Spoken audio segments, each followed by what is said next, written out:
Well, good morning, everybody. How are you? And welcome to the show. And I am really happy to see that all week our good friend and announcer, George Takei, is here. Hi, George. Good morning. It's been much too long. There's been a lot going on here.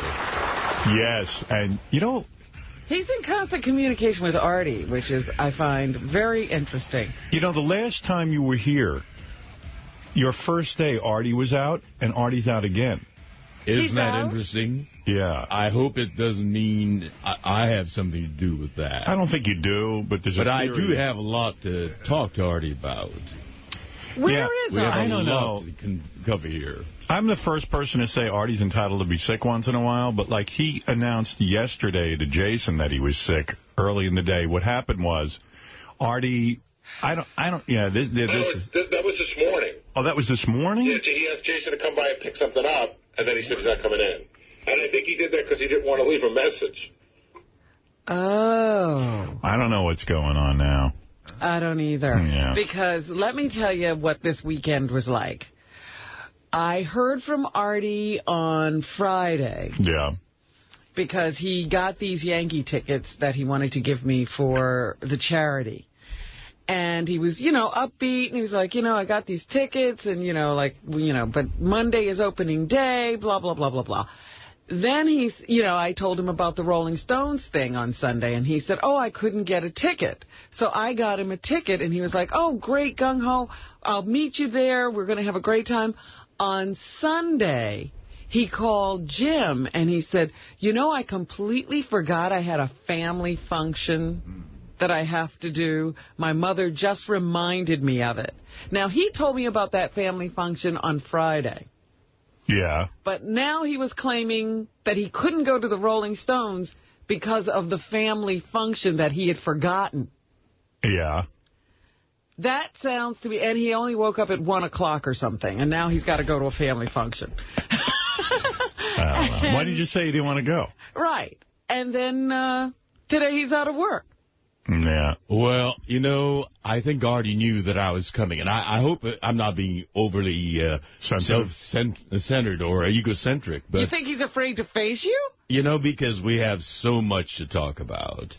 I don't think that's it, George, though. I don't think he's... You don't think so? You think this is homophobia? Well, because he's had a lot of problems over the last 3 months that I haven't been here. Yes. That run-in with high-pitched Mike. Yes, and then and particularly, because he promised that he was going to do a public service announcement for the Human Rights Campaign.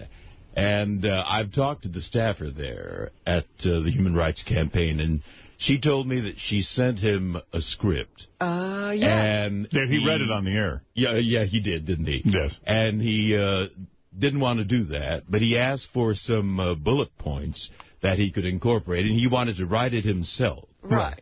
And then there's apparently been some conversation between Teddy and Anastasia, the woman at the Human Rights Campaign, and then it stopped. And Anastasia tells me that she's been calling Teddy, and the responses haven't been coming. So Artie's been dragging his feet, and particularly after that run-in with high-pitched Mike, I think he feels a little skittish about the whole thing. And I don't know. So it is your fault that he's not here today. Well, I wanted to ask him what his thinking is on that public service announcement, because I don't think there's going to be too much credibility to it. No, I don't think so either. Absolutely none. No, I don't see any at all. I don't see any remorse or what do they call that? And then I thought maybe he should just write out a check and give it to the Human Rights Campaign. But like $1 million. What was the deal? Every time he says the F word, $100. It would be $100 to your organization. The Human Rights Campaign. Right. And however, that money is tainted money. Well, that's what the people at Lifebeat said. That's right. That's right. And I don't know whether that's going to be acceptable How do we clean up that money? We have to launder it. Launder it. We have to put it through an account. Call Elliot Spitzer. He knows how to do that.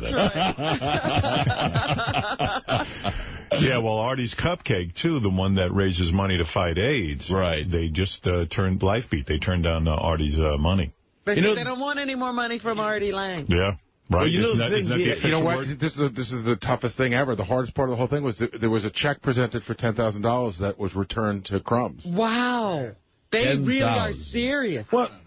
10,000. Well, because it really, Artie could do so much, because of the people that love him. They're the people that, generally tend to use that word, bandy it about. You think the only Artie fans use that word? Well, no, there are more. But Artie could make a significant difference. But Well, you're going to have to confront him tomorrow if he comes I hope in. he comes shows in. up. He might stay out all week. Can I give you a avoiding stat? Yeah. So we looked it up, including today. 3 of the last 4 of George's appearance, Artie's been out the first day. Wow. Isn't that interesting?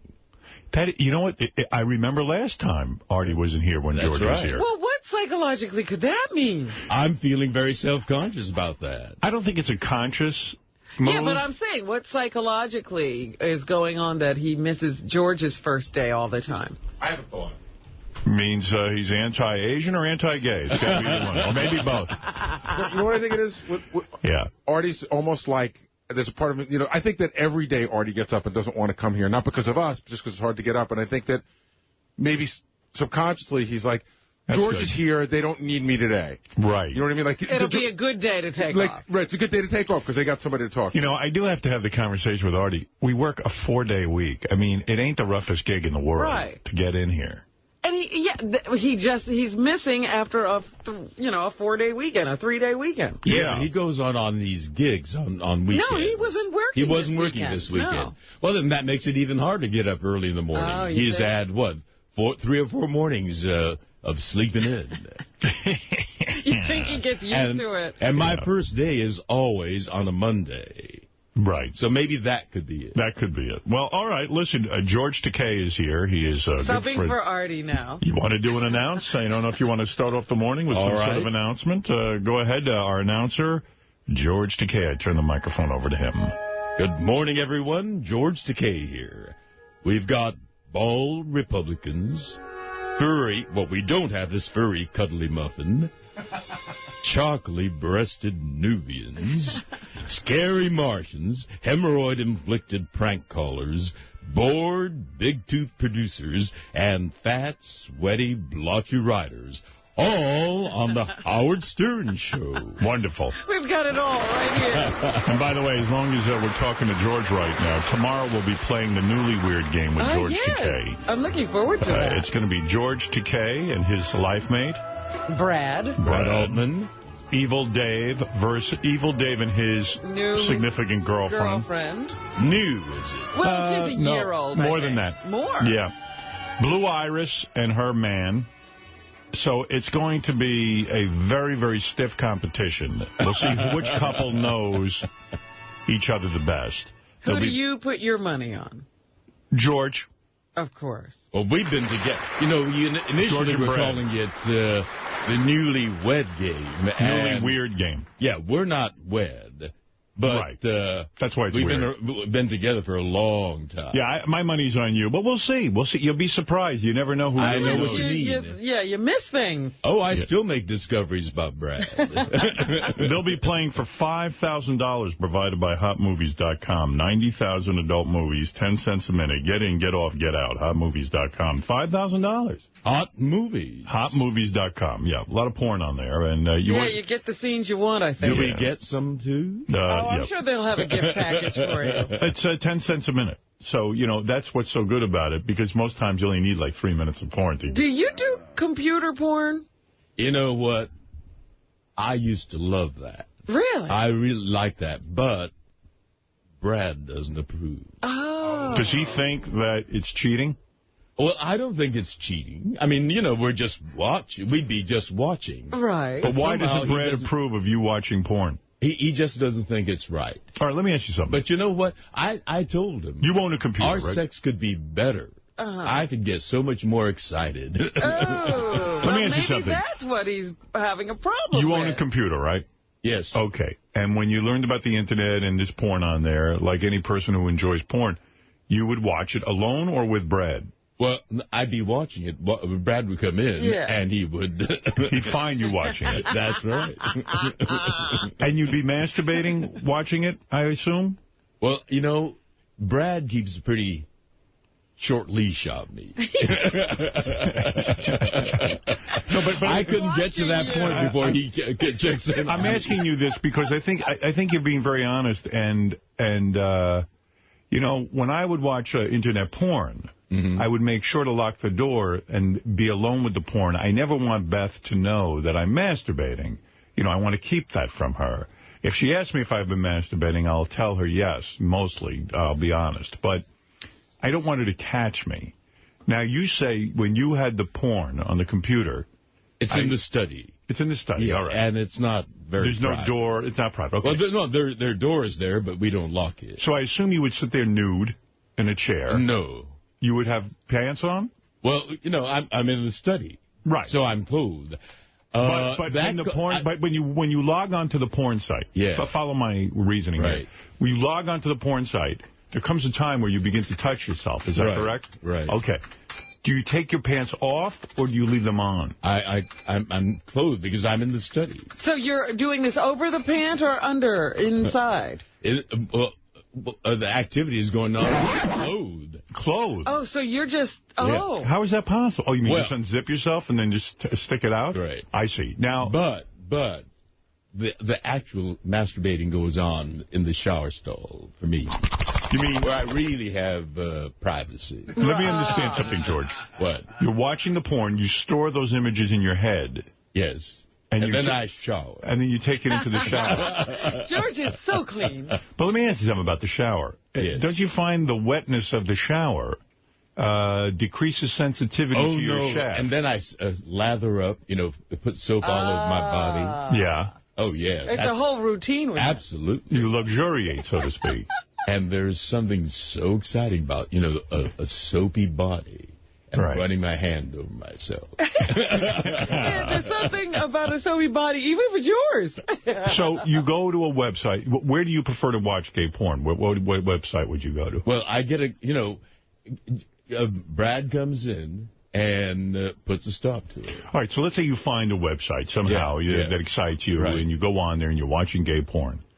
And I assume you like to watch what? You got any kind of kinky gay porn you like? Gay porn. Just gay. Straight gay porn. Straight gay porn. You just want to see two guys. Exactly. You don't want to see. Do you want to see good-looking guys tie each other up? Do you want to see? No, I don't go in for that. All that sort of whipping, stuff. Nothing, hurting each other, nothing like that. No, spitting on each other. Does it have to be a love scene, or is it just pure sex? Sex. Blowjobs, anal, that kind of stuff. Right. Okay, all right.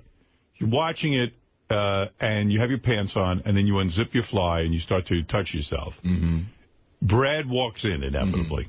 Now, if Brad doesn't walk in, you wouldn't finish right there in the library? You have to go take it into the shower? Well, yeah, I go to the shower. You will not finish in front of the computer? No, because it's a study.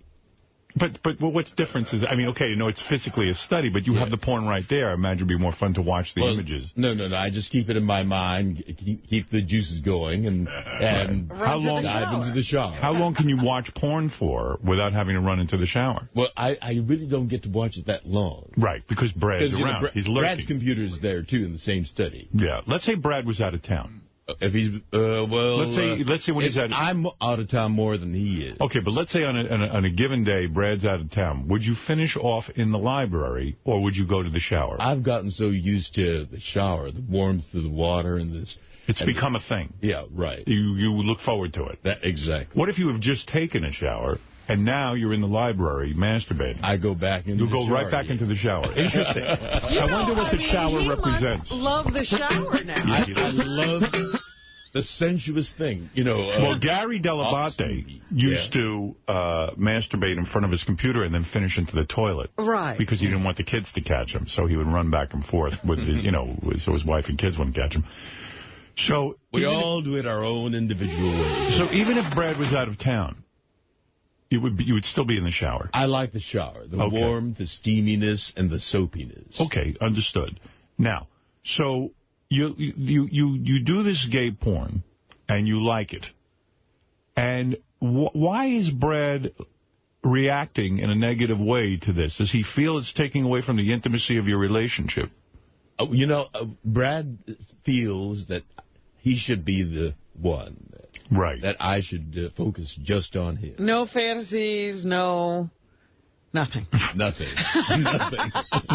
Well, he's coming in tomorrow, so you can quiz him on that. But I don't understand something. He comes into the room and he goes, does he scold you? Does he, George? He scolds me, and he immediately, you know, disconnects me. He shuts you down. Yeah, he turns off your computer. But isn't that wrong? I mean, you're a grown man. I mean, it is wrong. You've been in the business a long time. You've established yourself as an adult. I mean, and our relationship has been established. He should feel confident of himself. This makes me feel I love him. Brad's the woman, I feel, in the relationship. Because if he's a real woman, I mean, only a woman would sit and punish a guy for watching porn. This proves my theory, that someone takes on the more feminine role. Brad is more femme. Well, he's the woman. He's the organizer. You know, he sort of directs my life. I would assume in a situation where one puts it into the other, you would be putting it into Brad. That's what I believe. Am I correct? You can believe what you want. Am I right or wrong? Well, Brad is listening, and he doesn't want me to. Would you ever yell at Brad for watching porn? Oh, no. No. I want to watch it with him. And, you know, and then from there, carry on. Yeah. So, am I right that you are the dominant in your lovemaking in the sense that... Yes. I am correct. Wow. I'm the first one. I'm the one that gets it started. You get it going. And you are the one who inserts rather than accepts. Well, I like to be sucked. You like to be sucked. Yes, I know that. But don't pretend here that you don't occasionally go for more intimacy by entering your man. Well, not that often. But occasionally it happens. And my point is well taken, that he assumes the female role. Right. Okay, thank you. If there has to be a female. I'm sorry, Brad. Does Brad masturbate? So you mean only you masturbate, and Brad's claiming he saves his love for you? That's what he says. That's what he claims. You never walked in on him doing anything? Oh, no. No. Wow. I'm not. I'm shocked. Well, you know, he's a shocking guy. So you've given up masturbation because you love him? Oh, no. I still do that. You do, but you don't watch porn. Yeah, you know, I feel so uncomfortable talking about this because he's listening to me. Well, he needs to know. Let's be honest with one another. Oh, Howard, you are a good interviewer. You're getting things out of me. No, but George, what I'm saying is, and I'm being serious now, this is whether you're a straight couple or a gay couple, you enjoy watching porn and stuff, he doesn't. But you've really given up watching porn completely? Oh, no. Oh, you do it anyway? Because he's, you know, I mean, I'm watching and he comes in and puts a stop to it. Oh, so he's always putting a stop to it? Well, I try to do it. I try to do it when he's in the, you know, futzing in the kitchen or, you know, far away. Okay. So when he's out of the house, it must be a real great time for you. In a way, he's conditioning you to look forward to him leaving so you can watch your porn, right? Well, I don't think he's going to be leaving too much now. No, he's going to chain you to the... Well, why only one computer? You and Brad share? Oh, no. He's got his computer and I got mine. Well, they're both in the library? Yeah. I see. Now, do you have a stash of magazines? Does he object to the magazines as well? We don't have magazines. Oh, boy. You know, I feel like when I was a kid, and I used to get those muscle magazines and hide them, you know, because my mother would find them, you know. Right. I feel, you know, it's like something that like again. that. Yeah. But then maybe that excites you.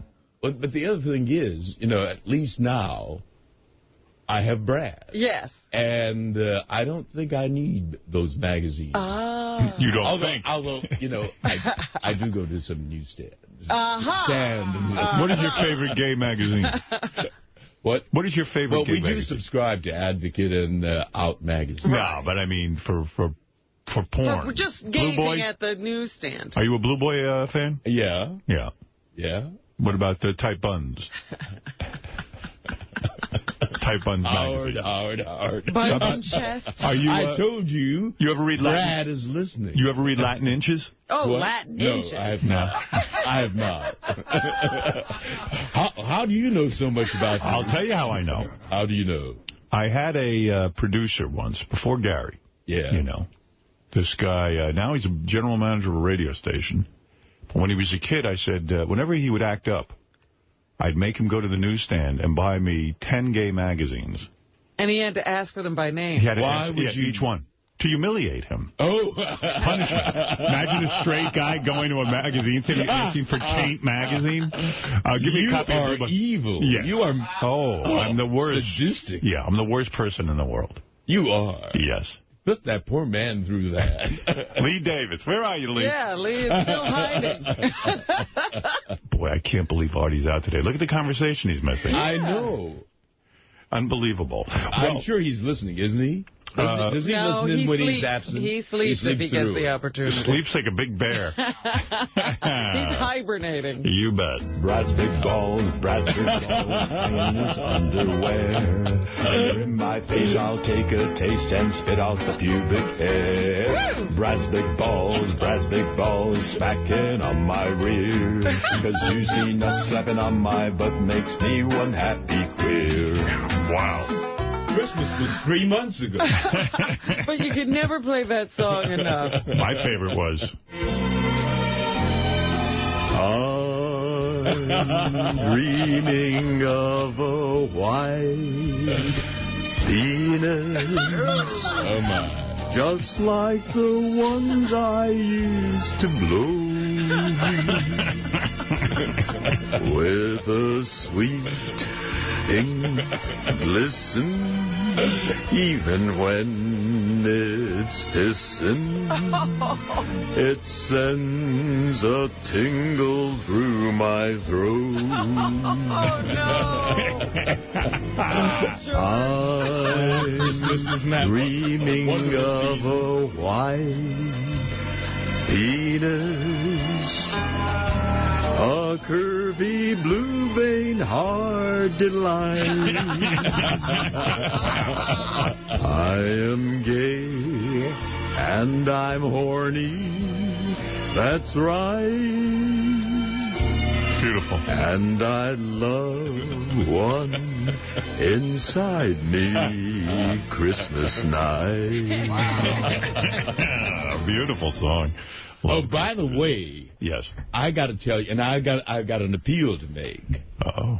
A week from tomorrow, April 8th, on CBS. Okay. I'm going to be kicking off a new series called Secret Talents of the Stars. Oh. They've got 16 celebrities. Who are the celebrities besides yourself? Well, you know, we're teamed off in groups of 4. Yeah. And we open the show, the series. When you say we, you mean you. The 4 of us. Yes. On April the 8th. Yes. And the members of the first group are Clint Black, country singer. And his secret talent is he does stand... I heard he sings. Well, he sings. That's not a secret. That's a big secret. That's what he's famous for. You know, I see. I was making a revealing joke. their talent other than what they're famous for. Right. He's going to be doing stand-up. I was implying he couldn't sing as well. Oh, yeah. He's a wonderful singer. Right, okay. So he does stand-up, you sing. Well, I'm singing country songs. Oh. That's my secret. Really? And then what, they vote on it? And they vote. There's Sasha Cohen, who's an Olympic gold medalist, ice skater, and she's going to be doing contortions. Oh. And aside from yourself, it's a horrible lineup, by the way. Well, the thing is, you know, how are they going to vote for us? Because I hope you win. We're all doing different things, you know, stand-up, contortion. How do you compare? Maya is going to be doing tap dance, and I'm going to be singing country. And Don't you think judging? Don't you think your talent should have been you masturbate to gay porn? This is CBS, Howard. CBS. Could have masturbated in a shower with the soap suds. And people, the audience votes. Right. So I am appealing to the Stern Army. So before they even see you're appealing. Yeah, but you know, my big bafflement is, how do they vote? It's like judging between Mack trucks and teacups. Leave it to us and our audience. We will be voting for you and Maz. That's right. You're going to win. I'm going to continue on. I'm a competitive guy. We're going to get behind you. We're going to make sure you go on. We're going to get behind you. You don't have to worry about that. What is it, Richard? What could you add to this conversation? Well, I want to get back to the jacking off in the shower thing that we were talking about. I love to do that, too, like George, but I have a problem, and I don't know if you've ever had this, George. Do you ever get soap in the end of your pecker when you're using soap to do that, and it stings like hell? Well, to give you the details, what I do is I turn the shower, the water, down so that it kind of dribbles, and it's nice and warm. I don't understand. And my whole body is all soaked up, and I'm feeling the body, but my penis is right under that warm liquid water. So I don't get soap there. You don't use soap to do that? I use soap on the body. Oh, but no soap on the wiener? The warm water is on the penis. Okay, I'll have to try. And it's that warmth that's good. I'll try that. And the soapiness on the body as you feel yourself up. Well, let me tell you, that's pretty wild. Let me tell you that. Show you a new technique, Richard. Hello? Richard. Yes. Hi, how are you? Yes, okay. Richard, why did you not bathe? What was the point? Why did I what? Richard, you got to be respectful. Clean yourself. What are you talking about? Richard, you got to have some respect for people. I do. Oh, I'm disappointed, Richard. Who are you? Fred Norris. Show a little decency. What are you talking about? We'd rather you be clean. Buddy, you're off your rocker. I don't even know what you're talking about. I'm clean. Is there a smell? I'm too far. Hey, I'm hanging up. You're weird.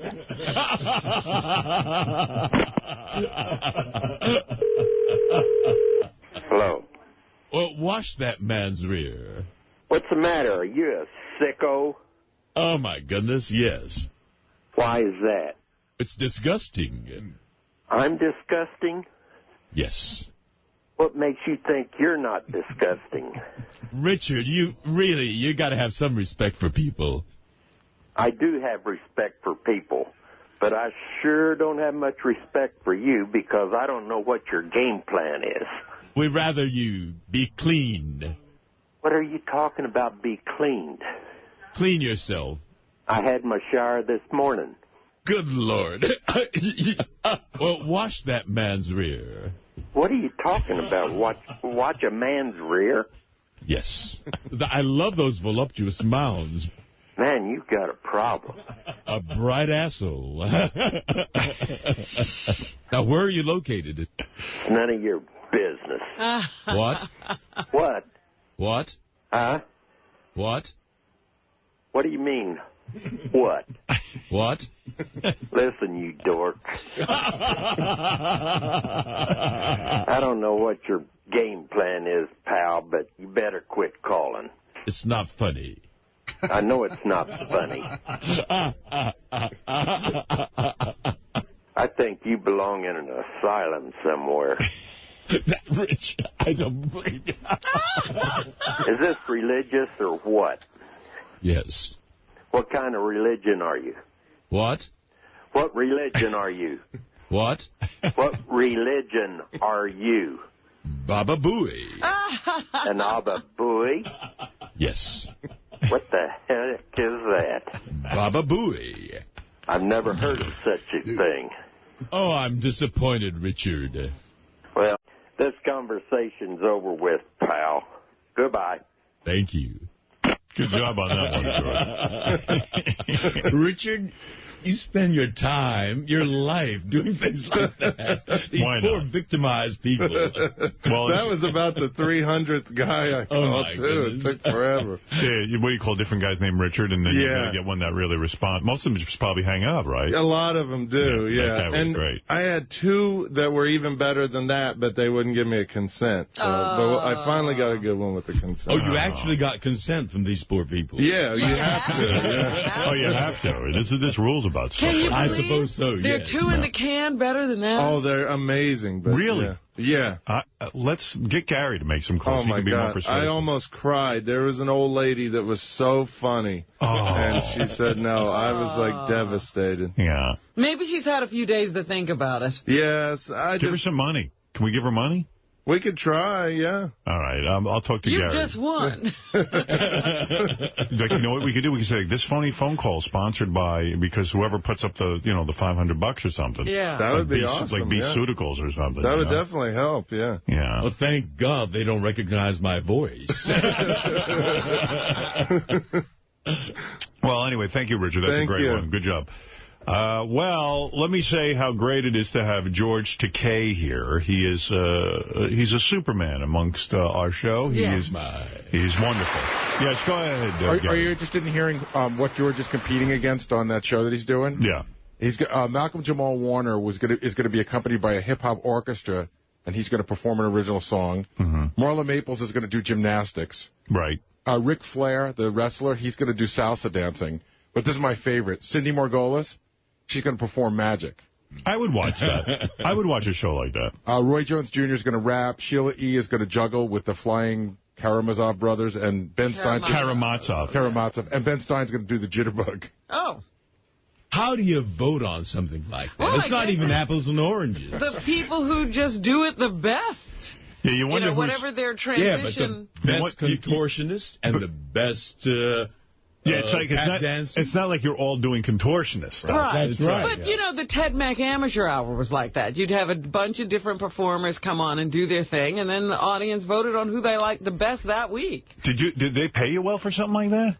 Oh, well, they do pay nicely. Can I take a guess? Would you mind if I guessed? We had to sign a confidentiality. All right, but I'm going to guess and anyway. Part of it was I can't reveal what I'm singing. I mean, I thought, I wouldn't even be able to tell you that I'm doing country. But the press release revealed that. But I can't reveal the song that I'm singing and what we're getting paid. Why? Let me tell you. Well, okay, by elimination.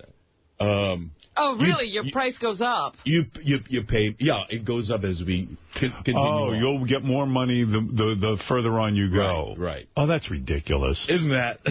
I mean, come on. Yes, you're lending your great name. Well, the first one is we're handsomely compensated. Yeah. All right. And then it gets better and better. I'm going to guess about $100,000 for the. I can't. Verify nor I can't. You can't. You just can't say yes or no. I can't confirm or deny. I confirm or deny. That's right. the phrase. Or you can't verify or whatever. Certify or deny. What if I put a gun to your head? Fred, pull out the gun. All right. There it is. But you're close. Very good. What if we waterboard you? I thought you were a Democrat. I have an advanced... We don't do that. I have an advanced copy of the show. Here's George singing his country song. Boo, boo, boo, ka, ka, ka. Bukkake, bukkake, bukkake. Boo, boo, boo, ka, ka, ka. Bukkake, bukkake, bukkake. God, you talk about songs. There are so many songs here that people have sent in for different people. Dan, the song parody man, was busy. Let me see. Here's one from about you, Robin, and your jugs. Oh. I think this is Richard did this one. Jugs, jugs. Robin's big brown jugs are calling my name now. Jugs, jugs. I think I'm gonna go and masturbate now. A jack off in the morning. A jack off in the evening. Ta ta ta ta ta ta ta ta ta. That's one. Silly. This is a guy named BJ. Says, Robin, let me use my tongue. Come on, Robin, don't let me wait. I've got some meat and veggies, so let's masturbate.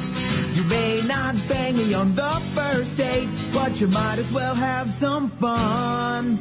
I can feel up your titties with that. He calls himself BJ, I guess, for Billy Joel, you know. I guess. This one's about your breasts. I want to squeeze them with my hands and let my fingers treat the nipples. The Robin's big fucking titties. Gee. I want to slide like that between them since the first time that I see them. It's Robin's big fucking titties. They're big and round. That's a good one. David Bowie's And song. dark brown. Big and round and dark brown. To the great David Bowie song, Maybe Suffragette the chorus. City. Maybe the chorus. And let me see what else. Oh, I mean, there's a million of... Jeez, this is a Gary the Retard song. You want to hear that? Sure. Eddie's weak. Retarded. Now there's a winner. Yes, he's weak.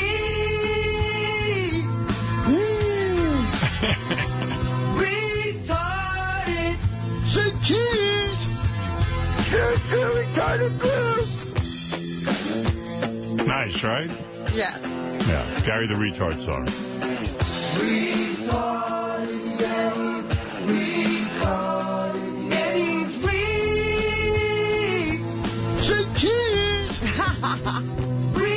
Catchy. I love this. The one I like is Release Robin's Bra.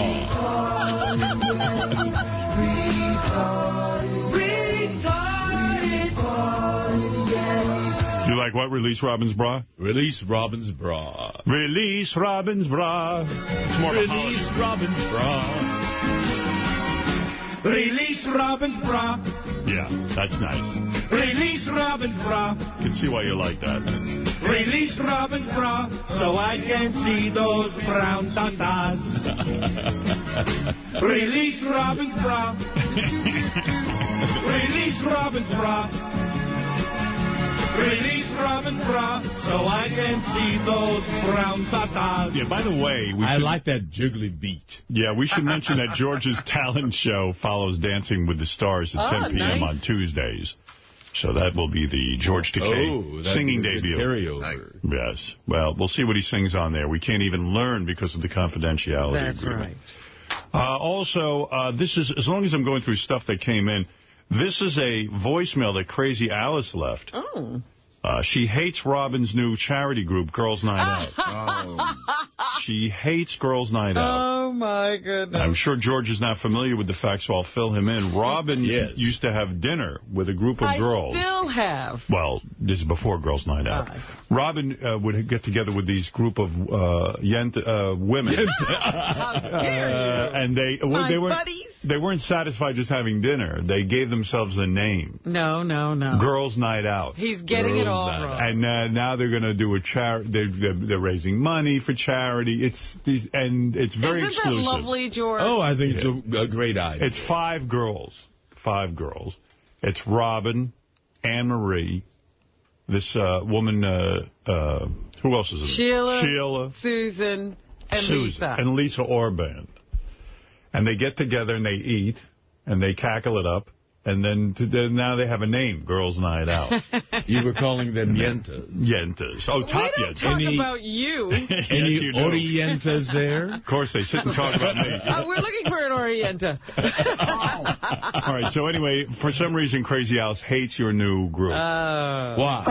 I know you're very busy, but if you have time to call me back, interview the way I feel about that fucking Robin helping those monkeys over there in Africa when we got starving children here in this country, just give me a call. Over 400 years ago. Yeah, now I know why. Yeah. Robin is raising money for children in Africa. And Crazy Alice, the animosity, who is black, doesn't like black people because she's been victimized by black people, according to her. Here we go. White men being blamed for the slave. But the real truth, those rich monkeys that live over the diamonds and the billions of dollars who hired those white people to go in that old poor-ass village and bring those monkeys over here in our country. So you need to know the truth, Shuli. White men are responsible for slaves. Niggas in Africa are responsible for slavery. You better believe it. I'm originally from Alabama. 500,000 fucking niggas who have killed their own kind in the South when y'all think of all white people done it. Niggas was killing their people, too, because they got black Ku Klux Klans in the South, too. Bye. Well, there you go. She hates Girls' Night Out and what they stand for. Yes.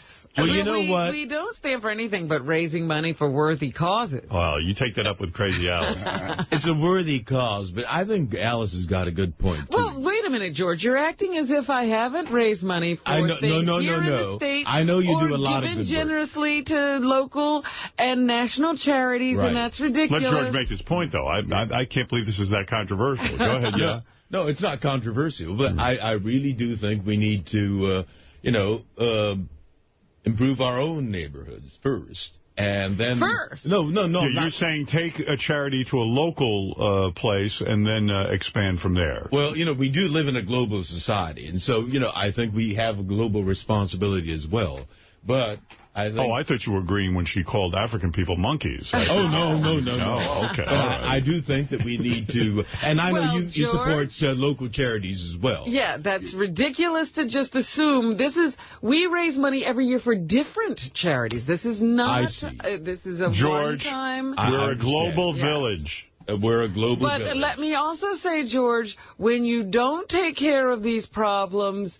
in the first place, they come back to haunt you in the future. No, I agree with you. Right we here do at live home. in a global society. Right. So that's all I'm trying to do. All right. Good for you. Good Wanna for you, be Robin. in G&O? You could, actually, are you free April 17th? April 17th? No. I don't have my calendar in front of me, but... Look it up. All right. He's busy. I would love to have you there. Here in New York. Yes. What is this? Alice once tried to be a model. Prank called Gary Page 1 in pink. Oh. Where's that, guys? I don't see that. Oh, no, you know that one. Which one? That's when they had Alice's voice and they called a modeling agency to get her in. Yeah, it's Gary Page 2. Sal, you got to get that right, bro. I know. I run so fast back. Yeah, but you got to get it right. I know. Or don't put it up. Model agency, how can I help you? Yeah, yo, this is the modeling agency? Yes. Yeah, cool. So check this shit out. I want to get my daughter Alice down there, get her some pictures, get her on TV, maybe make a video so we can all get paid. Okay, very good. So, can you come in Thursday? Can you bring her Thursday? Let me put her on the phone. Okay. Yo, Alice, pick up. Pick up, girl. Hello? Hi? Hello? Who is this? This is model agency. I just talked with your father. He called me. He's a piece of shit. Okay.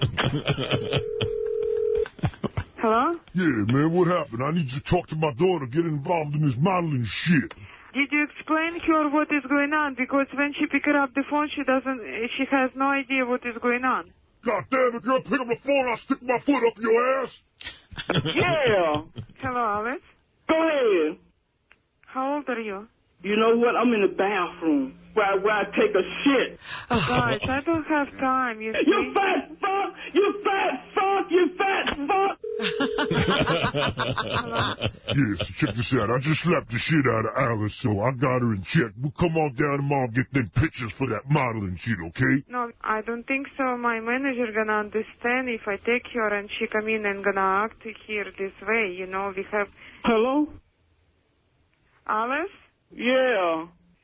I'm sorry, I couldn't do it. Shut the fuck up, ugly! No, it's not gonna work this way. She keeps answering. Okay, go ahead. I'm sorry. Go ahead. Go ahead, Howard. It doesn't make any sense. We cannot do this. Fuck off, you fat fuck! You just You're gonna be your dead in a year, you fat blood! Fucking bitch! Yeah, that's right. That's what you try to be a model. Yes. I forgot about that. All right, let's take a couple of phone calls, say good morning to everybody, and I'll remind everyone that George is with us all week.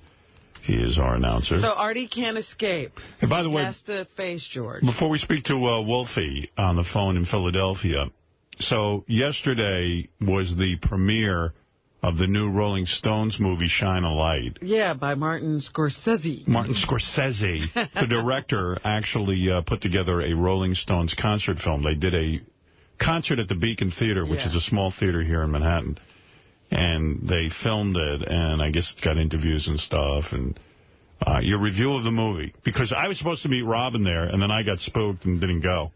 Yeah, Ross spooked you for no reason whatsoever.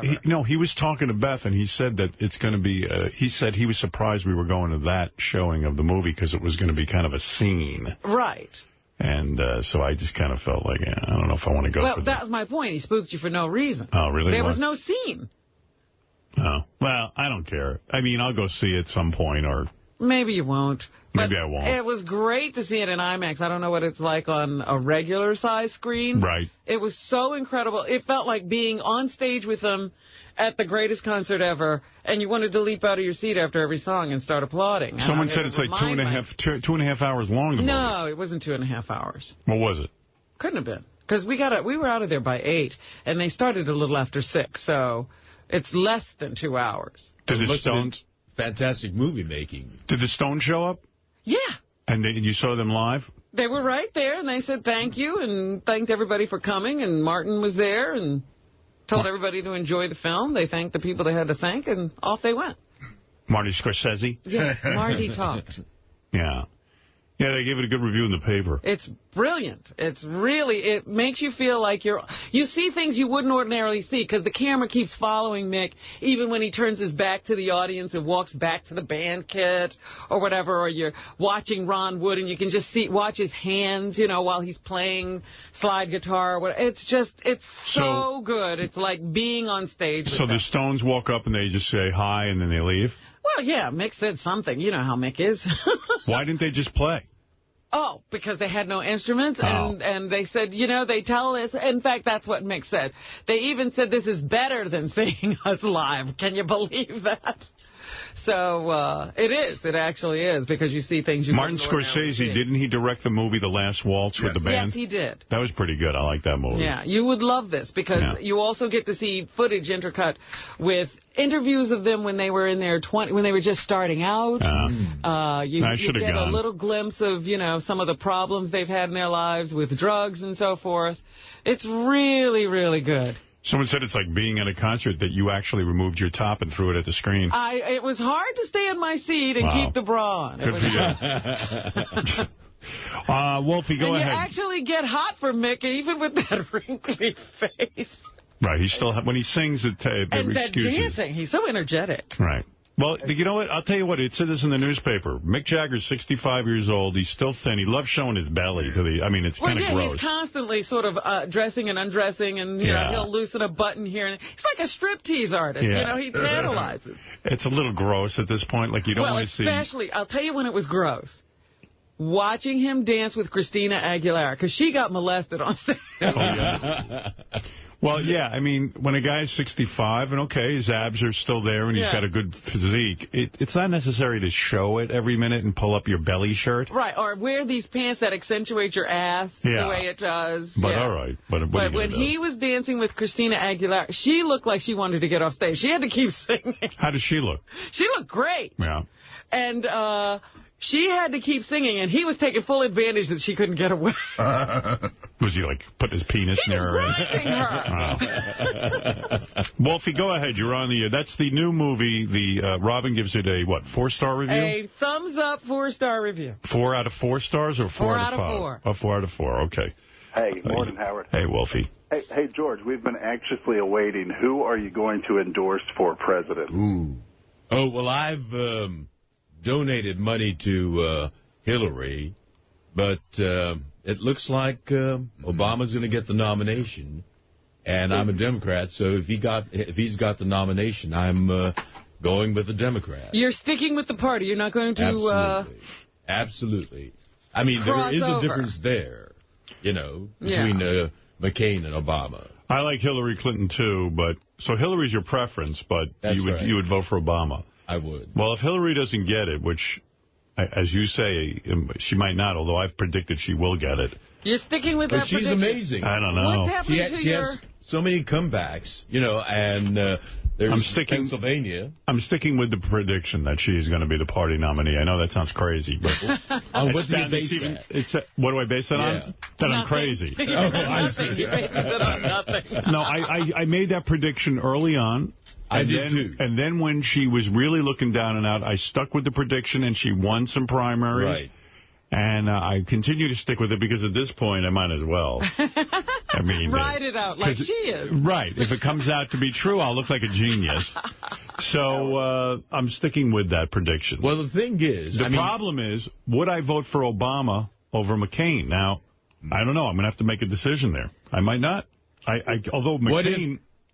What if saying he's going to stay in Iraq for 100 years? I don't get that. Howard, what if Obama had as his running mate Bloomberg? If Bloomberg had as his running mate Obama, I'd be okay with that.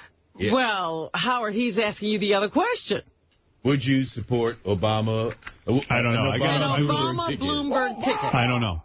I got to really think about it. Hey, George, are you aware that Obama is a long-legged Mac Daddy? Yeah, he is. I most certainly am. Obama is a long-legged Mac Daddy. That's right. All right, Wolfie, thank you. You've heard it. George supports Hillary Clinton, and... Well, you surprised me because there's not that huge a difference between Barack Obama and how he stands on issues and Hillary Clinton. So why is it you would then go to McCain? I don't know. I have to think about it. Does that sound rational at all? Yeah, I have my reasons. What is the reason? I'm very turned off by his association with that guy. Jeremiah No. I'm very turned off. You were saying this before you ever heard Jeremiah Wright. And I also don't like the fact that I don't like his lack of experience. I am not sure who he is. I'm done with you. I have to. You are not voting for him because he's black. That's all you have to say. No. It's true. No, that's not fair. Absolutely. That's not fair. That is all you, because nothing that's you're not saying true. has any validity. So you think that I would not vote for someone because they're black? He's barely black. That's what you don't like about him. Maybe I'm blacker if than he was Chris Rock, you would vote for him. If he was darker, I would vote for him. My problem is, if we're going to have a black president, let's get a real black man. Look at Wesley Snipes in there. I agree with Howard. Obama was just elected. Yes. He was just elected senator, U.S. senator. And when he was in the Illinois State Senate, I mean, he has more than 130 presidents votes. Yeah. But they explained that. Have you heard I have heard that. But nevertheless, legislature there? If you're an elected official, you have a responsibility to take a position, particularly on abortion. And then he has over 24 votes. Oops. Where he votes one way, and then after it's all closed, he says, well, I really meant to vote the other way, but it was a mistake.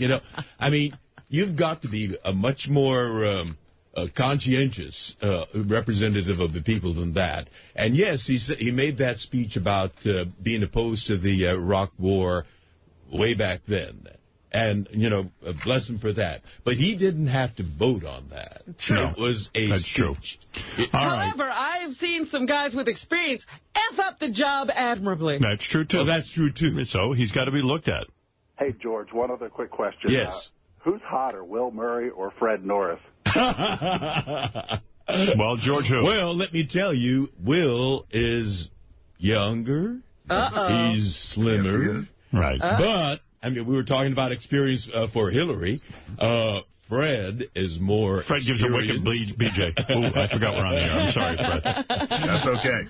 I'm going to win. You're going to win. You're saying Fred is hotter than Will? No, I think Will is hotter. Will is hotter. Yeah. I'm sorry, Fred. Well, we got to. You like those himbos, don't you, George? Do you need to see their penises to make a better decision? Well, that is an operative consideration. Yes. Will, get in here and pull your pants down. Fred's already got his own. I'll go. Would you do that, Fred? If he shows his first. Who, you mean Will? Yeah, Will and you. Yeah. And then I'll choose. Exactly. What do you think he would do to Will? I don't think he's experienced in that realm, George. I would eat him. I don't think he is. I don't think Fred is either. Fred knows Fred, what he's you'd doing. have to initiate both of them. I think so. Fred knows exactly what to do. I think they're both very broad-minded, and they're very venturesome and willing to embrace the diversity of the world. All right. Well, there it is, Wolfie. You've got I'd be your too answer. rough on George, though. All right. Let's go to Gabriel. Gabriel, you're on the air. Then I got to take a break. George Takei will be with us all week. Riley Martin is calling in at 7 o'clock. Not sure why. Well, I heard that they were out this weekend and some shenanigans went on. Yes. Jose Canseco is stopping by this Can I morning. interrupt? Yes. Okay, first of all, Jose Canseco doesn't look like he's going to make it today. Oh, yeah, what happened? Missed his flight. He's landing at like 8:30, so we're going to try to schedule him for tomorrow. Okay. And Riley's calling in because he's back in contract negotiations with Tim again. Oh, okay. We'll work that out. I'm sure we can come to a quick conclusion on that. I'm sure I of thought that. there wasn't even supposed to be a negotiation. That's what I'm saying. I think we can come to a quick conclusion on that. Let's go to Gabriel. Gabriel in Huntington Beach. What's up? Oh, my. George, I'm so excited to talk to you. Your political views are so interesting. Let's get back to you sneaking around your house trying to jack off while Brad's in the kitchen flitting about. You're just like every other guy. The rest of us are hiding around in our houses, too, trying to find a time to jack off. Yes, I think we George all is- identify. We all identify with sneaking porn. Now, didn't you have the opinion that in a gay household it would be different? Yeah. Why? Why? I thought so, but it makes sense what George is saying. One partner gets jealous. Brad is so wild about George that he can't stand the fact that George fantasizes about other men. Right. But I George, understand would it. you say when you're making love to Brad, you think about other men? Can I you say better something? not say it. Can I say something? Like, it would bother me. You know why we're laughing. I think it would bother me if, like, I caught Beth all the time, like, looking at porno of guys. Right. And, you know, and I would just, I don't know. I think it would bother me. I got to be Bother honest. you? Yeah. No way. Are you kidding? If I saw my girlfriend jacking off, I walked in, I'd be knocking over furniture to get at her to bang her. You know what, Gabriel? Maybe you're right. I got a bad attitude. I limit people. It's not good. I should let them fully be Well, themselves. that is what George is experiencing. Yeah, you're right. You're making me think about this. We're all George, human. That's right. George, you got to set Brad up, and you got to sit in your chair and jack up when he walks in and acts like he doesn't want you to do it. Take him. Hey, that's a thought. Hey, Brad, are you listening? Drag him into the shower with you. Kevin, you're on the air in San Diego. Hey now. Hey now. Howard, when are you going to step up and be a boss? This is bullcrap with Artie being out all the time. You know, I never, you know what, I got to What's tell his you. illness this time? Did he identify a particular illness?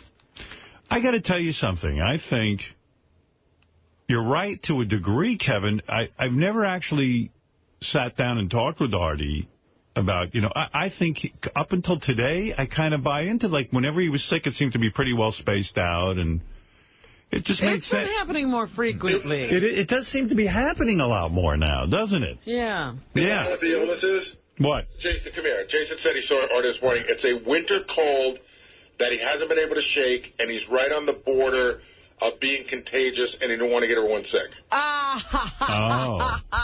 Didn't he say he was spewing shit everywhere last time? Yeah. We couldn't tell what crap that was. I don't know. It's just, I guess you're right. I mean, first of all, But he doesn't take care of himself. You are right. Yeah. If this has been a lingering, you know, this is a part of his compromised immune system that he can't even shake off. This is a lingering cold, he says, that he just really hasn't been able to get over. I got to tell you, though, I don't want to, like, have to lay down the law to the people I work with. I know what you're saying, but I didn't get into radio for that. I remember there was a time that I was going a little wild and I was late a lot. Yeah, I don't remember that. Oh, you do remember No, I this. really don't. It was right around the time of, like, a comedy competition at K-Rock, and I banned myself from going out, and I couldn't go that night that everybody was going to this comedy thing. And you took up the cause. You say, yeah, Robin's grounded for like a month because she's been late. Is Artie still But I did it to myself. I'm a wild disc jockey, not a school marm. Right. I just decided I had gotten too crazy with all my nights out and not being able to get to work in the morning, so I grounded myself. Yeah. Is Artie still gaining weight? Ugh. Well, he's holding steady at 300. He's holding... Yeah.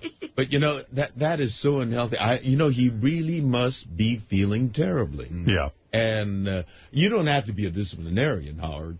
You can just have him get a physical. He's done that. We've done that already. And the doctor told him what he needs to do. Yeah, and it's very clear. He seemed clear. to be, frightened for a moment, but then he gets over it and he goes back to eating. How about corporal punishment? Like we'll spank him? Artie will come in and we put him over a chair and we spank him with a big paddle. Would he subject himself to that? I guess I've always considered Artie kind of like a guy who...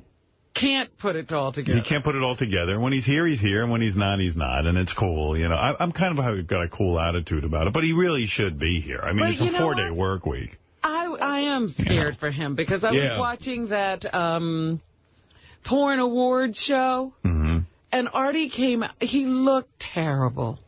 Yeah. He was on Donnie Deutsch, too. And I didn't... Did you watch that? I didn't see that. I didn't even understand I can play you the whole interview pretty much, except for I won't play you the part where they have Artie blindfolded and he has to taste one of his own cupcakes to see if he can identify it, which he does brilliantly. But I don't know. I didn't get this whole Donnie Deutsch interview. Listen to this. You want to hear it? Sure. It's like 4 minutes long, and... Well, let's hear it. Okay. Well, I'm doing a setup. Artie, great to have you here, man. I know you're a fan of the show. Our show is about success and the American dream. I know. So why am I here? Yeah, I was going to say, you're kind of a work in progress right here. You're here. Why would you say that? I'll tell you why you're here, because this show, people are always talking about the obstacles they have to get through. Right. It ain't easy. And on the one hand, you've had some tremendous success, obviously, being on Stern's show and having your own act and Mad TV, yet you kind of keep crashing along the way also. And well, that's the thing. I feel guilty being on here because all the bad obstacles were sort of my fault, you know. It was mostly self-destructive stuff. But and a lot of people think that I'm going to have a lot more self-destructive stuff in the future. There's websites dedicated to my early death. Yeah, watching Artie, that's what. Every time, it cost me life insurance, that thing. They Google you now, and they find all this stuff about you. And, it's become to the point in this country where you can't have a heroin problem and still get insurance. Imagine that. Let me ask you a question. We're going to do then a little. I like to think sometimes I'm a good motivator, a good coach. Yeah, I know. I could tell. I've seen you before on the Trump show. Yeah, he's a piece of work. Yeah. So let me say to you then, as a guy, if we were buddies, I'd say, dude, man, you got it all, man. You got this great gig. You got a great boss, Howard. Right. One of the nicest guys around. You've got a great following. So then, as a guy who's never had a drug problem, and I would say, stop, enough, done, stop, shame on you. You even admit it's self-inflicted. Right. So then, as your partner, what would you say to me then? Well, first of all, it's tough to get into that scenario. I can't think of one circumstance where we would be buddies. You're wrong. You don't see me with the jacket on. Yeah, right. Trust me. Well, okay. Well, listen, I would say, and believe me, I've tried. People have sent me to these life coach people. Yeah. I've been to a court-ordered life coach. I went, and the guys was just yelling at me and calling me fat. I said, fat with a PH, fat? And he said, no, fat like you're a fat guy. And then I almost punched him in the face. Is that part of, what happened to the Chris Farleys and the Belushis of the world, that, hey, here's the fat guy, the big partier, it's fun to be with him, and he makes a joke of it, so we can make a joke of it. Right. And it's anything but a joke, obviously. I know. Well, that's the thing. I don't think I was doing drugs properly for a while. I'm the only guy who ever got fat on cocaine. Yeah, how does that happen? I don't know. I went to rehab for coke, and a black guy came up to me and said, What are you pouring that stuff on cheeseburgers? You're the fattest cokehead I ever seen. That's how black guys talk in rehab. And I was like, yeah, I don't know. And nothing works for me. I tried crystal meth, and that's a good drug if you need to walk to St. Louis one weekend. You're walking around. That's a nasty drug. No, that's bad. It's like snorting glass. That's a nasty, and it's really, they overcharge you for that, too. And I should be thinner. I was an athlete when I was younger. People don't believe that. You know, I played baseball. I was all-county baseball in Jersey here. And the one thing is I got the Belushi Farley stuff for a long time. Yeah. But I'm 40 now. And I know I don't look it, thank you, but they died when they were 33. Belushi and Farley were 33, so I got 7 years on them, so I guess I'm doing better. Well, I hope you stay healthy, man. Just as somebody who just met, you seem like a really decent guy. And I know if you work for Howard, you got to be a decent guy. So just, all the fun, all the kidding aside, man, just, you got one life, man. Don't and who am I to preach? And once again, I've screwed up more than anybody. You did? It's just did you really? I didn't know that. Forget about it. That's why I don't run for office.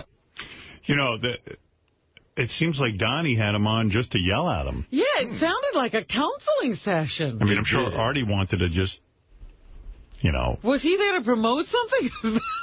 Didn't seem like it. I don't know, but it was, and then after telling him that, they bring out a tray of 5 cupcakes, huge cupcakes, blindfold Artie, and is shoving these cupcakes in his mouth. So how yeah, he's sort of perpetuating it was sort of weird, yeah. But you see how witty he still is. He's terrific. He's the funniest. Fantastic. He hasn't lost it, George. Yeah. Absolutely. You see how funny he still is.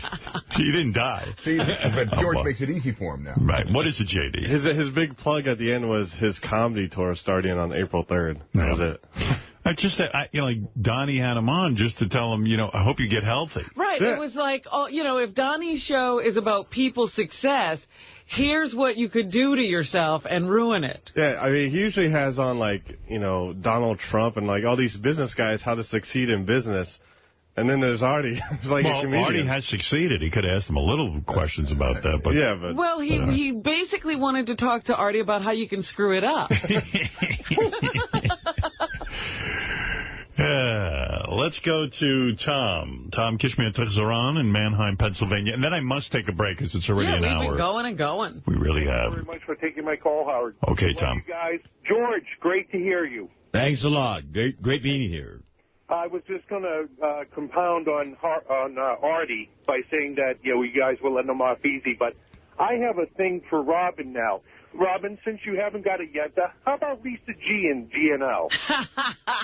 Lisa G wants to be in. She's got to go through the grueling task of sitting there with the girls. Well, Lisa has been out with the girls a time or two. So. Yeah, but notice she hasn't been asked into GNO. GNO got formed after we met Lisa. But, she is in the beginning stages of possibly making it. But Lisa I hope she makes the cut. Lisa G is a reporter, and we always wind up thinking, You're wary of her. You're leery of her. Yeah, the whole thing about GNO is like, when we get together, there's no leaks. Right. Penny, you're on the air. Go ahead, Penny, in Pittsburgh. Yeah. Hey, Howard. Long-time listener, first-time caller. How you guys doing? Okay. This call actually is for Robin, and it's in regards to her political view with Barack Obama. I don't have a political view. Okay, well... I'm the only one here who can speak for him since we're, hearing a lot of stuff about Hillary. I just try to even the scale. Well, actually, I agree with Howard in the fact that, I am a Hillary supporter. However, if Barack Obama is the nominee, I will have a very difficult time voting for him. Because I agree. I think it has nothing to do with his race. I'm concerned about, first of all, Hussein. I think that this reverend is a nutcase, and he would be running our country. I would be very concerned about that. You said you're concerned about Hussein. Well, his middle name. Oh, my God. You got to be kidding me. You do agree with Howard. I Penny, understand. you're concerned about the guy's middle name? I think that everything together. I think. Wow. Boy, okay, Penny, thank you for There's that. your support. Wow. Well, that's you know, there are a lot of people out there, by the way. I've read articles about and they this, shouldn't be allowed to vote. who believe that because of his middle name that he is a Muslim. He's a sleeper and that he's lying, and that he has really been designed to take over this country and turn it Islamic. Right. I'm not kidding you. If you think I'm lying, I'm not. There are people out there who actually believe that. All right, listen, we're running low on time here. The show is almost I'm over. glad she called to support you. Yeah. How about an hour show a day? Yes, that was very good. Let me take a break here. George is with us, and we have a lot more show to get to, but I have to do this first. Listen to these words, and we'll be back. It's a Zulu dance. It's a Zulu dance. Yes. It's a Zulu dance. Yes. Yes. It's a Zulu dance. Yes. It's a Zulu dance. Yes. It's a Zulu dance. Absolutely. Now that's ridiculous. George, you're our announcer. I'll turn it over to you to make an announcement. Go ahead. This is George Takei. What is going on in the governor's mansion in New York? You have a married governor who has sex with a 22-year-old hooker. Then you have a lieutenant governor who has affairs, has smoked pot and snorted cocaine when he was young. At this rate, someone ought to make Artie Lang senator of New York. He's smoked pot, snorted coke, had a heroin habit, and has put several hookers through vocational school. This is the Howard Stern Show. Well done. Thank you, George. And that's why you're the announcer. You've got to read. Can I interrupt just for 1 second? Sure. To tell people that there are incredible main box seats available on charityfolks.com for the home opener at Yankee Stadium today. It's the last opening game of the season that will be played in Yankee Stadium. 4 main box seat tickets available now at charityfolks.com. All right. And Lisa G. is here with the news. Lisa, what do you have from the Howard 100 News Department? Lisa? What do you Looking got all for us? crisp and white. Yeah, spring is just around the corner, hopefully. How are you? Good. How are you? Good. I spoke to Donnie Deutsch Yeah. after the taping of the TV show, and he said that Artie's concern is that his brand is all about drugs, and the future is going to be, can he have that persona without, being, the humor about being, high or drugs or overeating. Without actually using. Yes. Yeah. So that's going to be his challenge. Donnie said that. Yes, about Artie. I mean, but that's pretty obvious. I mean, Donnie's a nice guy and everything, but that's pretty obvious, isn't it? Well, that's what he gets paid for, stating the obvious. Oh, I mean, yeah. I mean, sure, it would be difficult, for example, if suddenly, I got a conscience. You know what I mean? It's like, yeah, a lot of Artie's humor is about drugs and eating and stuff. Mm-hmm. But that's because that's what he's into right now. But if he became into other things like, health or whatever, it might be interesting to hear his jokes about that. But what Donnie is saying, if he wanted to maintain the Artie persona, he would have to do it without using. Right. Like he'd have to pretend, like carry on with the persona without actually living the life. Rodney Dangerfield used to talk about his wife, and his wife, Henny Youngman used to do Take My Wife, Please. She was already dead. I mean, you couldn't take her. Yeah, you could carry on the persona. Yeah, but Artie's persona is addiction. Right. And if he got addicted to good health and fitness and joy of life, I mean, that's still maintaining his persona. He's but addicted. those people he's catering to, they don't want to get better.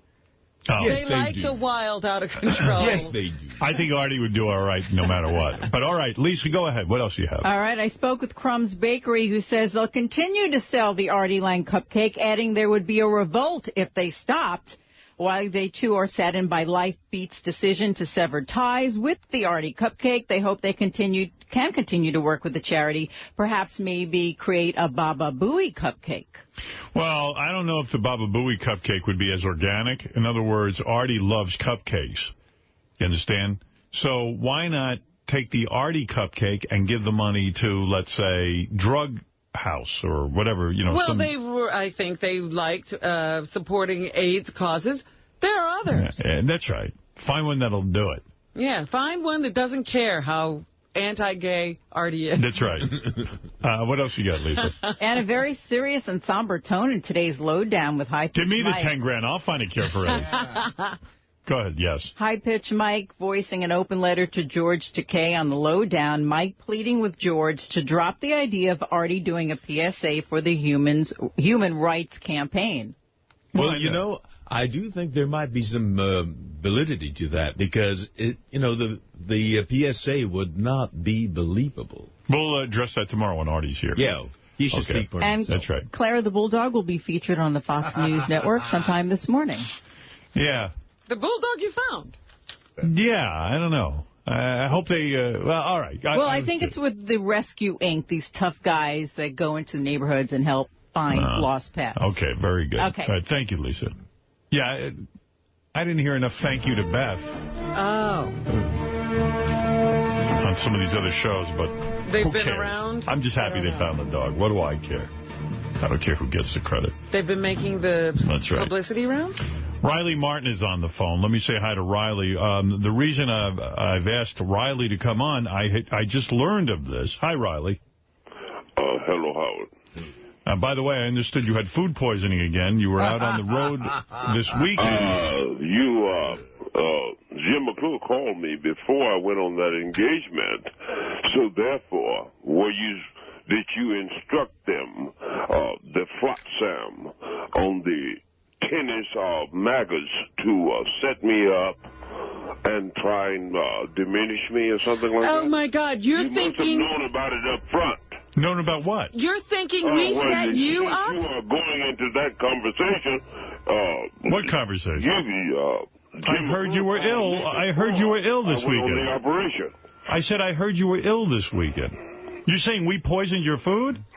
No, I'm saying that you poison the maggots that work for you. And what did they do to you? What did they do to you?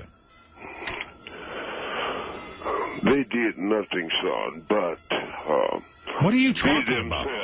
Be themselves and represented you very much. What is he talking about? What happened, Riley? Riley, I swear I don't know what you're talking about. So, what is this conversation about? No, Why don't you ask them? Wait a minute, Riley. To you, like I'm sure they did when you sorry motherfuckers set me up. Didn't even have water in the room, let alone food. What? You understand? And now we're torturing him. Sal, what is he talking about? I was with this asshole all weekend in Atlantic City. Yeah. He thinks that you are putting us up to breaking his balls. All the time. He thinks that we're spying on him, that we're taking notes. Before it happened. No. He thinks it's because a big... Jim McClure called me and say, hey, we want to talk to you Monday morning. That was before the show.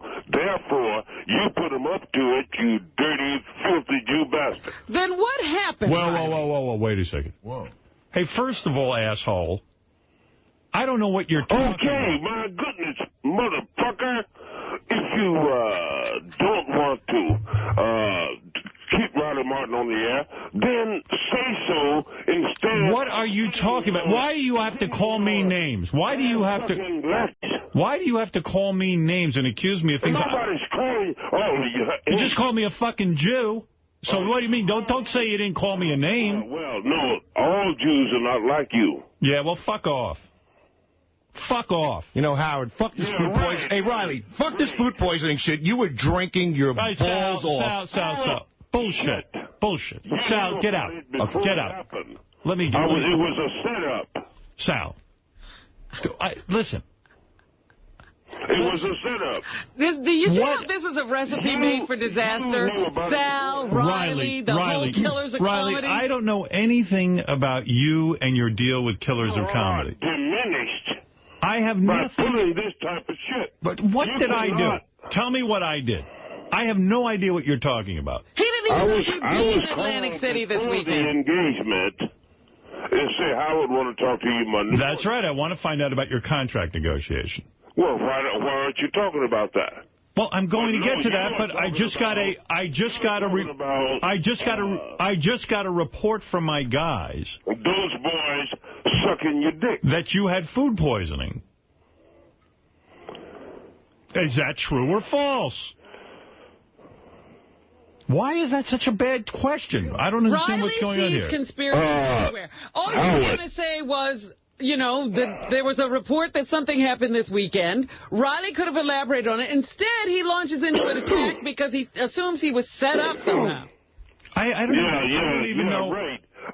I'm not even aware you're in Atlantic City. You and this baby bitch baboon set me up. Set you up You're how? silly. Well, how would we set you up? I don't even know what you're talking about. You knew you had instructed them in the first place to go and diminish Riley, the sorry sons of bitches. How did they diminish you? I had a flea-bitten room, but nothing was comped, not even water. Well, what do I have to do with that? We're not the killers of comedy. You mean every shitty business arrangement you get into is now my fault? Well, my goodness. They had a concerted effort. Okay, Howard. You see, anytime... Okay, let me walk you through this. All right. I get to the hotel. Okay. First of all, we're not comped on nothing like parking and all that. Okay. Okay, secondly, we go to this flea-bitten room. And I don't find nothing. I mean, before I at least had water in the room or something. You know what I mean? No, none of that's there. So we're resting, and I call down, and I say, can we get a snack up here? Yes, sir. That'd be cash. I said, well, we're with the killers of comedy.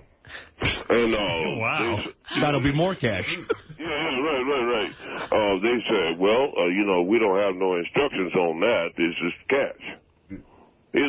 Okay, fine. Yeah, but Riley, what does that have to do with me? No, I don't what set I'm this up. saying is, you called me. You had someone to call me before the show. Yes. Which means that you were implementary in setting it up. No. I had somebody call you to see if you'd want to be on the air Monday. I have nothing to do with the Killers of Comedy in your hotel room. And the Killers of Comedy didn't book Riley. The hotel booked Riley, not us. You have nothing to do. You hired me, but you have nothing to do with my salary. No, he doesn't hire for the Killers of Comedy. Listen, Riley, you got to get out of it. I'm telling you. You've got to get out of this. Look. You got to get out of this. You know, we almost got into a fist fight, me and him. Stand up. He's getting more and more belligerent. Riley, I love you, but... No, bullshit. You cannot diminish me, son. Son? And diminish you? Howard has no desire to diminish what I'm saying is that... well, you got to get out of the radio business. Inherently. I don't know what he was about your nature, and I do not blame any other human being. Hello? Now he's cut off. That'll be Hello? conspiracy, too. I'm here. Yeah. Oh, listen. I don't know what you're ranting and raving about. You clearly have a hostility toward me because I asked you... I have no hostility because you called me before the engagement and said that had these pukewads to set me up. And okay, Riley, here's the thing. And I don't know if you've ever been institutionalized, what your mental state is. I have nothing to do with you. I don't think about you. I don't ever put 10 seconds worth of thought into you. There were 30 people. I don't have anything to do with you having water in your room. I don't have anything to do with you being on the Killers of Comedy tour. You don't have anything to do with him having a room. The only thing I have to do with is I said, hey, you want to do a radio show at night? We've got these channels. I have nothing to do with the salaries. Okay, well, I have nothing to do with the salaries. You wanted to talk about. All right, so let's talk. Okay, so let's talk about that. We'll get off this other bullshit. Yeah, that's what I'm saying. Yeah, I have nothing to do with that. But until I find out different, in fact, to have shooting anywhere near you or anyone you know is like holding a snake. You know, you're such a scumbag. The second you come back there, first of all, we get word from your entourage that you're in a pissed-off mood, that you're not happy. So everybody's walking around eggshells around you. You come over there. I didn't say a word to you. Excuse me. You talk, now shut up. Shut your mouth. I didn't say a word to you. Then I come to tell you the order of the lineup, and you attack me and put your hands on my fucking face, you're lucky I didn't fucking knock you out, you old fuck. This bitch hates you. Who? Shula hates you, Howard. I hate. Yeah, keep spreading more lies. Why would you say Why would you say Shuli hates me? You should hear how he down. What did he say? Is that why you attacked him? Yeah, he defended Howard. Riley, do me a favor. I'm asking you to do me a favor and tell me what he said. I want to know. He said, Howard's a cheap motherfucker. We don't get treated right. He don't mean you no good, and I'm your friend, Riley. I called him a Jew a few times. Remember that? So I stand up and I say, Riley, calm the fuck down. I point at him. I said, calm. Then he stands up. He's got a bottle of food poisoning in his hand, and he grabs it like he's going to hit me in the head with a glass bottle. And waiting in the waiting room to go on stage. And what about you yelling at Fred? No, they have stage nefarious sons of bitches running up in there. And I'm trying to be nice. I said, okay, take your picture. Then he aims the camera at my wife. I said, hey, man, don't do that. She don't want to be, revealed like that. And he took the picture anyway. Then he grabbed his nuts. And what does that have to do with me, Riley? I wasn't even in there. I had nothing to do with that. He sent him in, this motherfucker. Riley, listen to me. You're agitated, clearly, but what I'm saying is that does everybody run up in your room that you don't even know? It's not your room. Howard, if you're waiting to do something, no. Otherwise, they got no security or anything like that. Any son of a bitch can come in there and insult me, my people, the Iron Sheik, and everybody else. Then why do you do it? Yeah. Why do you? Well, that was the last time. Yeah, good. You got that right. You know, Howard, he said there's no security. We needed security to protect us from him. Howard, I'm not kidding. We had security drag Riley off stage. What comedy show do you know? 2 security guards came out. He was so drunk. That's he was funny. It was hilarious. This big Samoan guy comes out. He's grabbing Riley, and Riley's like, get your hands off me, motherfucker. And then another man... Well, that's good theater. With a suit. Another man with a 3-piece suit comes out and grabs him. What is it, Riley? Yes. Howard. Yes. Shuli. Just like Hillary, he would crawl 20 yards with you from snipers to lead you into the gas chamber. I'm telling you, this motherfucker is absolutely of no human worth. Well, that I agree with. Not because he's a Jew. Feelings are mutual, Riley. Oh, I like Shuli very much. Bite you as well as a Jewish snake. All right. Well, listen, Riley, you're very caught up in Jews. Did you tell this to the aliens? Yeah, I mean, you don't sound like a man of peace this morning. You really don't sound like the savior of the world and the universe. No, you brought up the subject. I just asked you. The subject that you were thinking about. I had heard you had food poisoning. I was going to offer you my well wishes, but you took it that I somehow set you up with food poisoning. Do you think that this makes you look spiffy? I just wanted to know how you were feeling. That was it. You're paranoid. So this is why you called me? No, I called you to discuss what is going on with your contract negotiations, but I was adding to that you had food poisoning Riley, this weekend. if I was scheduled to talk to Howard today and over the weekend something happened to me, of course he'd say, are you okay?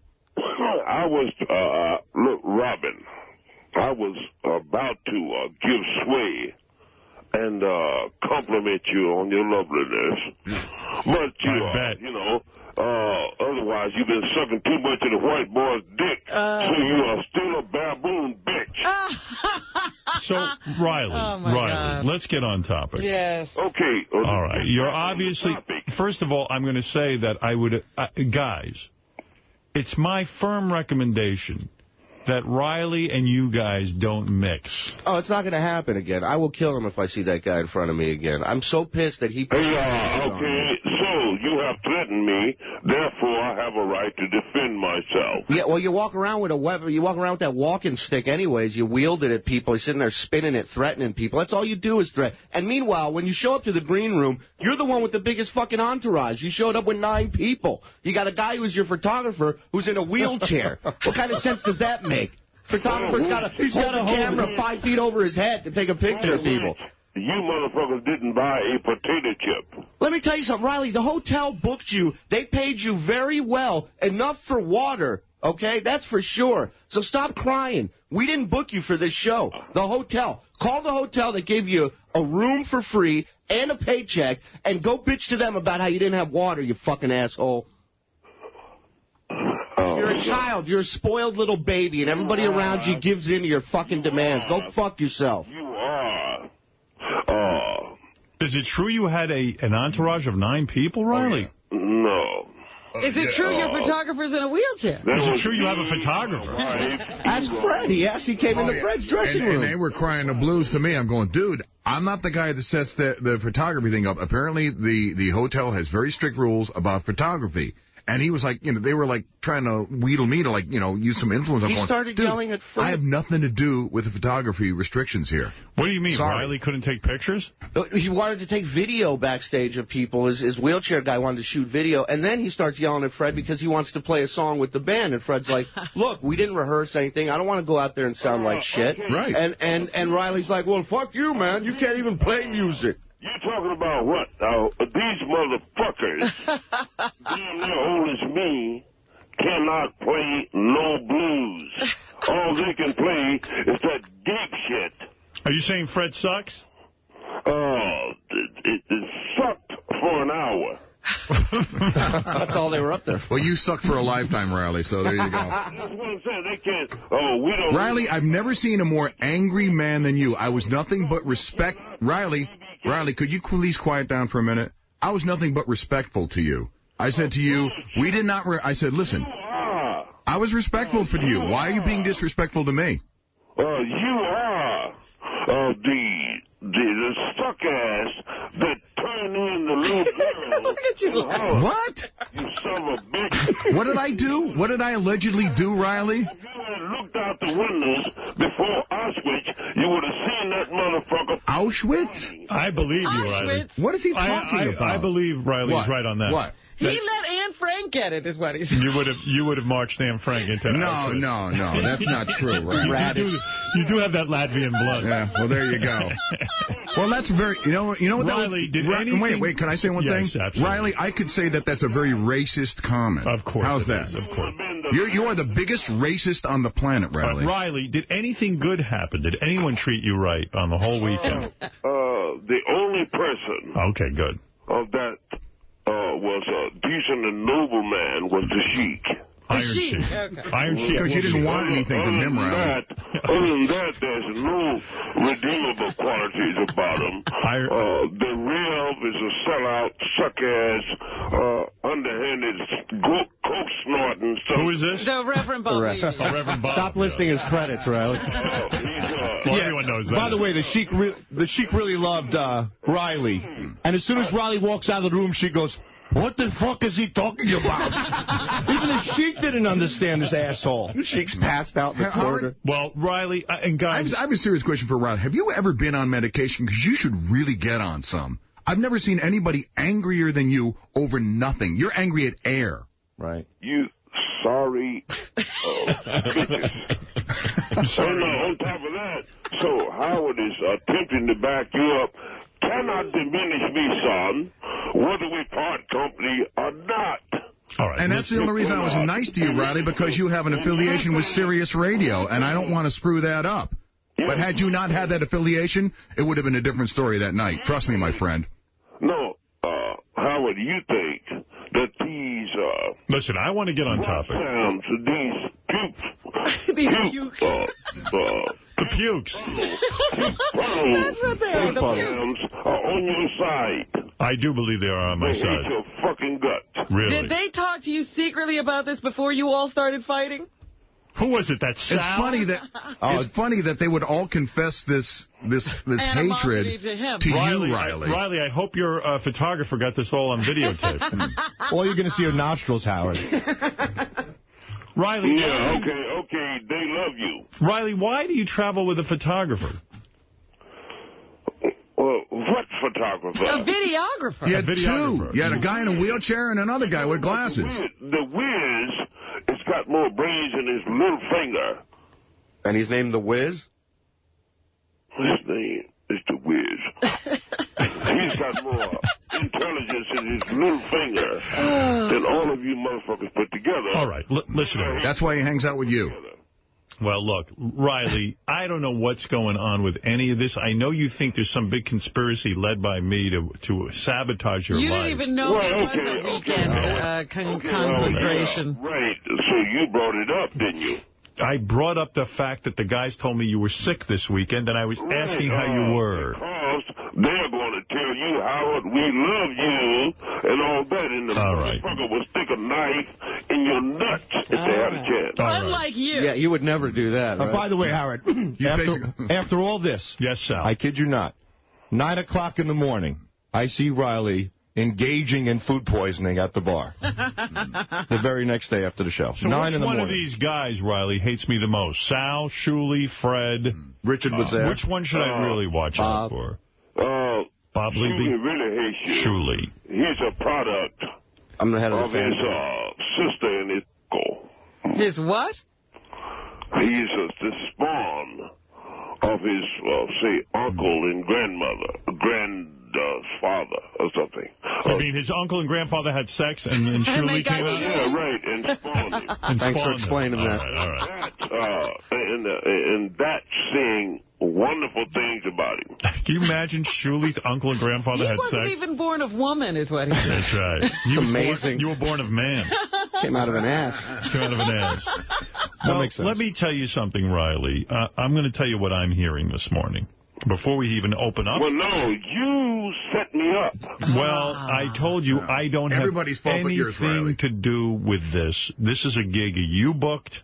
This is a gig that you had. Yeah, you didn't get a call. I did not call these motherfuckers. I didn't tell them to call you. I don't have anything to do with the killers of comedy. I wish they'd all go away. Those They're pukes. killing Howard. I wish those pukes. Yeah, you called me. They're the killers of Howard. I am not a fan of killers of comedy. I like when the guys are doing their comedy here. Hallelujah. That's it. I don't know why you think... Look at the message. Comedy, if Shuley could ever say something funny in the world, I will release him from the purgatory that he lives. I did say something funny. I said, give a round of applause for Riley Martin, everybody. And everybody sat there and booed you. Riley got booed off the stage? Oh, my God. He lost him in 30 seconds. Sal, what did he do when he walks out on stage? First of all, he wants to say stand up. Yeah. And he wants the audience to rise, and he's holding his cane up. He looks like a black Moses with that fucking cane. So he stumbles out on stage, and he's so caught up in food poisoning. Food poisoning. He can't say stand up, so he gets to the stage, he grabs the mic, he holds up the thing, he goes, Dander.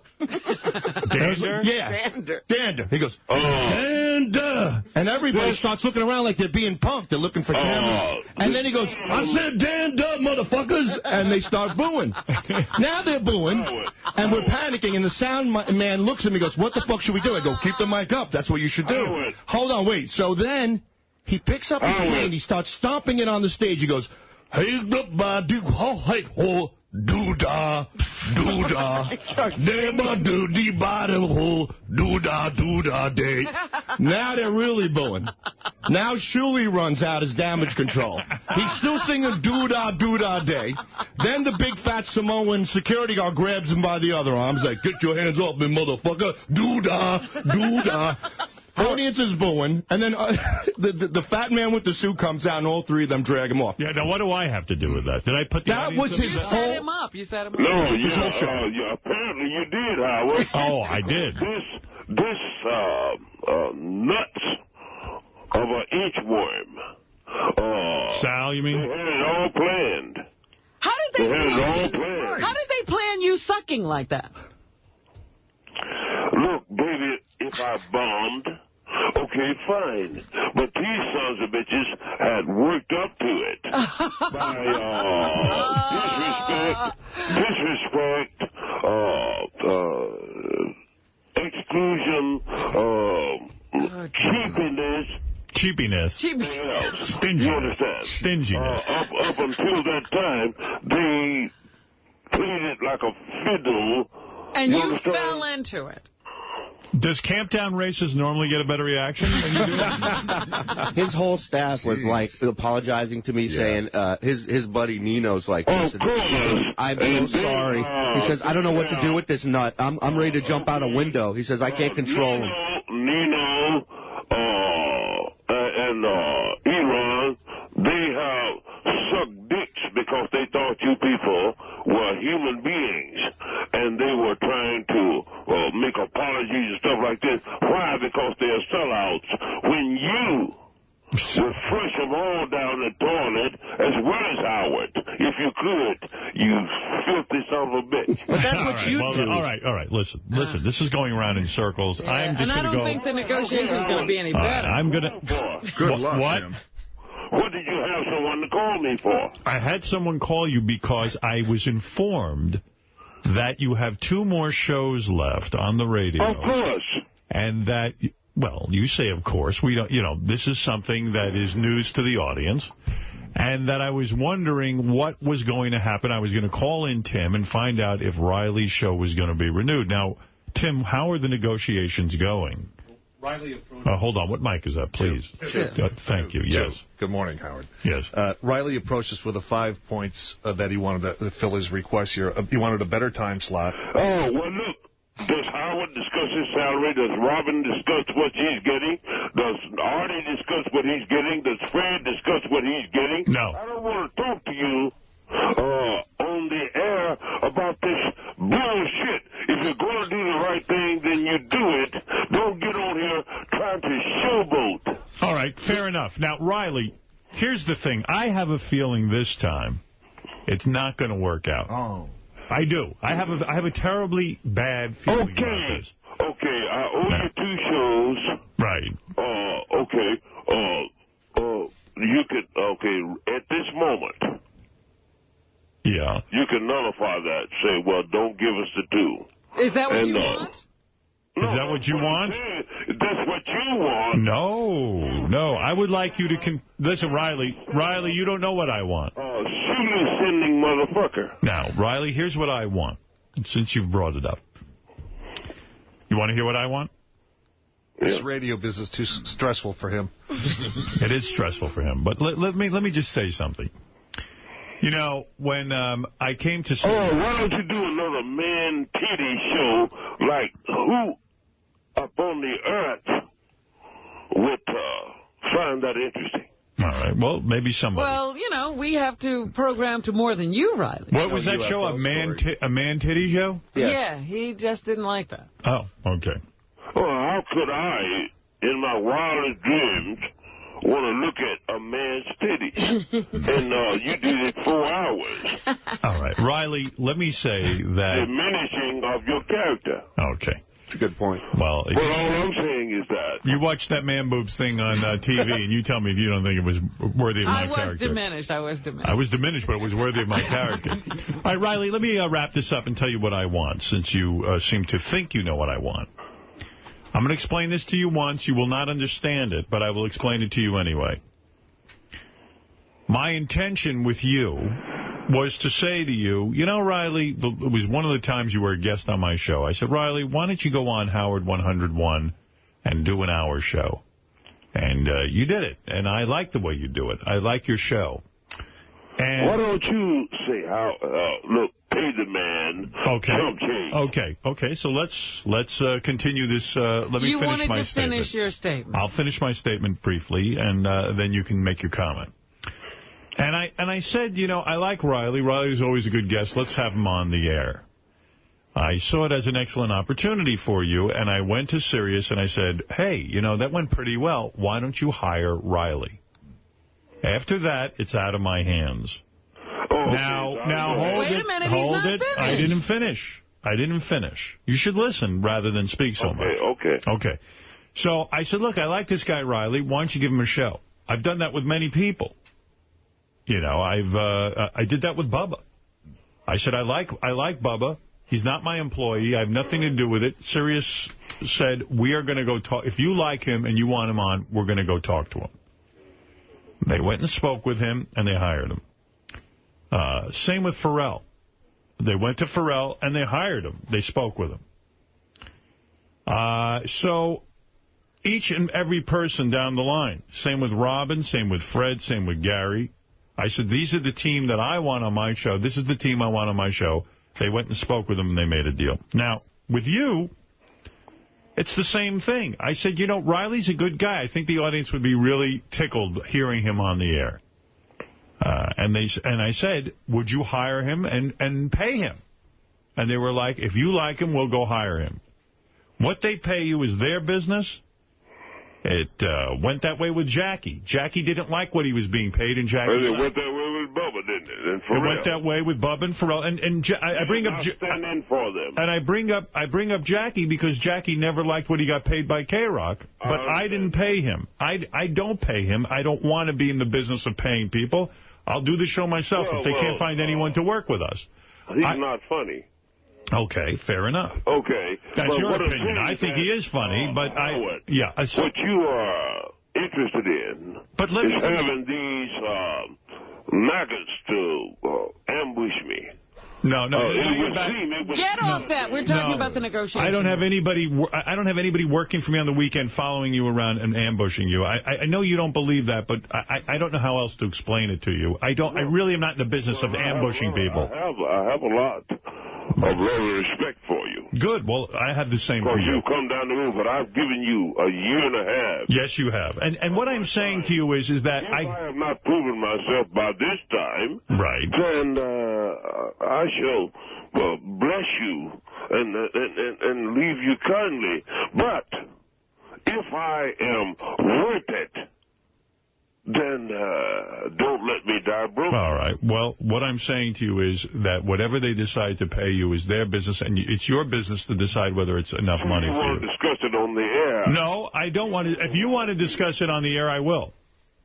That's what I'm saying. Oh, you don't discuss yours. No, I do not. So I will respect that and not discuss it on the air. Okay, then. Well, hey, why don't you people, for once in your godforsaken lives, do something?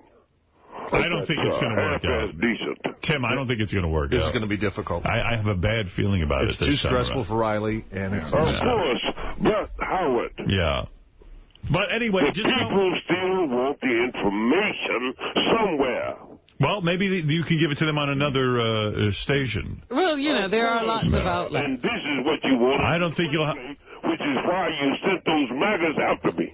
No, I don't send anyone after you. I don't know anyone who would even take me seriously to go after you. Yeah, go ahead. You know what? Even though I know this is all breaking down, we should at least discuss what Riley was looking for. Can I just tell you really quickly? No, you cannot. No, he does not. Can we talk about any points beside your salary?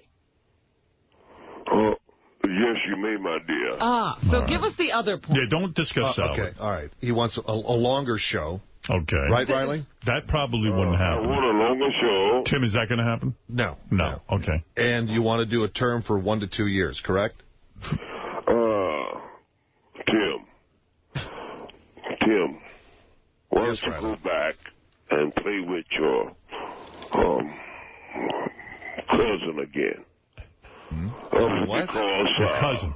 The man told you, hey, don't discuss the salaries and all of this. You just said you wanted to. I'd like to have some fucking class. Look, if there's anything, nothing can get lower than Shuley. All right, Does that spaceship of yours have a breathalyzer on it?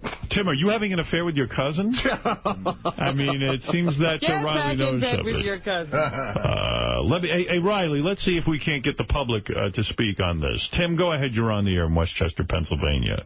Howard, get Riley off the air. I mean, most mornings, I love you, Riley. You know, you're a good guy, great guest, but you got George Takei in the Right. studio. George, I'm sorry you have to hear Get this. back to the masturbation story. Right. All that quality stuff. All right. Well, maybe we've dwelled on this long enough. Absolutely have. Cut them off. I mean, but maybe you're right. Chad, go ahead. You weigh in Westchester, New York. Hey, now. Hey, Howard, hang up on this ungrateful douchebag and give Chuck Zito the time that he wants to get on the fucking air. Fuck him. He's a douche. He's ungrateful. All right. Thank you. The man boob contest was fucking hilarious. Whoever doesn't have Howard TV is missing out big time. Thank you, Chad. All right. Well, the audience is speaking, Riley. Riley, this is not the 2 votes so far, and they didn't like you. They don't like you. Howard. Yeah. If I was an engineer like you, you still cannot nullify the information. Right, that's true. Charlotte, you're on the air in Media, Pennsylvania. Hey, Howard, I just want to say my husband and I were in the front row at the show on Friday night, and I just want to thank Sal for telling us what Riley said. We couldn't even understand it. Well, did you enjoy Riley's performance? Oh, no, Fred was the best. Fred, your band is amazing. We truly... So far, everybody seems to disagree with Riley. Yes. And, about everything. Bob Levy was amazing. He picked on my husband all night long, which was just hysterical. My husband's a big guy, not as big as Artie, but he is a big guy. And Sal's set, really good, very racist, but he did good. Surely you did a good job hosting the show. Thank you. Long-time fan. Love my Howard TV. Thank you, Charlotte. All right, bye. Riley, the people are speaking. You've got to... Of course. And if the people have said... Deep Six Riley, be a monster, as you are, then fine. Kid, I'm not begging you to stay. How can you rob a broke man? Right. All right, that's fair enough. Okay, so let's hope that it all works out. If it doesn't, no hard feelings. And Ralph says he wants to give you advice. Go ahead, Ralph. Riley, seriously, some advice. You're in the world of the Howard Stern Show. You're a novelty act. You're not integral to the show or the channels. Let me finish. You should be grateful. You all are quality. You don't listen. Why don't you go and suck some man's titties? Ralph is giving you advice, Riley. Do you not want... It is. You should be grateful for what you can get, you know? Whether it's $200, $300, or just... why don't you sell your mother? Oh, I like it. And be grateful for getting $200 to sell it to the gas chamber, you fuck. Can't you sell your stupid T-shirts and that other crap on your show? You get money off that, don't you? You have an hour commercial for that stupid crap. Sorry. Your urine containers. Sorry, sick. You are an antithesis of your race. There are some good, nice people. But you are not among them. Nor your set-up boss. All right. You fuck. Yeah, all right. Well, Riley, this is sad. I hope it does work out, but let's see what happens. If you hope it works out, it will. Because people want the information. Right. Melrose Larry, you have the last word. Howard, this is a vicious anti-Semite. This Riley. I thought his comments against you, against Shuley, were disgusting. Riley, you're an embarrassment. The end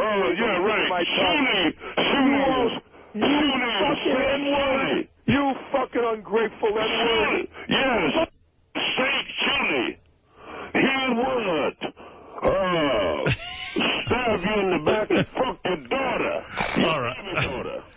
Well, let me tell you, our time is up for this segment. Anytime, anywhere, Riley. You and the bird. I'll beat the shit out of both of you. Anytime. Well, last night his agent called up on Shuley, miserable Nino Del Padre. And backs away from him. Yeah, he's distancing himself. And that's the other thing. You know, here's a guy like Iran and Nino Del Padre, who I hear now you're on the outs with them. So you're not going to be working with them anymore. Now you're pissing off people here at Sirius. You've pissed off everybody on the comedy show. What are you going to do? Where are you going to get money? What are you going to do? You think, motherfucker, I lived 50 years before I met you. He managed to live his life. How do you think that you can do something? Who's going to set up your headbands and piss jugs out front before you're done with the show so you can sell all your fucking junk? Okay, son. It's better to have a headband or a piss jug than fucking... This is the worst part of show business. Barry, go ahead. You're on the air. Good morning, Howard. You have to give Riley anything he wants. I mean, his show has kind of run its course. But when he's on with you, man, you are the funniest motherfucker, Riley. Go, give him hell, Riley. All right, there he goes. There's a big Riley fan. Jeff, go ahead. You're on the air. All right, no Jeff. Howard. Yes. Howard, I'm here, man. I got to tell you, 20 years of listening to you, I've never been bored. But this morning, you're killing me. You got to get rid of this asshole.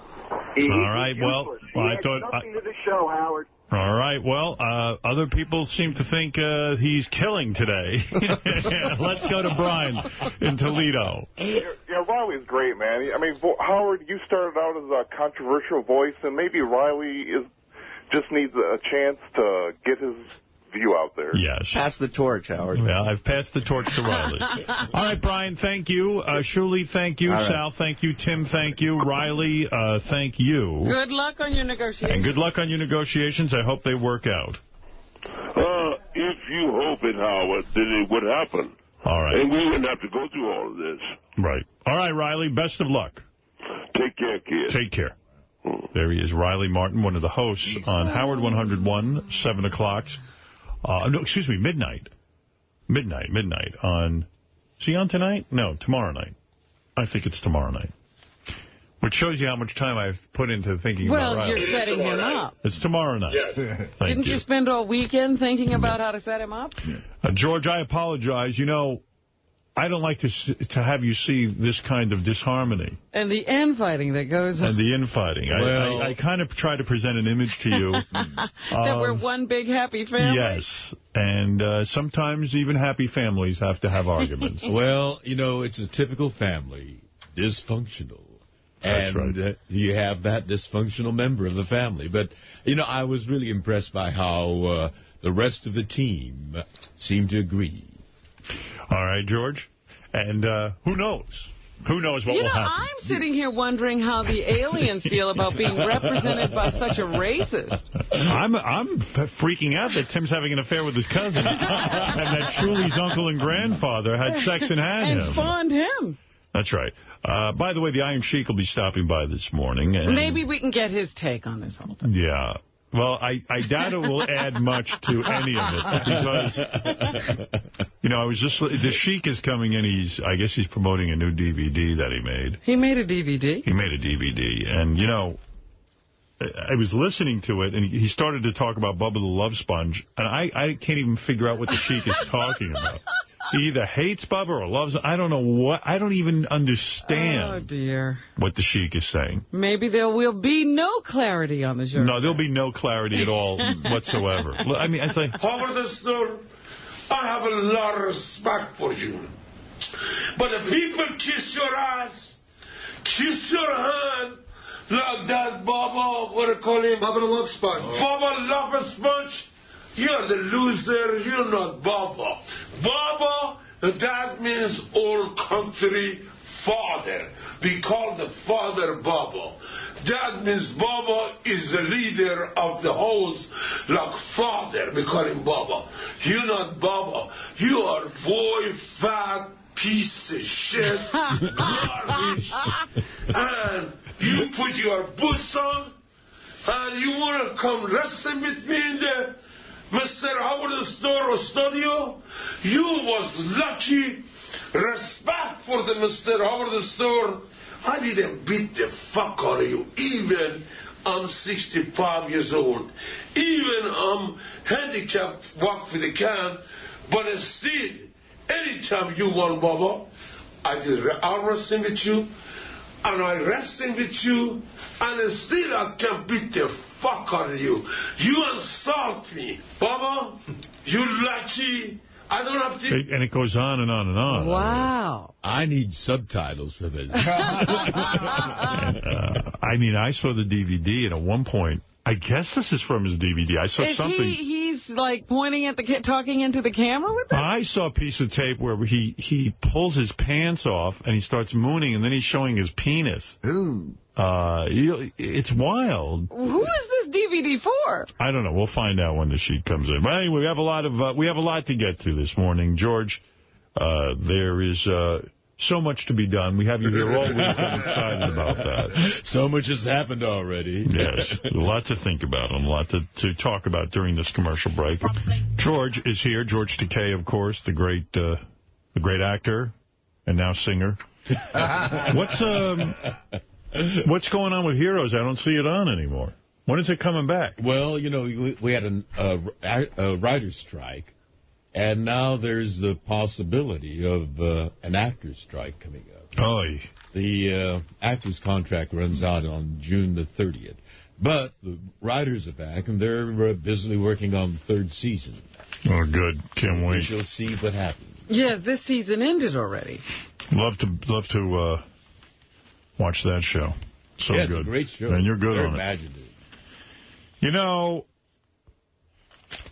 Robin was saying earlier that Rolling Stone movie that just came out. The Rolling Stones, Martin Scorsese filmed a concert of theirs, and she said it was really good. I missed it. Yeah, I was supposed to go with her. You couldn't get out of bed. No, I just, I don't know. Well, I called you and told you there was nothing going on. You said, I think I'll stay here. Well, it was kind of like I was kind of like not even ready at that point. One of the kids on American Idol, they say they had to boot his father from the show because the father pushes that kid. He's like 16 years old or 17 years old, and the father's such a nudge. He's like a stage dad? Yeah, it's so sad. And this kid's like kind of seasoned, and he even forgot the lyrics one week, and they think it's because the father's just making him insane. Too much pressure, huh? Yeah. Jay Leno did a weird thing. I saw this in the newspaper. I don't get it. There's a show in England called Top Gear. And what it is a car show. It's about cars and fixing cars and stuff. Jay Leno's claiming they asked him to host the American version of it. And he's going around talking about how he thinks NBC is going to screw it up, the show here in the United States, because the executives aren't true car lovers. And he didn't want to go on. And it's really interesting. He's bad-mouthing NBC in a sense. Well, yeah. He's in, in a little bit of a situation here with NBC. They are getting rid of him to replace him with Conan. Right. And yet they say they want to continue their relationship. I think he feels a little bad about being pushed out. Yeah, but isn't that justice? I mean, for Jay Leno, who pushed Johnny out in a sense and, like, squirmed his way into secret meetings and... Sure, it's justice, but does Jay Leno want justice? No. Yeah. Well, anyway. I mean, I'm sure Jay Leno's the most popular late-night talk show host in the country. I'm sure that when he leaves The Tonight Show, he can get a job with Fox or ABC. But why should he have to go anywhere? He's won the right to the job. Evidently he hasn't. You know what I mean? Like, it's a temporary thing. I asked someone about that. I said, why would you get rid of a guy who's number one? And they go, look, at some point, Leno's just going to be too old. We got a younger guy in the wings. We can get a couple more years out of him. Letterman's probably going to retire. So, I mean, does Letterman want to stick around? What if Conan kicks his ass? This is strategic for NBC. This is what they claim. I don't know. If I was running a network, my idea would be anybody who gets ratings can stay. Right. Why even try to figure out what should happen next? Yeah. And, like, if Conan O'Brien doesn't like it, let him go find another job. But I don't know. It's weird to have a guy in there and then say to him, you're going to be done in 5 years, and we're giving it to Conan O'Brien. We don't care that you're the top-rated nighttime guy. And certainly, NBC can afford to pay off Conan and just say, screw it, we're sticking with our guy. But why would you make the deal with Conan that for, $45 million if we don't give you the job? They didn't want to get rid of him. They liked him following The Tonight Show. They thought that he was such a talent that if he went up against Leno, they'd win or something. I don't know. It's weird. They just want to hold on to their late-night franchise. But it's hardly a franchise. Who knows? Those shows bring in a lot of money. Hey, Gordon. Hey, Howard, how's it going? Yeah. Hey, Adam Carolla's going to be the host of that Top Gear show. And, Adam is a car dude. And he's supposedly a friend of that asshole Jay Leno. Yeah, Adam told me that. I didn't know that was public knowledge. He told me that he's going to be hosting Top Gear. You know, so I don't know why Jay's going around. I guess it's another job Jay wanted that they gave to a younger guy. I don't know. But it's good. I mean, I think, you know what I think of Jay Leno. I think he's a scumbag. I think he's a real dick. I think he's got a double standard. I don't think he's an honorable guy. That all came about after... Well, you know, I'd been feeling that way for a while. Like, I used to go do the Tonight Show. Before the Stuttering John thing happened, I used to go do the Tonight Show, and I would kind of just stand there and go, Jay seems to be empty inside. Seems to be like... He'd come backstage and say hello to me, but it was almost like he wasn't even in a real conversation. Like, he was like, hey, how you doing, man? Okay. It just didn't seem like there was a human being inside of there. Well, yeah, but the conversation is already over when it starts, because he knows just how it's going to go. Your job is just to fill in the blanks. He's gone by the time you even realize he was in your room. Yeah, and I was happy to do the show. I mean, I was always happy to do the Tonight Show. I mean, I didn't mind doing it. But... You know, then when that Stuttering John thing went down, which I swear to you, I feel fine about John leaving. I never had a problem with that. I just thought Jay was a creep for taking one of my guys and not picking up the phone and saying to me, look, John was a pretty major part of our show. You know, I'm a friend of Jay's. I'm sitting there and I'm doing his show. He knows John's on my show. He's secretly negotiating behind my back to take one of my guys away from me, and he doesn't pick up the phone and say, listen, nothing has to be secret. I can pay this guy a lot of money. I would have said, good. You know, if we can't pay John what he wants, I'm not going to stand in John's way. I just thought it was weird. I know traditionally when you go and you look for a job, you don't contact somebody, you know, the old boss. But in this case, I thought, wow, you know, this is show business. This is a major show. It isn't like people aren't going to notice that Jay not only rips off half our bits, but now he's taking some of the players from the show. So I just thought it was a creepy way to deal with it. And I'm not angry with John over it. I was angry with Jay. And I told Jay that. Jay called me, and you know I'm not a two-face. I got on the phone with him. I said, I think you're an asshole. I think you handled this like an asshole. You're not a man. You're a maggot. And quite frankly, we're not friends. And I consider you to have mishandled this and you handled it poorly. And then he just said it in his robot-like way, not hearing a word I said. He goes, so does this mean we're not friends anymore? I go, Jay, what did I just say to you? I just insulted you. I pulled out every insult in the book, and you're going to ask me if we're going to be friends? You have to be insane. Go back and write some jokes and go live your life. I'm just not a part of it anymore. It's interesting how he's had that job for all this time, and nobody seems to have warmed up to him. No. And the weird part is, Rosie O'Donnell, when she had her talk show, hired one of Jay's behind-the-scenes people, like a technical guy or something, and Jay blew a fit. Really? How dare she? Should have contacted me. Do that to a fellow talk show host. Let me get some water.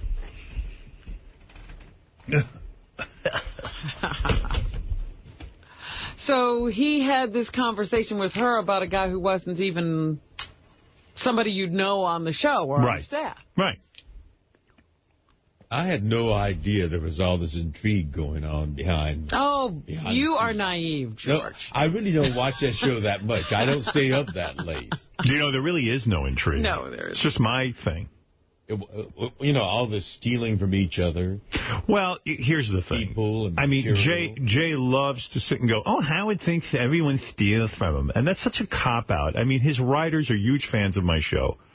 The whole idea of Stuttering John going out and asking questions on a red carpet and sending your interns out to ask questions, and they really kind of like weird, crazy questions. Right. Was something I did. And then even speaking to people on the street and asking them the regular, you know, who's the vice president. Yeah, and then, we used to do these intelligence test things. And then, like, all of a sudden for him to go, oh, no, you didn't start that. Steve Allen did. Fuck you. You know, it's just like, stop insulting me. Don't insult me. Go sit down with your writers and ask them the truth. Tell them to whisper at you in secret so you can stop insulting me. I know what Jay invented. Nothing. He's a stand-up comic. Ross the intern. Yeah. And come on. They took jaywalking, his signature bit, he calls it. It's my bit. Been doing it for years. Jaywalking. And it's just fucking horseshit. Really is. All these guys. No creative motherfuckers. I hate them all. I don't know. I can't wait to get out of the business. I fantasize about it every day. I wake up every morning and I say to Beth. And what are you going to do? Oh, I mean, nothing. I don't want to be stolen from anymore. I don't want to be stolen from anymore. I'd rather not invent anything. I'd rather go away. I'm sick of writing for the world. I'm sick of writing for the Jay Lenos and have, you know, these other companies rip off my shows. America's Smartest Grade 5th Grader. Are you smarter than a 5th grader? Jesus Christ. All I have to do is take the tapes of us doing Are You Smarter Than a 5th Grader for the last 20 years and sue those motherfuckers. I deserve every penny. Someone said, well, you ought to get half the money. Half? I said, I should get all of the money. And I really should. Could Howard TV just... I'm going to do that goddamn lawsuit just to prove a point. Could you guys just pull the tapes of the 5th graders answering the questions and doing that show? I'm sick of it. It drives me crazy. Well, you know, coming up with material every day like this, I mean, it's amazing what you do. But maybe what you should do is, you know, work on writing one movie. No. Or one I don't want to write anything anymore. Musical. I want to retire, George. But you know, this is part I want to of be done with it. You don't have to do something every day. George. You know, do your big thing. I don't want to do that. Maybe that's what is that what you're suggesting for his retirement, George? Well, that he you know, I can't imagine Howard really retired. Oh, imagine on. Oh, really? Because you're such a creative guy. I'm going. No, I'm not. I'm out of creativity. I'm leaving radio. And what are you going to do? Stop making these When you retire, what are you going to do? I'm going to sit home. Just flake out? And stare at the wall. He's going to yell at Beth. Beth will have the benefit of listening to me every day. He's going to give all of his ideas to Beth. Yeah, I get out of bed, I wake up, I go, the first words out of my mouth are, fuck. You know, I'll do what you do. I'll jerk off in the shower. You know. Yeah, how about if I do Who's Smarter? George Takei. Are you smarter than George Takei? And then I will have a show. Wait, are you up for that? What? Are you smarter than George Takei? To do a daily show? Daily show, that's right. I'm going to write that. I haven't got the... How about are you gayer than George Takei? And then we have gay men. Oh, there are a lot of gay people that are gayer than me. That's for sure. Oh, that's for sure. Yeah. I know a few. Yes, indeed. No. You passed for many years as a straight man. I did. You did. But then, you know, gays come in many sizes. I mean, what is the definitive gay? Who knows? I mean, you know, we come in every degrees. All right, listen. The Iron Sheik is here. I got to get him in. I have I have a whole bunch of tapes to play for you. Let me see.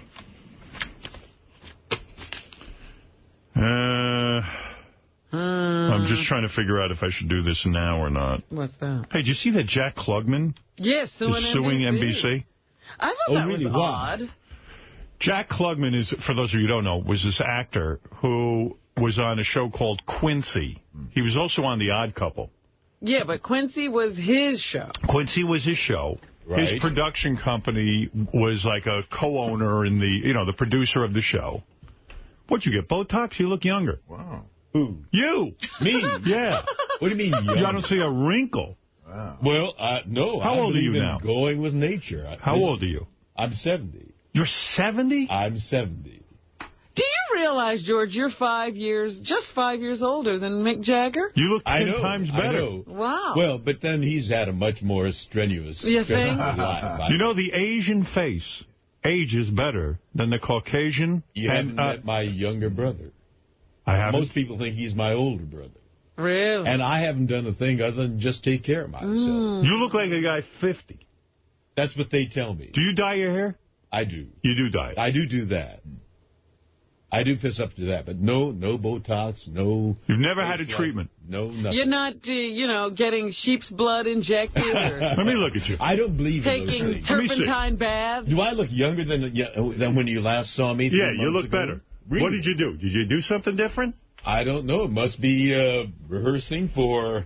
I swear, it's my secret talent. It's the cock or the semen. I don't know. I'm not kidding. Oh, well, let's give the credit to Brad. Brad's semen is a youth elixir. You're not into leech therapy or anything? He's not only leech an therapy? aphrodisiac, but he's... Are you doing leech therapy?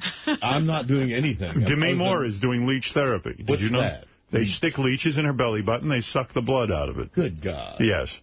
I couldn't imagine doing You are not doing that? You're not doing some sort of regimen? Just, exercise? The rules of nature. Yeah. I mean, you don't even have the turkey neck. You don't even have that for a 7-year-old. I do exercise. I do this. What do you do? Oh, you do that? You move your head? You turn your head up. What do? You stick your neck out like a turkey, and it avoids turkey every neck. morning. See, people with turkey neck don't stick their necks out. Well, you got to use your muscles. Yeah. I mean, if you don't use them, you lose them. Right. Well, and most people don't use them. George cracked me up once when he came in here, and he was complaining about the old people during the matinee who coughed. Oh, my goodness, yes. Well, let me tell you, he's right. This is why I don't go to movie theaters or plays. Because I want to wring everybody's fucking neck right in the theater. You go to I've gone to plays. I don't enjoy plays the way you do, but I've gone. And you get these people. One guy will start. They go, okay. Then some other asshole. They've even done studies on this. It's contagious. People hear somebody cough, and they subconsciously have to. Then you hear another person. It's like on the set. It's people sicken me. Well, they sicken me. That's part of being a part of an audience, But how do people not know common courtesy? I know, you're exactly correct. To sit in an audience at a production and to cough like, get the fuck out. Go home. You got that kind of problem. Go home. Civility is dying. It's dying. I mean, with cell phones, we plead at the beginning of each performance. Yes. Please turn them off. And they can't turn them off. And they do clever ways of making that. Why can't they turn them off? What is it? You know what? I'm going to tell you. You want the answer? You want the answer so now you can explain it to your fellow thespians? All right. I'll tell you what it is. The cell phone has become an umbilical cord. We are a nation of jerk-offs who cannot separate from their mothers. There are people who can't walk down the street without being on a cell phone. You know why? They're insecure. They walk down the street alone and they shake in their pants. So if they're on the cell phone, they feel like they have mommy holding their hand and walking down the street with them. And then they go into the theater and they got to have mommy in the theater with them. They can't separate from their parents. They're perpetual adolescents. And it's arrogance. I was doing a play in I did Equus in Los Angeles. I know. And the traditional appeal at the beginning of the performance. Right. In the middle of the first act, a cell phone went off. Right. The man got up and left. And the ushers went out and asked him nicely, please turn it off. What did he say? Well, he had a conversation. He finished it, and then he nodded to them and came back in. Right. In the second act, that same cell phone went off again, and he went out, and the ushers went out and demanded that he turn it off. He said, I'm a doctor. A doctor. A doctor? So what? Put it on vibrate. It could vibrate. Just because they're doctors. Yeah, they could put it on vibrate. But let me tell you this something. man was arrogant. Yeah. Being a doctor sets him apart. Oh, yeah. They're elitists. Here's the doctor. I had to go to medical school. Boo fucking who. Who cares? That's right. Well, let me tell you something. The other thing that George complained about that really cracked me up, he talked about the old people walking. Oh, my God, yes. What do you mean? In the street? You can't move. No, in the theater. It's crowded enough as it is during intermission. And you have an urgent mission to get to the restroom. They don't move. They get out in the aisle. And they stand there. And they totter, and they, Yeah. Well, because they think that they get old, they have a right to all of a sudden rule the world. Exactly. They can move. Arrogance. They can move. It's an arrogance. You're right. And let me tell you, listen, I don't go to any plays.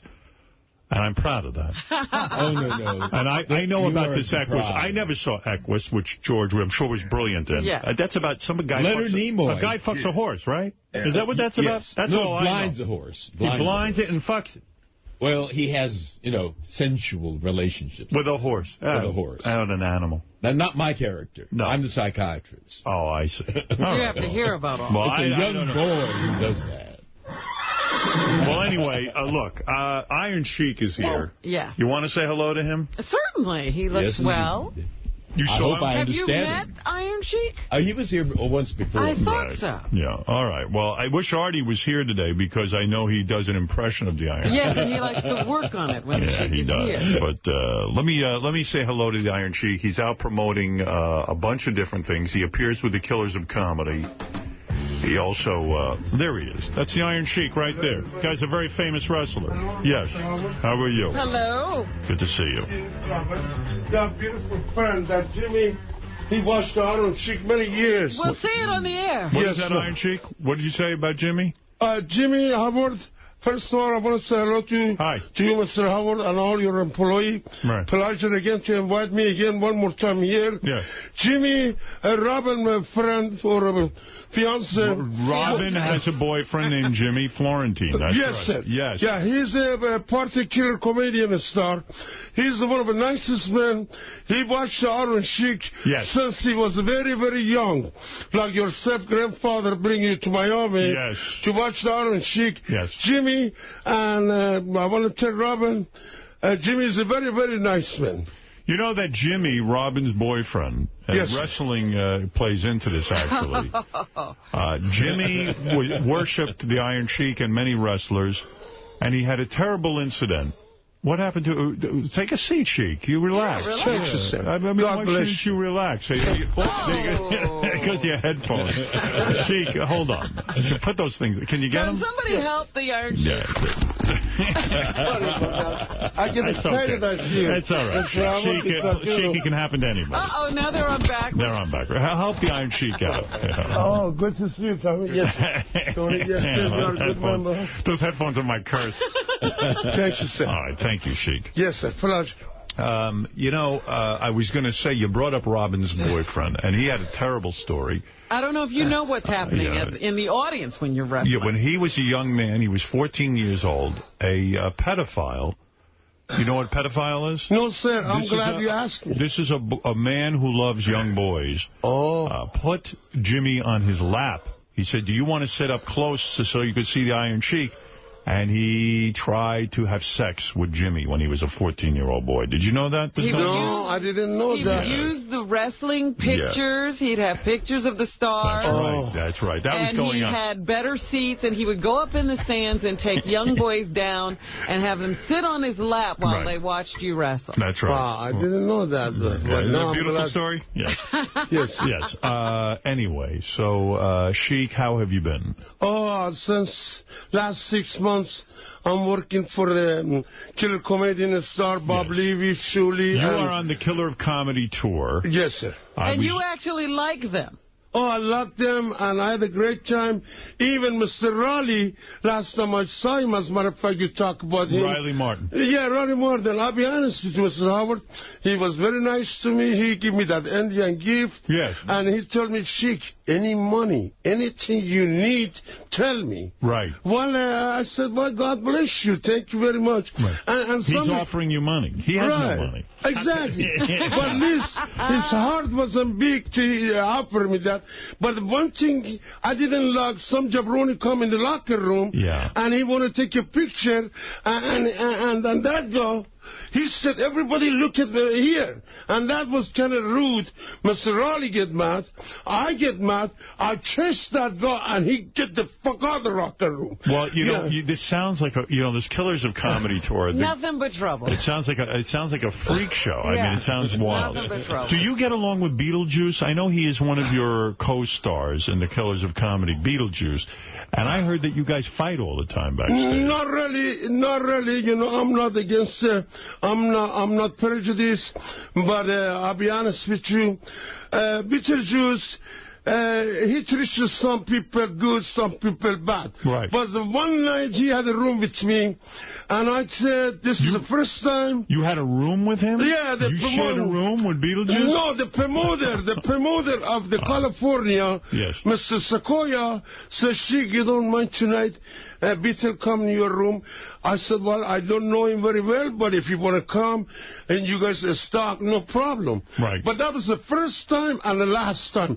Because first of all, he didn't go sleep all night. Right. Talk and talk and talk. Beetle? Yeah. I was ready to beat the fuck out of him, but I didn't do it because respect for you guys. Right. So, but I want to say, I tell you, Sequoia, this is the last time you give me the room like Beetlejuice. If again the jabroni come in my room, I'll beat the fuck out of him. I'll shoot him out of the window. But he's okay. He's okay now. I get along with him.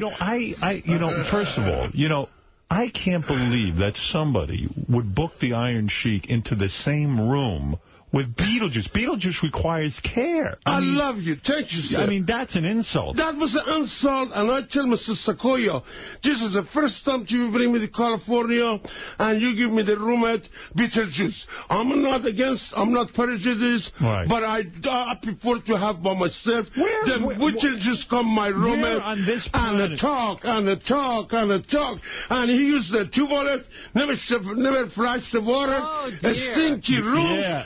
What's this? First of all, honestly, the Iron Sheik brings up a good point, and I got to tell you something.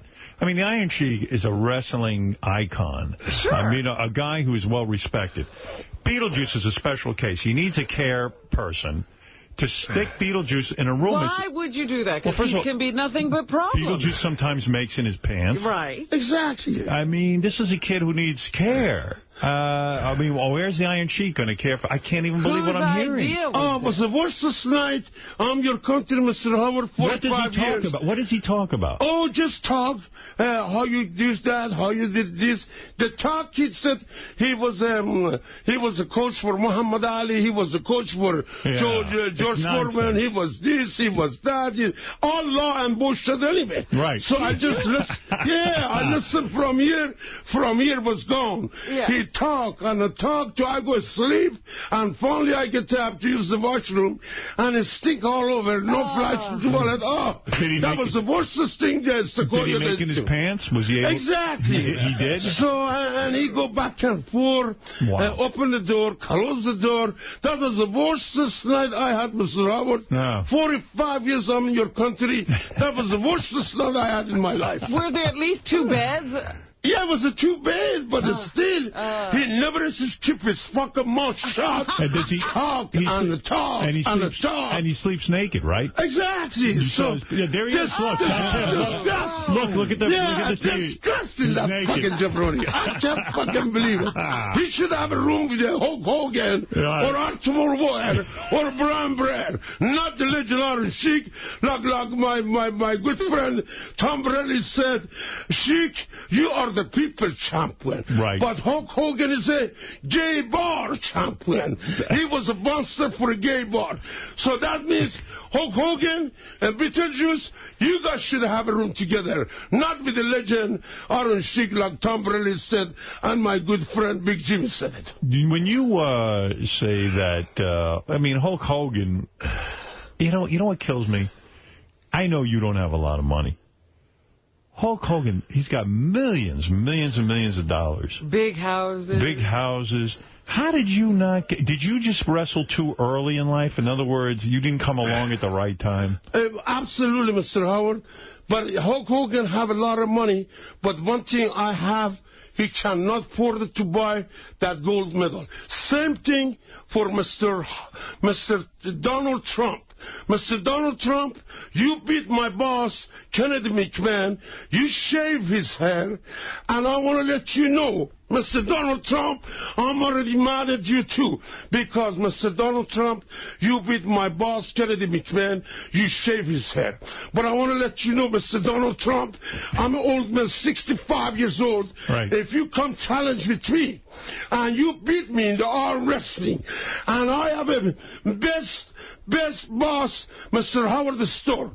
If you come challenge with me arm wrestling, you beat me, Mr. Donald Trump, you can have my gold medal, and you can have my WWE championship belt, and you can shave my mustache.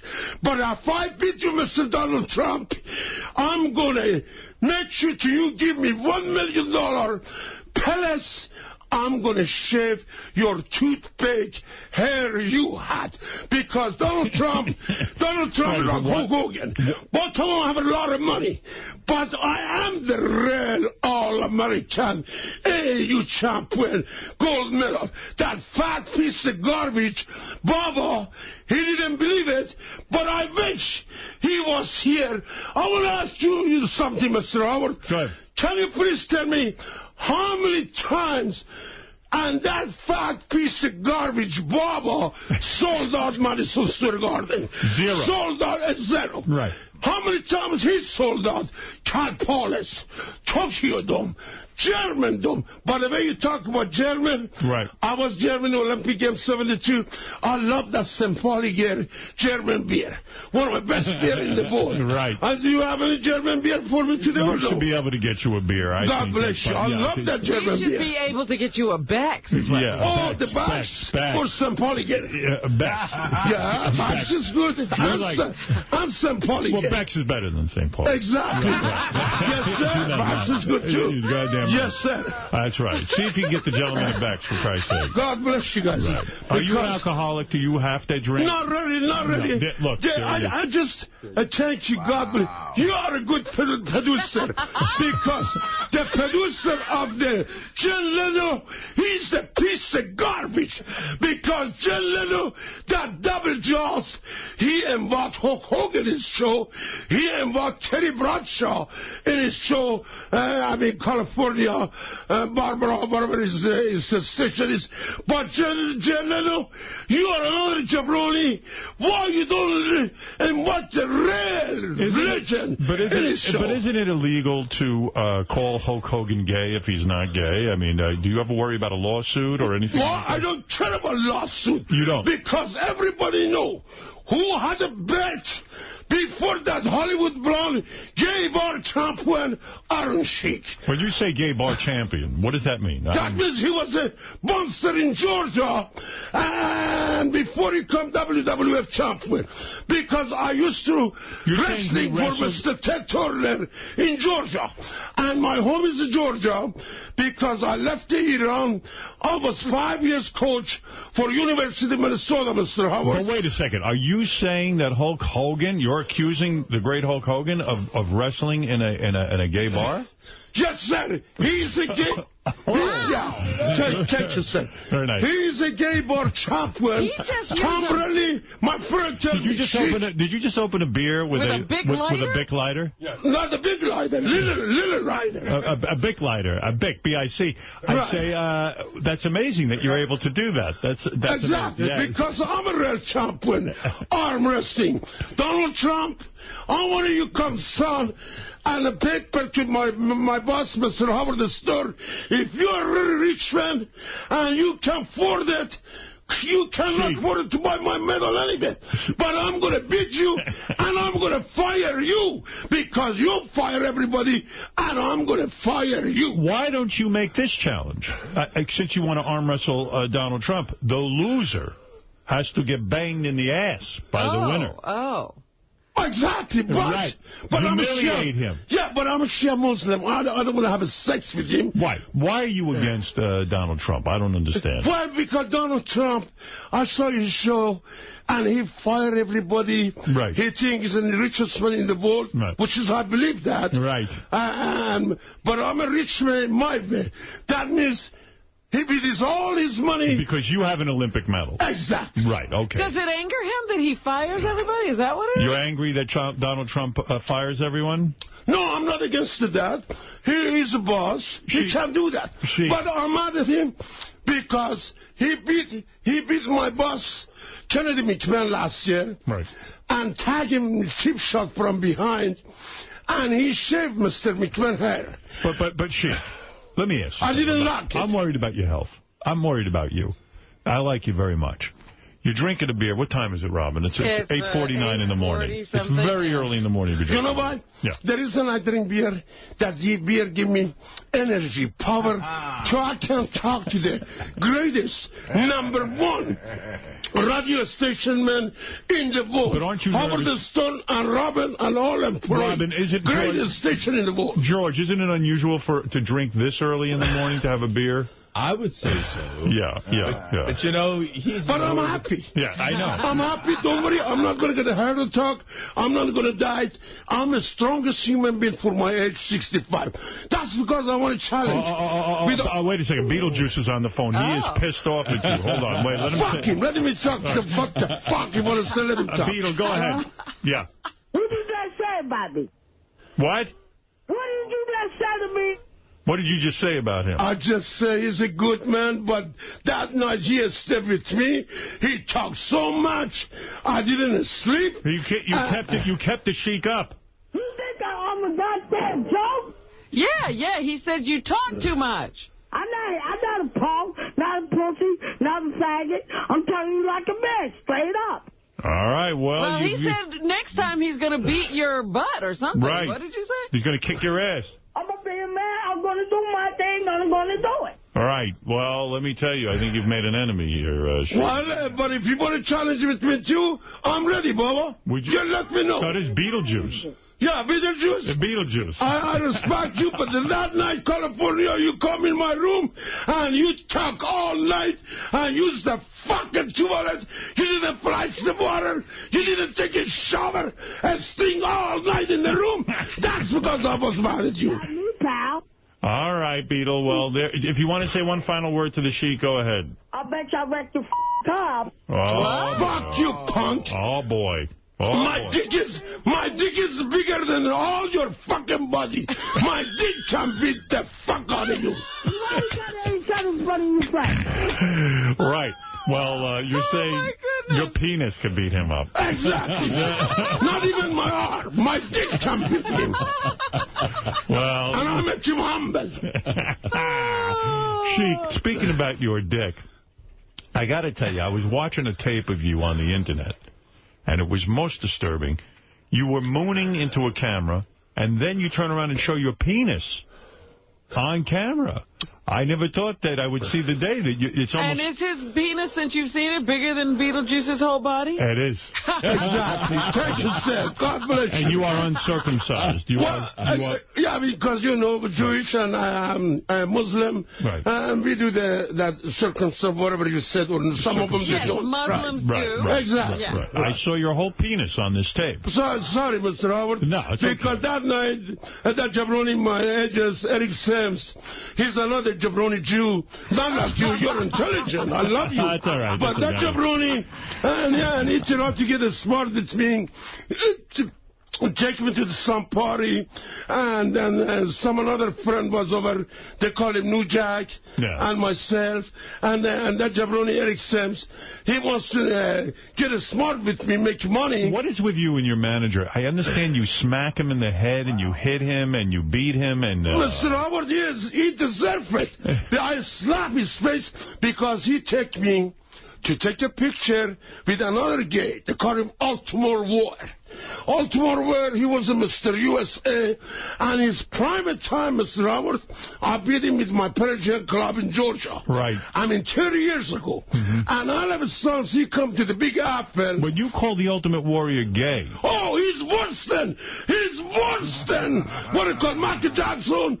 Worse than Michael Jackson. He's worse than Michael Jackson. Oh, because Michael Jackson, high class. All right. He liked the young boy, but that guy now Archibald Wire, himself to the people, to somebody fuck his ass to give him money. That was a disgusting. Randy Savage is on the phone, wants to speak to you. Yes, Randy. Iron Sheik, yeah. You are the jabroni. You have the small dick. You're a loser with your cheap small metal, yeah. Randy Savage is a wrestler, too. Randy Savage, you are another cheap Jew son of a bitch. Oh, you come into my room and snort my coke and smoke my marijuana and drink my beer, and you never return it back. You are another no-good son of a bitch. I wish you was here to I fuck your ass with that German beer. Bex. There you go. All right, Randy, I'm sorry. Sheik is not in the mood, I guess. Exactly. Randy? Yeah. We got to go. Fuck the Sheik. Fuck you. I wish you was here to fuck your ass with that Vax German beer. When did you guys Because I'm a Muslim. I cannot fuck you with my dick. All right, Randy Savage, thank you. How long ago? Did you used to wrestle Randy Savage or no? Oh, yeah, I wrestled with his father, God bless him, Angelo. He tried to stick his dick in my ass when he wrestled. I wrestled with his father, Angelo Savage, and his brother. You have a good brother, Lanny Poffo. Good young man. Right. And God bless his wife, Elizabeth. She passed away. Beautiful lady. I cried for her. But Randy Savage, you're a scumbag like Jay Leno. You and Jay Leno sucks. Right, okay. Hey, Hulk Hogan's on the phone. Oh, fuck Hulk Hogan. Wait. No, for real, he's really on the phone. Oh, my God. Hulkster, hi, Hulk. How you doing, my friend? Hey, how are you? Hey there. You're embarrassing me running around like an idiot in your trunks. He says you're an embarrassment. Because you are liar piece of garbage. No. You come to me, it's a Shiki baby. I love you. After I lost my belt in the Madison Square Garden, New York, you lied to me. Oh. And also, you cheat your wife because you have sex with your daughter girlfriend. What kind of fucking man you are, Hulk Hogan? I'm the man. I'm a people champion. You are, like my friend Tom Brady said, you are fucking gay bar champion. I am the man. Hulk, do you want to respond to this accusation? Brother. No? Oh. Uh-oh, he's pissed. Man. Are you angry? Fuck him. I'll break you in half like a little toothpick. Fuck you! You want to do arm wrestling with me? First let me have with Donald Trump, and you're going to be next in my target. You want to arm wrestle? Please shut up. All right. All right, go ahead. Have your word. If we were in a real street fight and you ever got close enough to hit me, it would be all over. Well, come and show me, you punk! Stop me from hitting you. Yeah, what kind of fucking man you are to cheat your wife and beautiful lady Linda and your fucking son fucked up that punk and make the passenger to go in the coma? What kind of fucking son you raised? And your wife, nice lady, I love her. Huh? Linda left you because you cheat, Linda. What? You cheat, Linda, because you have sex with your girlfriend, with your daughter girlfriend. What the fucking man you are? You are lucky you're not Germany. Otherwise, you're going to fuck your ass with that wax beer. Look, man, I made a mistake. Oh, you made a mistake? Yeah. Too fucking late. You're right. Wow, Hulk is agreeing Hulk with agrees with you. You trained him. I'm madly in love with you. What? What? I'm madly in love with you. Yeah, go for it. Be in love with your fucking son before somebody fuck his ass in the jail. I want to spend the rest of my life with you. All right, Hulk. Thank you very much. Oh, they make me mad again. I get sweat now. No, you are really on fire. First of all, let me tell people what you're up to, Sheik, so you can calm down. Yes, sir. Thank God we got you a beer. Is that your first beer of the morning? That's as a matter of fact, Firstbach's German. Firstbach's, yes. Because that's a strong beer. I like it. You're still doing coke, though, huh? Oh, no. No more? Swear to God, Mr. Howard, since I'm working for Killer Comedian, Mr. Robin, Bob Levy, no. All right. I don't do nothing. Only a smoke cigarette with Shuli and Sal in the locker. Wait, Donald Trump is on the phone real quick. Yes, Mr. Trump? Hey, Howard, it's Donald Trump. How are you, sir? I'm pretty good. Would you arm wrestle Iron Sheik? Sure. You would do it. Piece of shit. Fuck you! I'm not a piece of shit. You're a fucking piece of shit. Cheap shot, you beat my boss, Mr. McMahon. But if you think I'm a piece of shit, come and try it. I'm gonna fucking fire you. Oh, sure you are. I'll take one of my helicopters and shove it right up your Iranian ass. Fuck you! You can't even fucking beat me to take my gold medal. I have a lot of respect with you. I have a lot of respect for you. Don't cross me. Otherwise, I beat the fuck out of you, and I fire you too. The Sheik says he has respect for you, Mr. Trump. Yeah, exactly. That fucking gold medal's worth about $5. I make that in 2 seconds. But fuck you! With all your money, you cannot afford it to buy my gold medal. I think that's a wooden nickel you're wearing around your neck. All right, Mr. Trump. Never mind. Fuck it, Mrs. Ram. All right. Well, obviously. Howard, can I ask? Sure, George. You know, with all your violence and vulgarity and exposing your privates and all, do you consider yourself a good Muslim? He's talking to him, Mr. Howard? Yes. He is. I'm sorry, say it again, That's sir. George Takei, the famous actor from Star Trek. Sorry about that. Wait a second. Yes. Sheik, put that on. Gary, help the Sheik on. The Sheik's George had a question for you. Gary and I, we get right. Look like you are Italian, I'm Iranian. Italia, Iran, all this country in the Middle East. Jerusalem, Italia, Iran, a long time. What happened, Gary? I'm sorry, I break it. Yeah. So give him a different set of headphones. All right. Give him a Well, you're very excited. All right, hold on, George. Let him get the headphones on. Hold on a second. Yes, Sheik, go ahead. Yes. Good, Gary. God bless you. Right. Sit down, Sheik. Yes. Are you calmed down? Yeah, I'm going to calm down. Okay, you're going to get riled Don't up. make me too excited to get up now. No. Only I get up for the man. He asked you, do you consider yourself a good Muslim? Because I do my prayer 5 times a day. Do you pray to Allah 5 times a day? Ya Allah, Ya Muhammad, Ya Ali. Right. I'm a Shia Muslim. And does he approve of your exposing your privates and your vulgarity? Does Allah approve of your using curse words and exposing your penis? I'm glad, Mr. Howard, you explained it better, because my English, I'm not a school teacher.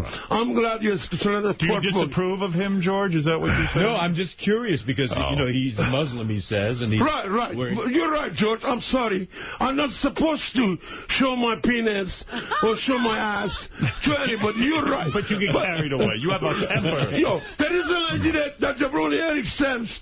Your agent made you do it. Yeah, that Jabroni Eric Sims is in the back, in the dark room. Let me ask him why he made you do that. Yeah, I mean, bring him in for a second, real quick. I want to know why your agent made you show your penis. Right, please asking. Because I saw the tape. It didn't look like he was forcing you to do anything. What? He wanted to sell the tape. He do that, and he get the money. He doesn't even give me the money, nothing. You are the Sheik's manager, I take it? Is that the right word, manager? Yes, I'm his manager. What do you get, 50% of his income? No. No, half and half. He lied to you, Mr. Howard. Whatever I make, you take half. He does? Yes, sir. No, that's not. No. Did you take half last night or no? Did you give me like 600 last night? How much you give me? 300. That's correct. Okay, that means you take half. But what? Tell Mr. Howard. Don't tell me. Don't lie to me. I'll beat the fuck out of you, too. Calm down. Why do you take 50% of the money? Tell him, Mr. Howard. When we do pictures and Polaroids at the shows, we split it. It helps to offset the expenses. Right. So. Okay. And he books me, and he charges people, too. Whatever I get, he gets half. Well, just to explain, I didn't make him get naked on there. New Jack was already getting, showing his ass. And 50% is a lot of money. Exactly, Howard. God bless you, sir. It is. I love you. God bless you. That's not true. But... Well, what do you mean not true? Last time I'm in Philadelphia, I make $600. You take $300. Do I right or wrong? That's because we were splitting the pictures of Polaroids. Do I right or wrong? That's right. Polaroids. Okay. Polaroids. What's the expense? Well, it costs money for the Polaroid film. You got to go to... But the Sheik's headphones are falling off again. Well, help the Sheik, will you? You see the Sheik's You make me mad again. I want to beat the fuck out of you, too. No, we don't want another incident like the Ultimate Warrior. It's okay. Has he ever hit you? Yes. Yeah. Why that machine makes me mad. Try to take a picture for the game, man. Ultimate Warrior. Because they want to sell it, make money. He's the guy who set you up with Ultimate Warrior? Yes, sir. Yes, sir. And you guys continue? All right, let me explain the situation. All right. We were at this big football convention. Hulk Hogan was there. Ultimate Warrior was there. Iron Sheik and Bruno were there. Right. I like taking photos with the Sheik and the different stars because I think it's good for business. Right. No, good for you. You sell it and make money. Well, and you make money too. You don't even send it for me. Of course I send it for you. No, not all the time. All the time. All the time. But anyway, I took him over to the Ultimate Warrior to get a picture. And, there's some memo out there that But he doesn't like the Ultimate Warrior. Well... Exactly. Why would you make him... I'm a legend, not Ultimate Warrior. Why would you give Ultimate Warrior the honor of standing next to Iron Sheik? We didn't know there was going to be a problem. The Warrior told him to go away, and it just turned into a bad situation. And hold it. Brian Blair is on the phone. Fuck the Brian Blair. Hold on. Brian Blair, you're on the air. I'll tell you something right now, you fucking asshole. Fuck you, punk. See you for the human piece of shit that you are. You are fucking another douchebag and suck Hulk Hogan dick. That's because you had the job in WWE. You are a fucking piece of shit. Fuck you, punk. I fuck you. I fuck your sister, but not your wife, because I respect your wife. Let me understand, Brian Blair. What do you want to say to the Sheik? You have the microphone. Fuck you, you white asshole. Fuck you, punk. I beat the fuck out of you. 93,000 people in the Pontiac, Michigan, and still I can fuck your bitch. What? I beat that bad German beer. Mr. Blair, what do you want to say? Yeah, go take another hairbrush in your ass. Fuck you, punk. All right, okay. Piece of shit. You're a piece of shit. All right, this is not going anywhere. I fuck her pussy. All right. My. Well, sorry about that, Robin. I have never heard of an agent getting... The only guy I ever heard getting 50% was Elvis Presley's Colonel Tom Parker, and they say it was too much money. Like, my agent takes 10%. That's fair. I love you. 10% is fair? Perfect. All right. If you're doing 25%. If you're doing 25%. Taking care of the Iron Sheik is a full-time job. You have no idea. Everybody sees the finished product of us just showing up. Right. Nobody understands what I go through to get him. In other words, you do more than just agenting. You have to get him there. You have I got to pick him up. God forbid I'm late. He yells like a lunatic in the airport. We nearly gets himself arrested. I got to calm the cops down. I got to calm him down. It's crazy. Oh, okay, so you're doing a lot more than this. I mean, there's more than meets the eye here. Right, yeah, but still, it's not fair to you take out half of my money. No, I don't take it. Oh, you did. You sell my DVD. I never stick it $1. First of all, I don't sell the DVD. Help the Sheik with his headphones, Will. Yeah, they're Oh, my God. Sorry about Gary. Where's Gary? Gary? Oh, that's Will. What? Oh, you're a punk piece of shit, no good. Now, you hung up on Will. Will was giving you a pre-interview, and Will asked you a gay question. And you hung up on him, and you wouldn't talk to him ever again, right? Yes, because, Mr. Howard... Why did you insult this man? I have an issue with Mr. Donald Trump. Not that fucking Gary. I want to... No, I don't have an issue with him. Yeah. He tell me, if Mr. Donald Trump beat you, can he fuck your ass? Can you imagine this punk? Don't say... Hey, Sheik, no. Yeah. Sorry about that. Sorry about that. Wow. Are you okay, Will? Give me my beer, man. No. Yeah, don't never insult me again like that. I didn't mean to be insulted. Mr. Howard, never insult me. Okay. So I apologize. So I'm sorry. Will, you all right? So I'm sorry. Okay. So I'm sorry. I said I was sorry already. We're good, right? All right, now we're good.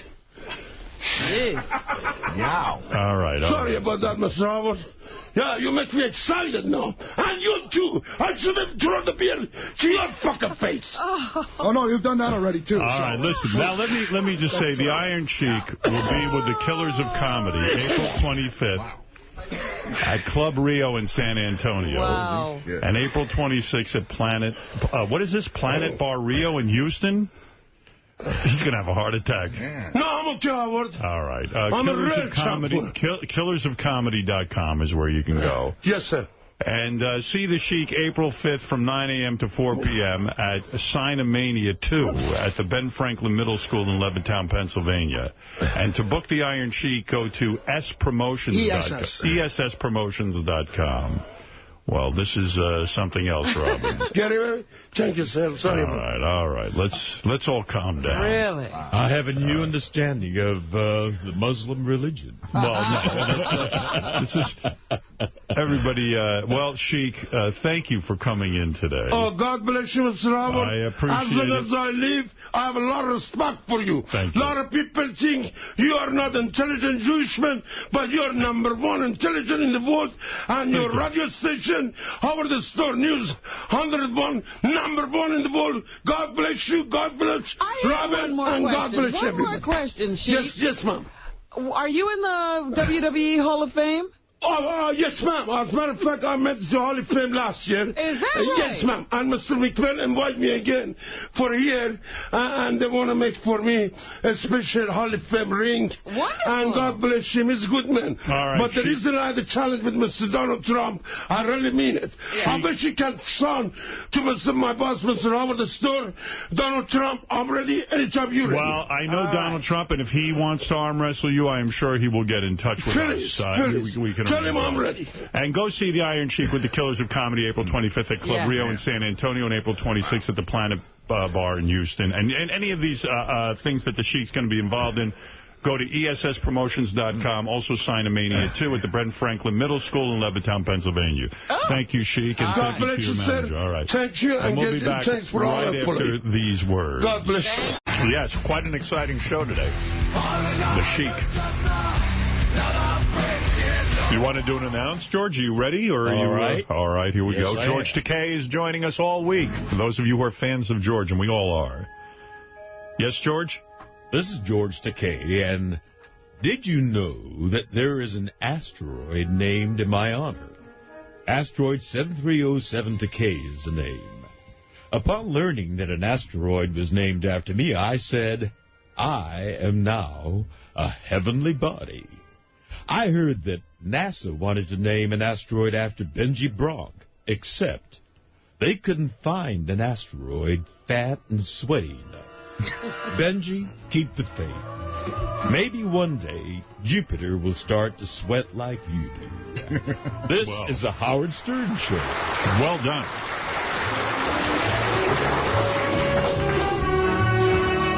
There's a hemorrhoid named after me. It lives in Sal's ass. Somebody wrote me and said they saw a picture of Sal's hemorrhoid, and, you know, because Sal lets us photograph it, and they said it's bigger than his penis.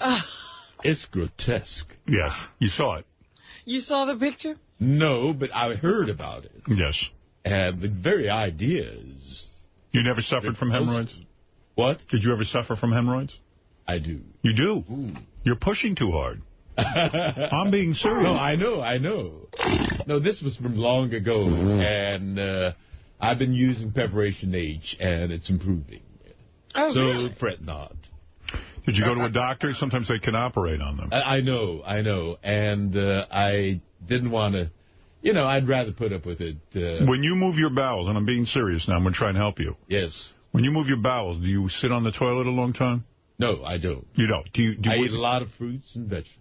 How many times a day do you go? Bowels? Twice. Twice? Yes. And what, do you wipe incessantly back there? How many times do you wipe? Not incessantly, no. Do you use baby wipes? No, I don't. I use regular use toilet paper. All right. I'm going to give you a secret. The kind of discussion I'm going to give you a secret. I'm going to give you a secret. Yes, please do. Baby wipes. Baby wipes. That's it.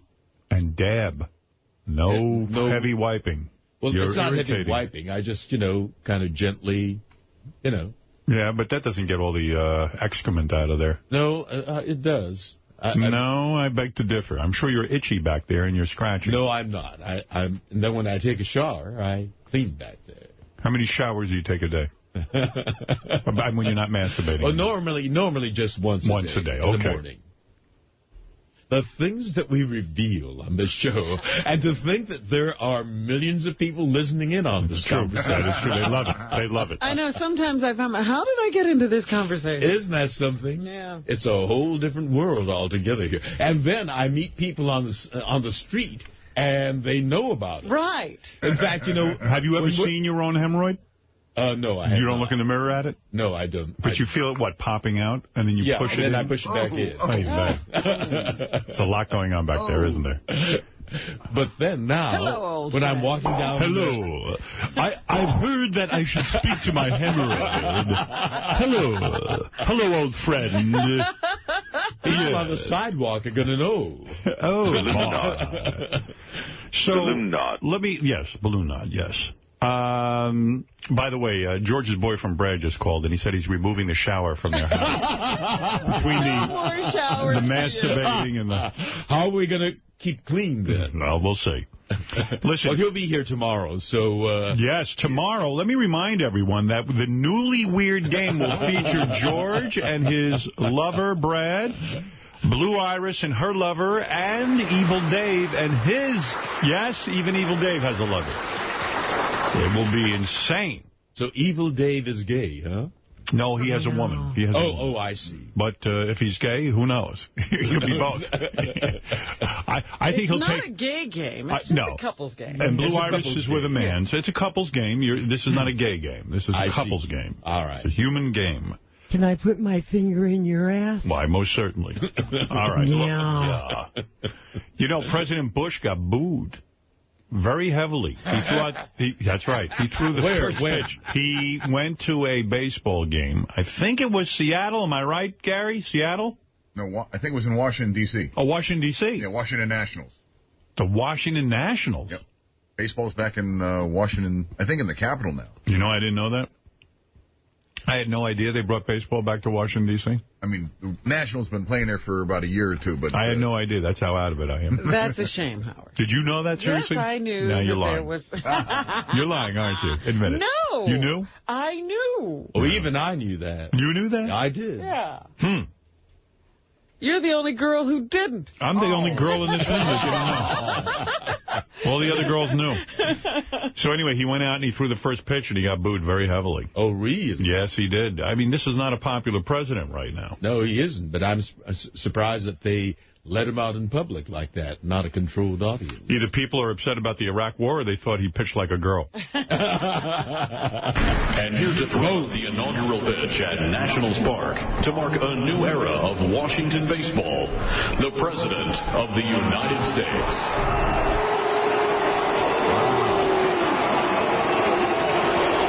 Is that something?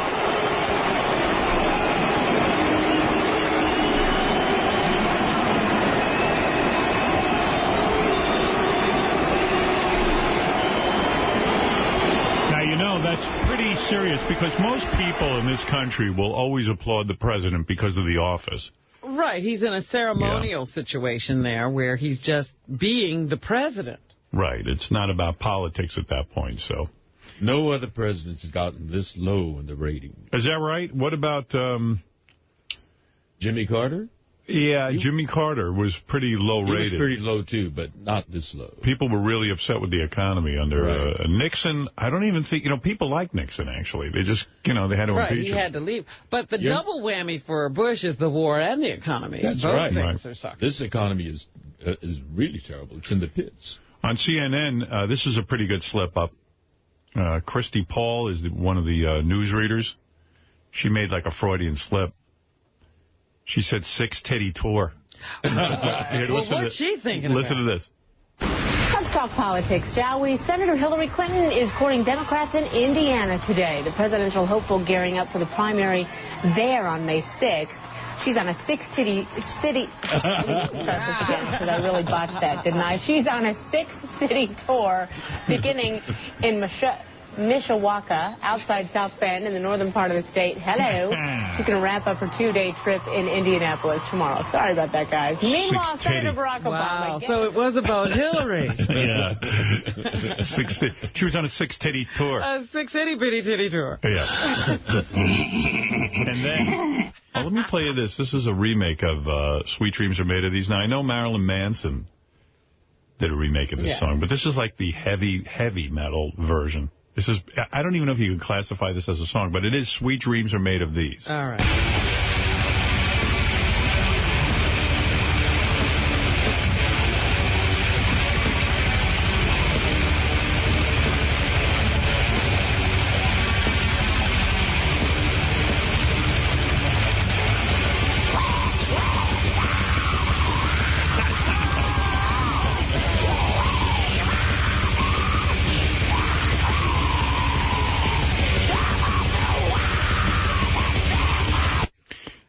I wonder, who listens to that? I think Richard Christie does. He likes it. I'm wondering, is that a live drum or a drum machine? Is it possible to drum that fast? There's nobody who could drum that fast. That's Richard. He's using a double bass pedal. Yeah, but then he's got some help. Yeah. I mean, Richard can do that. Richard, could you drum as fast as that? Yeah. Wow. That's cool. But how? Not as long as I used to be able to. I mean, I could go for a couple hours, like at that speed back in my day. You know? But there's a lot of drummers that can play almost twice that fast. Wow. And those are his feet going, right? That double bass? Feet and the hands. It's like... Wow. You know, it's double time. Listen to that. That's amazing. Do you know this? Do you know this drummer? Yeah, well, the band is Wicked Witch from Florida. Yeah, I know. Wicked Witch. I know. I actually played drums on some of their demo stuff years ago. This guy's an incredible drummer. But you're in that league, right? I mean, without boasting, you are in that league. Yeah. But you're out that's of practice, my style. is what you're saying. Well, I mean, I can still do it, but to play a 2-hour concert now, I probably wouldn't have the stamina. Uh-huh. But...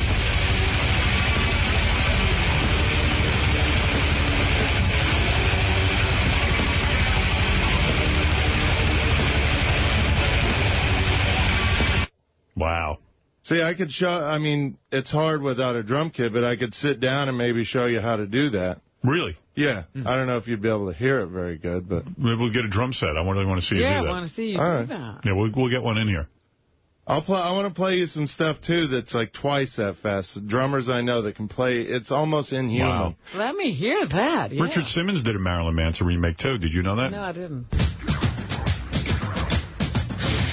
I wanted a sausage. I wanted a sausage. I wanted a sausage. I wanted a sausage. I wanted a sausage. I wanted a sausage. Actually, Howard TV is doing a drum special on Richard. It's going to air in 2 weeks. Yeah?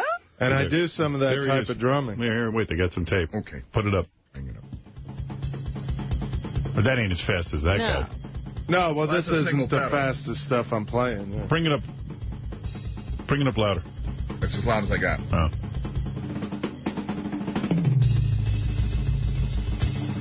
It's hard to hear. There you go.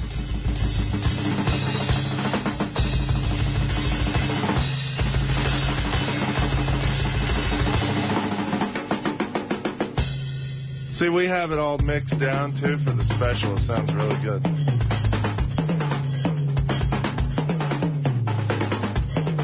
It's pretty good, but... You're a pretty melodic drummer. Thank you. You're sweating like a pig, too. Oh, it didn't take much for me. It didn't work. Drums are like a weird instrument. Like you can't stay at home and drum by yourself, you know? That's why a guitar is so much cooler. Why don't you take up guitar? I do. I actually, this drums that I'm playing now, I took and made into a song where I play guitar and bass. Here you go. Now you're moving a little quicker, but not as fast as that, dude. I need you to do this. I need you to do this one.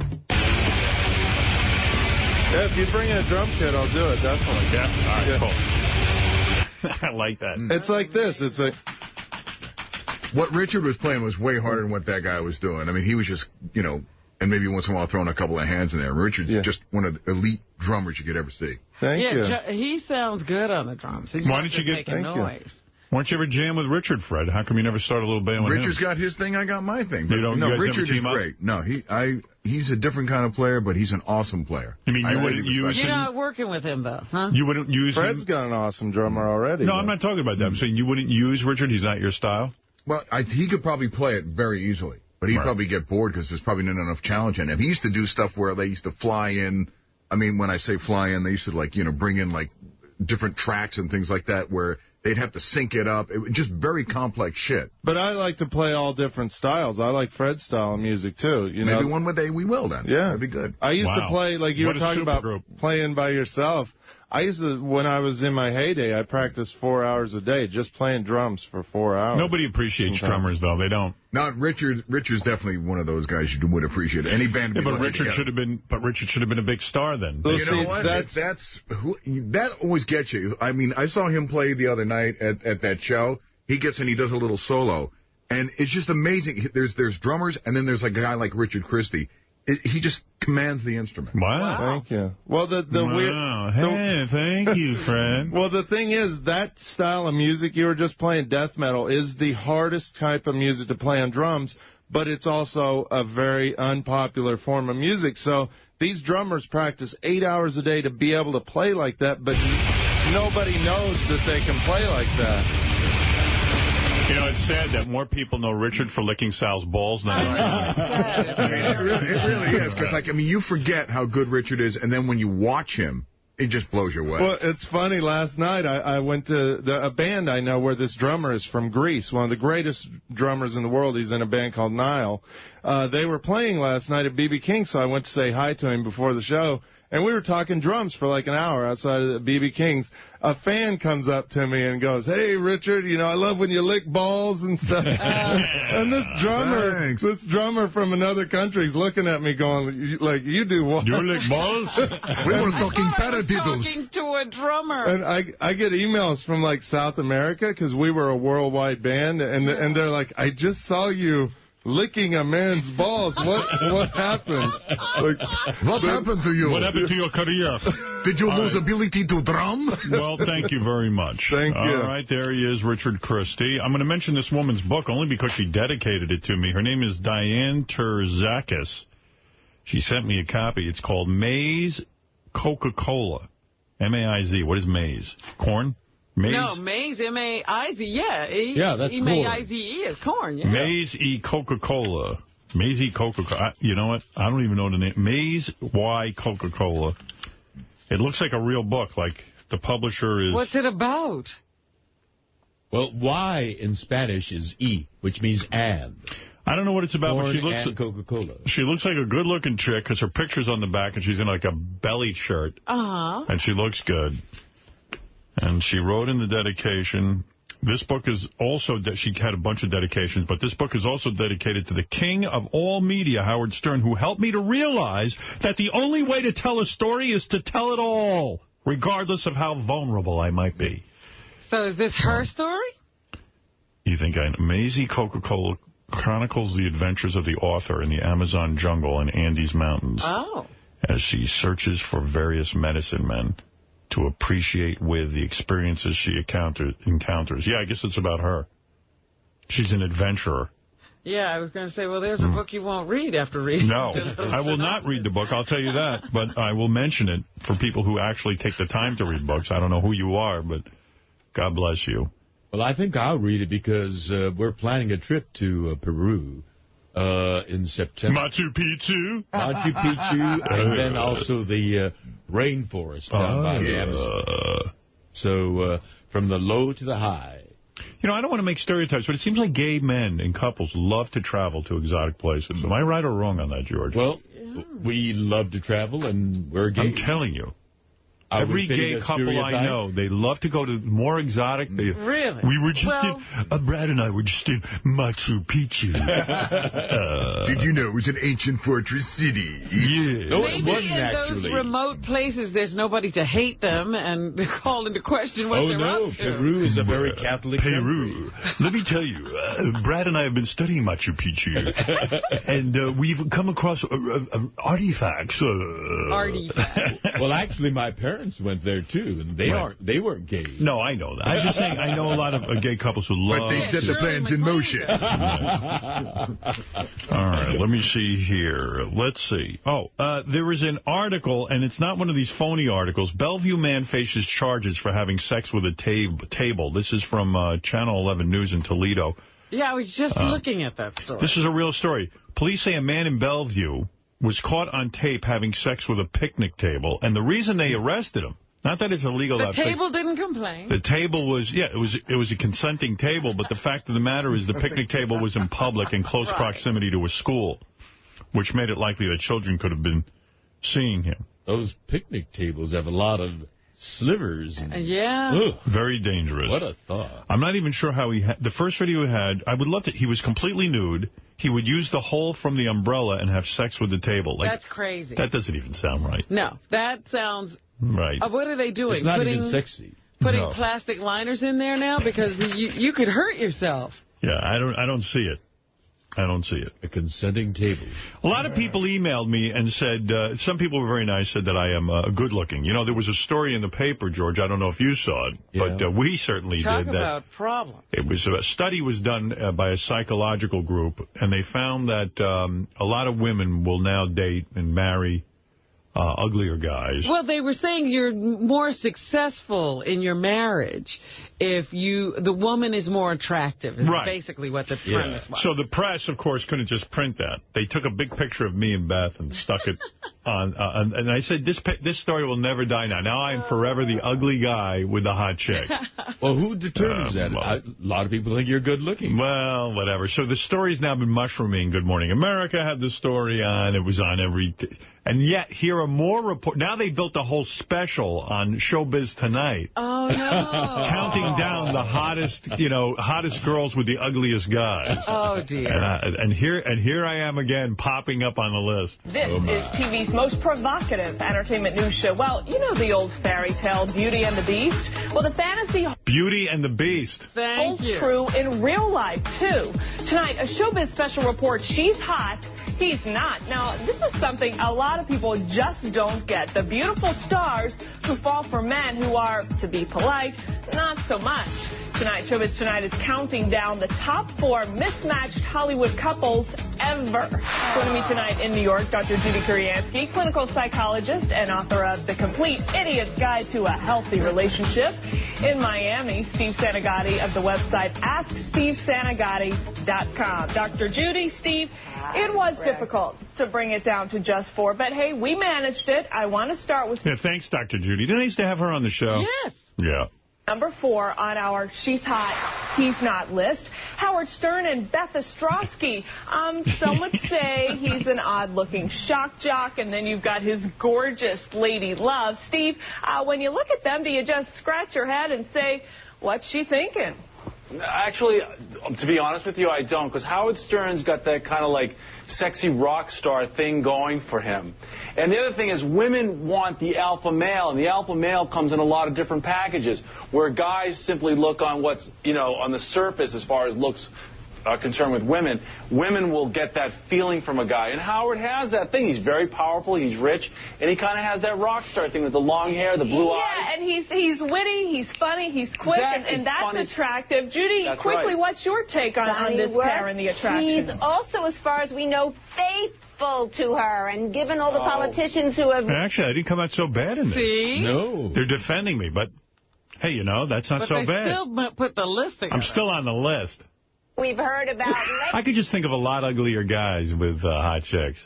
I'm sorry. I think maybe are they famous? Robin, who do I write to protest? I mean, really, how do I rectify where do you this? take this complaint? It's really important. A woman wants a guy who just is for her. And, Steve, you can't tell me any different than that. That is the bottom line. I think that's a good point. Great point. Be monogamous. All right, we want to move to the next. They want to move on because I didn't get bashed that day.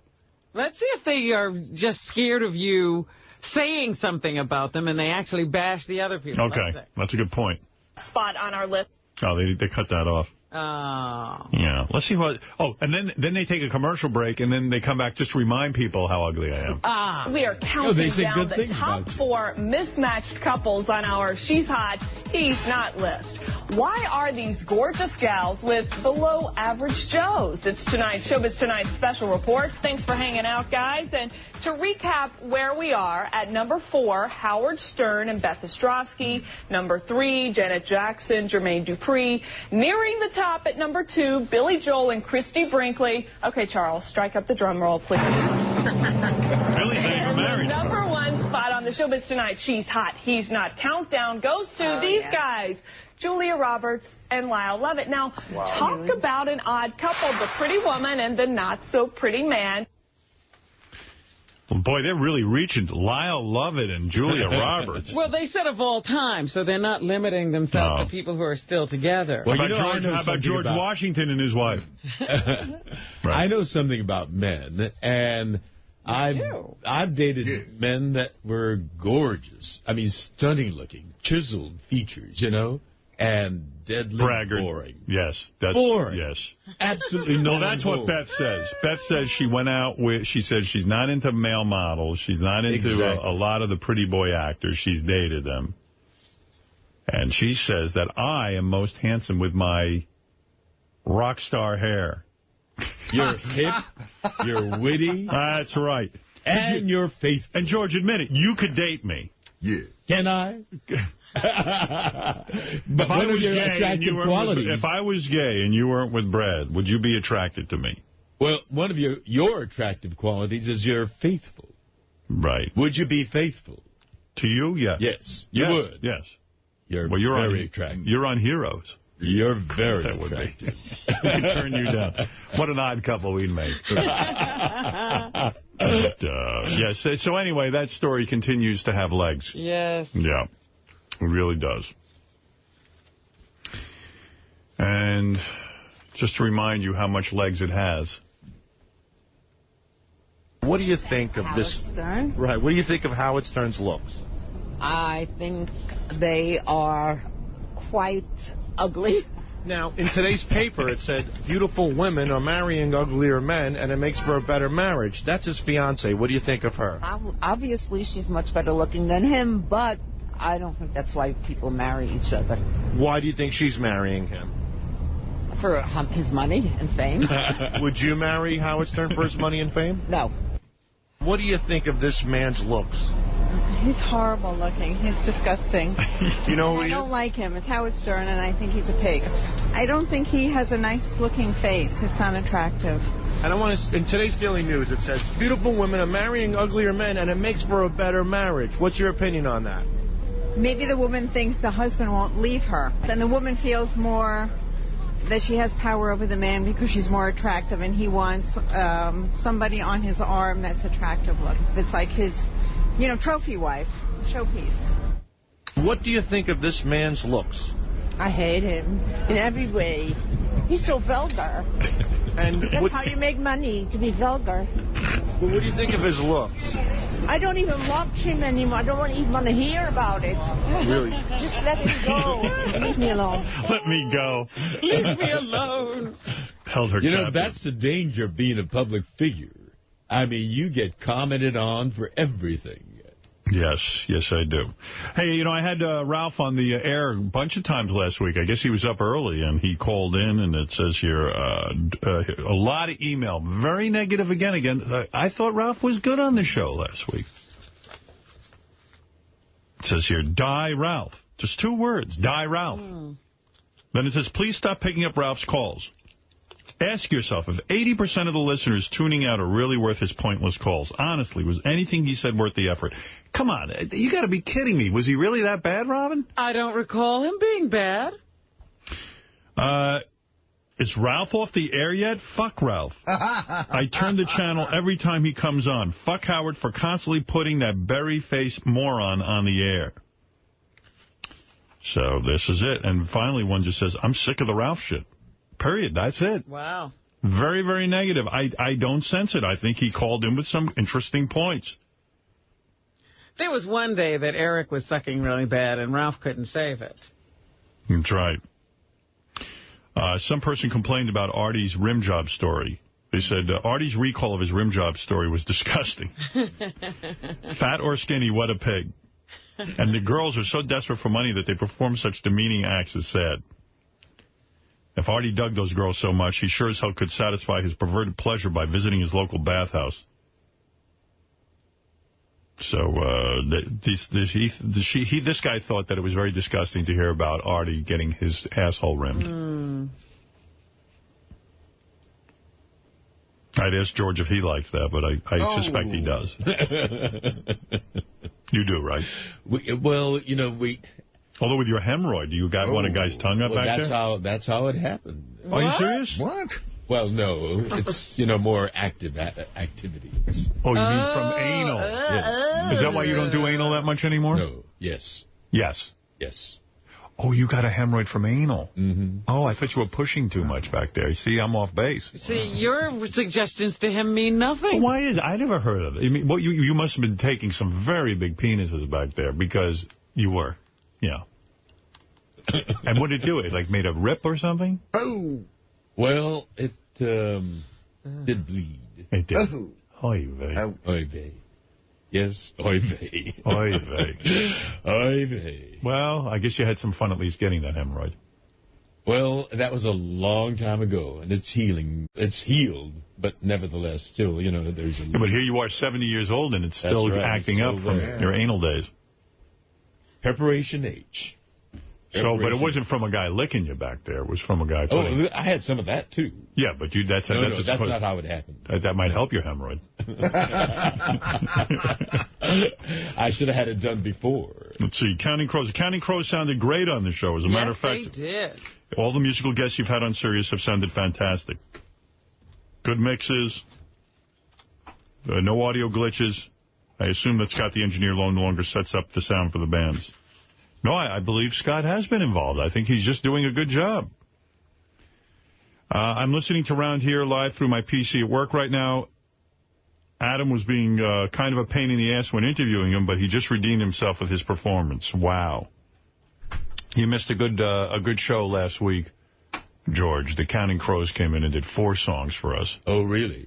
Yes, they did, and they were quite good. I don't know what page they're on. I could give you a little taste of that.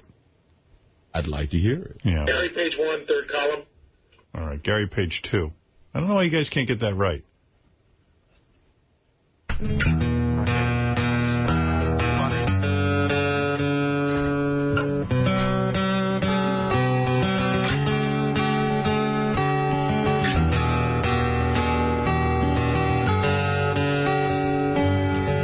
about the front door like a ghost to the far. No one notices the contrast of white on white. In between the moon and your angels, get a better view of the crumbling difference between wrong and right. Well, I'll walk in the air between the rings, myself and back again where I don't know. Well, Maria says she's dying. Through the door I hear her crying. Why? I don't know. Round here, we always stand up straight. Round here, something radiates. Maria came from Nashville with a suitcase in her hand. She said she'd like to meet a boy who looks like Elvis. And she walks along the edge of where the ocean meets the land, just like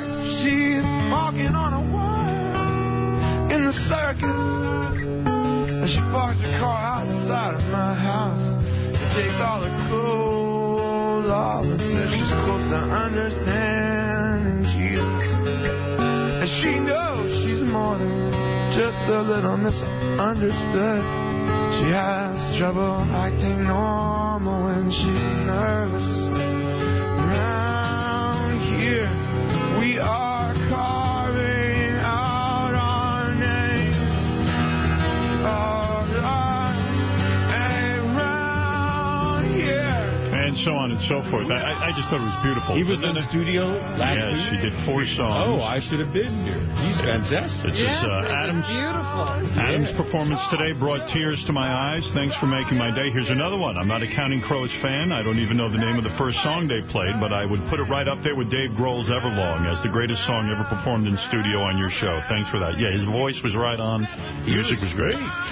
Here's another one. Howard and Robin called it exactly right. That performance by the Counting Crows, live, acoustic in the studio, has to be the greatest performance ever on the show. I would go even one step further and say it was one of the greatest musical performances I've ever heard, period, anywhere. Also, you may not believe me, but who cares? I was driving in my car, and in the middle of the damn song, tears filled my eyes, and I'm about to cry. I don't know why either. So there it is. There was only one negative. And they used the F word. George. Howard, what the hell is up with this fag, Adam from the Counting Crows? You should have thrown him out on his ass the minute he walked in wearing a bunny costume. Every time you call him a rock star, I want to vomit. He's quoted talking about the degrading aspects of being famous. Well, I guess he's never cleaned someone else's toilet or had to endure being treated like shit because he needs the money and has no other choices. Fuck him and his antidepressants, cookie dough diet, and lame music. Please give us some real rock stars like the Black Crowes. But, boy, I got to tell you, 100% of the people, aside from that one, 99.9% of the people all agreed this was one of the best performances ever. Well, there's no accounting for the chase of that one guy. Right. I said, no. She said, well, did you think that you were dreaming? I said, no. She said, did you think that you were dreaming? And I said, sometimes I don't know. But I was out on the radio just starting to change somewhere out in America. I don't know why that affects me so much. I get the chills the second I listen to it. It's coming from his heart. Yeah. It's terrific. Are you a fan of theirs? Do you know their music? He's you great. Do know, yeah. Could you tell me one thing? I'm just sorry I wasn't here last week. Yeah. You came in the wrong week. Could you tell me what? Came in a week too late. A week too late. All right, Ralph, there was a lot of emails saying I shouldn't take your calls, but I am. But what do you have to say today? Well, I'll tell you. I mean, you just read a lot of emails that said the Counting Crows were great, and one email said that they were horrible, and I got to agree with the last email. Oh, I don't get that. I was on hold. I was almost hung up. Even I'm annoyed with you now. You are a KISS fan. I rest my case. No, that's right. That's right. I don't. You go to KISS shows. I don't get them. The bunny costume. He's all bummed out about being rich and famous. Wah. Oh, please. There's, again, no accounting for taste. That dumb spider on his head, whatever that is. All right. Thank you. I'm so annoyed with him. Thank you. I'm sorry. Wait, I do have something to call in about. What? So Artie's not in today, huh? Right. No. So I just thought it was interesting because I got a message from him over the weekend, and we've been trading messages back and forth, and he said to me, he was a little bummed out that I ragged on him for that Lifebeat thing. And, I on the wrap-up show, I said they were sort of right to distance themselves from him. And he's like, well, man, I thought you'd have my back or something like that. So I think it all got to him, and that's why he's not there. Oh.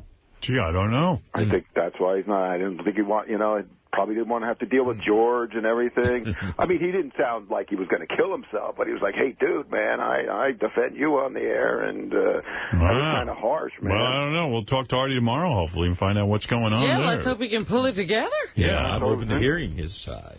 You scared him off, George. All right, thank you, Ralph. I hope not. Yes, Dominic, you're on the air.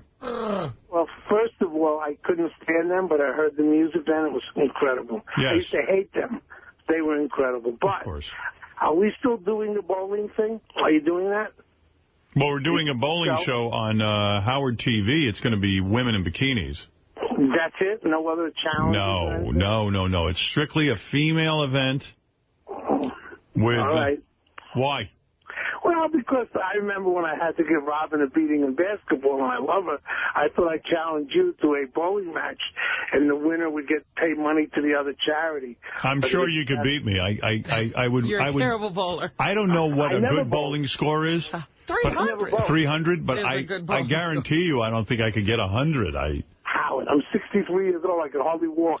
You're going to have to beat me in bowling. I don't know that I could. You think you could? You think you can't beat him in bowling? I don't know. I mean, I don't know. But you're in shape. Come on, Howard. Bowling isn't that a specific skill? I mean, when I bowl, the ball goes in the gutter. Throw a ball down a lane and hit some pins. I mean, I should be able to beat him at any sport. He shouldn't even be able to bend over. He'll have to stand up and throw the ball. I could beat him in any sport, I would imagine, but I don't know about bowling. Is that a sport?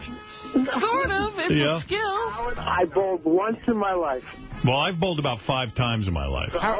Listen, perfect bet. Howard, you're right. It's a skill.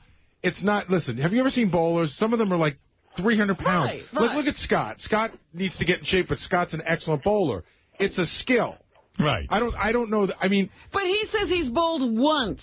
It's not like he's a bowler. Who? Dominic? You should be able to beat him. Why would I care about bowling against Dominic? I could see why Dominic cares. I don't know why I care. Of course, we could do it for charity. Let's put it this way, Dominic. What good would it do me? Let's say I beat you. Everyone would go, well, you just beat a fat 64-year-old. Exactly. 63-year-old. But I'm sitting here saying to myself, you're saying I can beat him? Let's say I lose. I didn't beat a 63-year-old fat man. You could beat him, Howard. If he's only bowled once. You know what? I have no idea. I really wouldn't want to bank my masculinity on it. I resent this. You should bowl him. I didn't want to bowl. I didn't want to play basketball against him. Wah, get over it. Shut up. Forever. You could have said, I mean, I'll bowl him if you want, but I don't think it'll prove anything. In other words... It didn't prove anything for him to beat me in basketball. I'll play him in basketball. No, we did that already. We'll play for a sum of money. The other pays the other charity. But I don't care about it. Yeah, see, the joke with Robin and him playing against each other is that... It's no joke. I don't even play basketball. Yes, you do. I wasn't there when it happened. It was at a card game. I was absent. Somehow I wound up playing basketball. It was entertaining to watch because we didn't expect you to be good, and we didn't expect Dominic to be as unathletic as he was. And so it was more of an evenly matched thing. I'm glad you enjoyed it. It was fun. Was that fun to watch? I enjoyed it, yeah. Yeah, it was fun. I mean, Dominic got nuts. He started beating Robin up. No, Robin beat him up. Well, that's because he started feeling my butt. Yeah. Yeah, he got really aggressive with her. Oh, he thought that he owned her. Like, I beat you in basketball, now you're mine. You're my bitch. You're my bitch. All right, thank you. Dominic, nobody cares about you. Goodbye. Thank you. All right, I'm going to go give it some thought. I'm going to go spend my day thinking about it. I mean, if we were at a bowling alley right now, I'd play him. You know what I mean? Sure. You know. I don't know if I feel like setting up a whole thing. Well, I don't know why you felt like setting up a basketball game for me. I don't know, but I did. I can't explain that one. You're right. I don't even know why I bothered with that. You know, 90% of the stuff we do, I don't know why I bothered. Let's see. A lot of people saw Artie on the Donnie Deutsch show. Yeah. I wish Artie was here to hear some of these emails. Most people were concerned about his look. I saw Artie on The Big Idea last night. Man, he's got to do something. He's huge. Well, that's what I was saying. I saw him on those porn awards, and it just, it doesn't look good. Says here, he looked like Jabba the Hutt from Star Wars. I thought to myself, any moment now, Han Solo is going to appear and shoot his laser gun. He's got to go on a diet, help him, because he definitely needs it. Holy Christ, Artie on the Donnie Deutsch show looked like a freaking mess. He looked like a bloated slob right off the street who was barely aware of where he was and what he was doing. Judging by the way he looked on the show, I should start making my plans to go to New Jersey for Artie's funeral now because I can't see Artie living past this April. I have a theory that Artie is going to get himself in shape this year. What do you think of that? Well, you say Hillary's going to win the nomination. You're betting on a lot of losing competitions. I am telling you, Artie is going to get that house, his summer house. Yes. He's going to start to feel good. He's going to slow down on his touring schedule, and he's going to begin thinking about his body. I saw him on the porn awards, and he dressed that was pornography's biggest night. Artie dressed just like he does here. Are you saying he disrespected pornography's biggest night? Yes. Oh, I see. I want to agree with you, Howard. But, you know, I don't see that will. There's got to be that will. You don't see any will. You don't see any will whatsoever. There's nothing there. I mean, you know, you had that game where, what was the prize? $10,000? Yes. I mean, he didn't even, you know, lift a finger. Benji was serious about it. Well, here's a listener who says, tonight I saw Artie on The Big Idea with Donnie Deutsch. Oh, my God, what a mess he has turned into. He was disheveled, had an ashen gray coloring to his skin, and could not sit on the stool. His gigantic unshaven face and uncombed hair looked horrible. I love Artie, and I think he's a very warm, funny guy, but he is definitely killing himself. We are getting to witness someone commit suicide right before our very eyes. We all say we love Artie, but no one helps him. You guys in the studio have the same human instinct as everyone else regarding this. It's like slowing down to see the wreck on the side of the highway but not getting out to help. Howard, Gary, you guys need to do something or you're going to have a dead friend very soon. Now, listen, I take offense at those emails. I really, truly do. Artie is my friend, and I love him. He's a real brother, even though he doesn't think I am. But I don't know. I mean, what am I supposed to do? I don't understand what everyone is saying that I should do. We've all been grappling with the question, what do you do when someone doesn't want to change their behavior? Everyone here has made their contribution to, you know, trying to get Artie to be... I would love Artie to take care of himself. And I've said to him, I don't think you need... Artie's one of the funniest guys I've ever met. He doesn't need to be heavy to be funny or a drug addict to be funny. Ralph, what are you doing back on the phone? Hey, now, I have some breaking news. Yes. Kathy Lee has joined the Today Show family. Yeah, that was kind of announced 2 weeks ago. Oh, really? Well, she's on now, and she's with these two other annoying broads. She's actually there, not just announcing. Yeah, she don't look too bad, man. No? Her face looks kind of fat or something. You think she's blown it? I saw some pictures in one of the tabloids. They were talking about some plastic surgery. Maybe she's had some stuff shot in there or something. Something looks a little bit off. She looks like maybe she had that surgery and it hasn't, like, you know, her face hasn't calmed down. I don't believe that Kathy Lee is a draw anymore. What she had with Regis was a great thing. She walked away from it.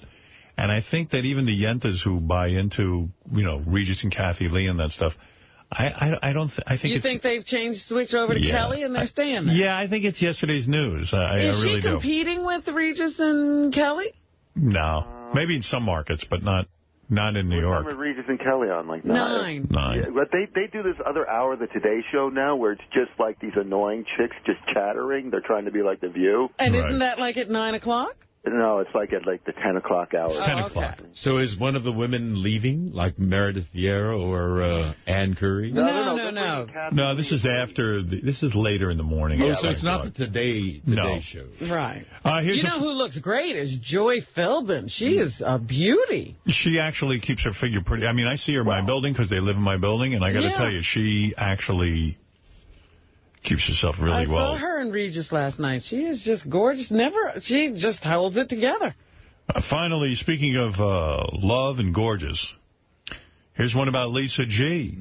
As a woman listening to the show, it is so clear that Lisa G is waiting for you to either break up with Beth or she is waiting for Beth to die. Wow. Lisa G is so in love with Howard. Lisa probably has Howard tattoo on her vagina. I bet if Beth was not in your life, she would be all over you. I wonder if Lisa would come back to my office and make a play for me if I wasn't with Beth. Let's do that. Let's pretend that you and Beth broke up. You tell her that Beth and I broke up. See if she comes back into the room. And I'll report everything that goes on. I'll see how far she takes it. Well, let's then get to a very important part of the show. This is Mr. Steve Langford from Howard 100 News. Very professional. Langford has a huge penis. All right. Steve, what do you have for us? Just some of the stories we're working on in the Howard 100 newsroom. An imperfect 10. 10 sick days for author Stephen Lang, Jr. since January 07. Wow, let's see. January, February, March. We're only into really 3 months. And it's January 07. 07, not 08. 07. So it's 10 sick days in 14 months, 15 months. Yep. That's not that bad. What? What's the average? It's not that bad. For a guy that size, it's not that bad. I know, but listen, we're never sick. And if we are, we come in.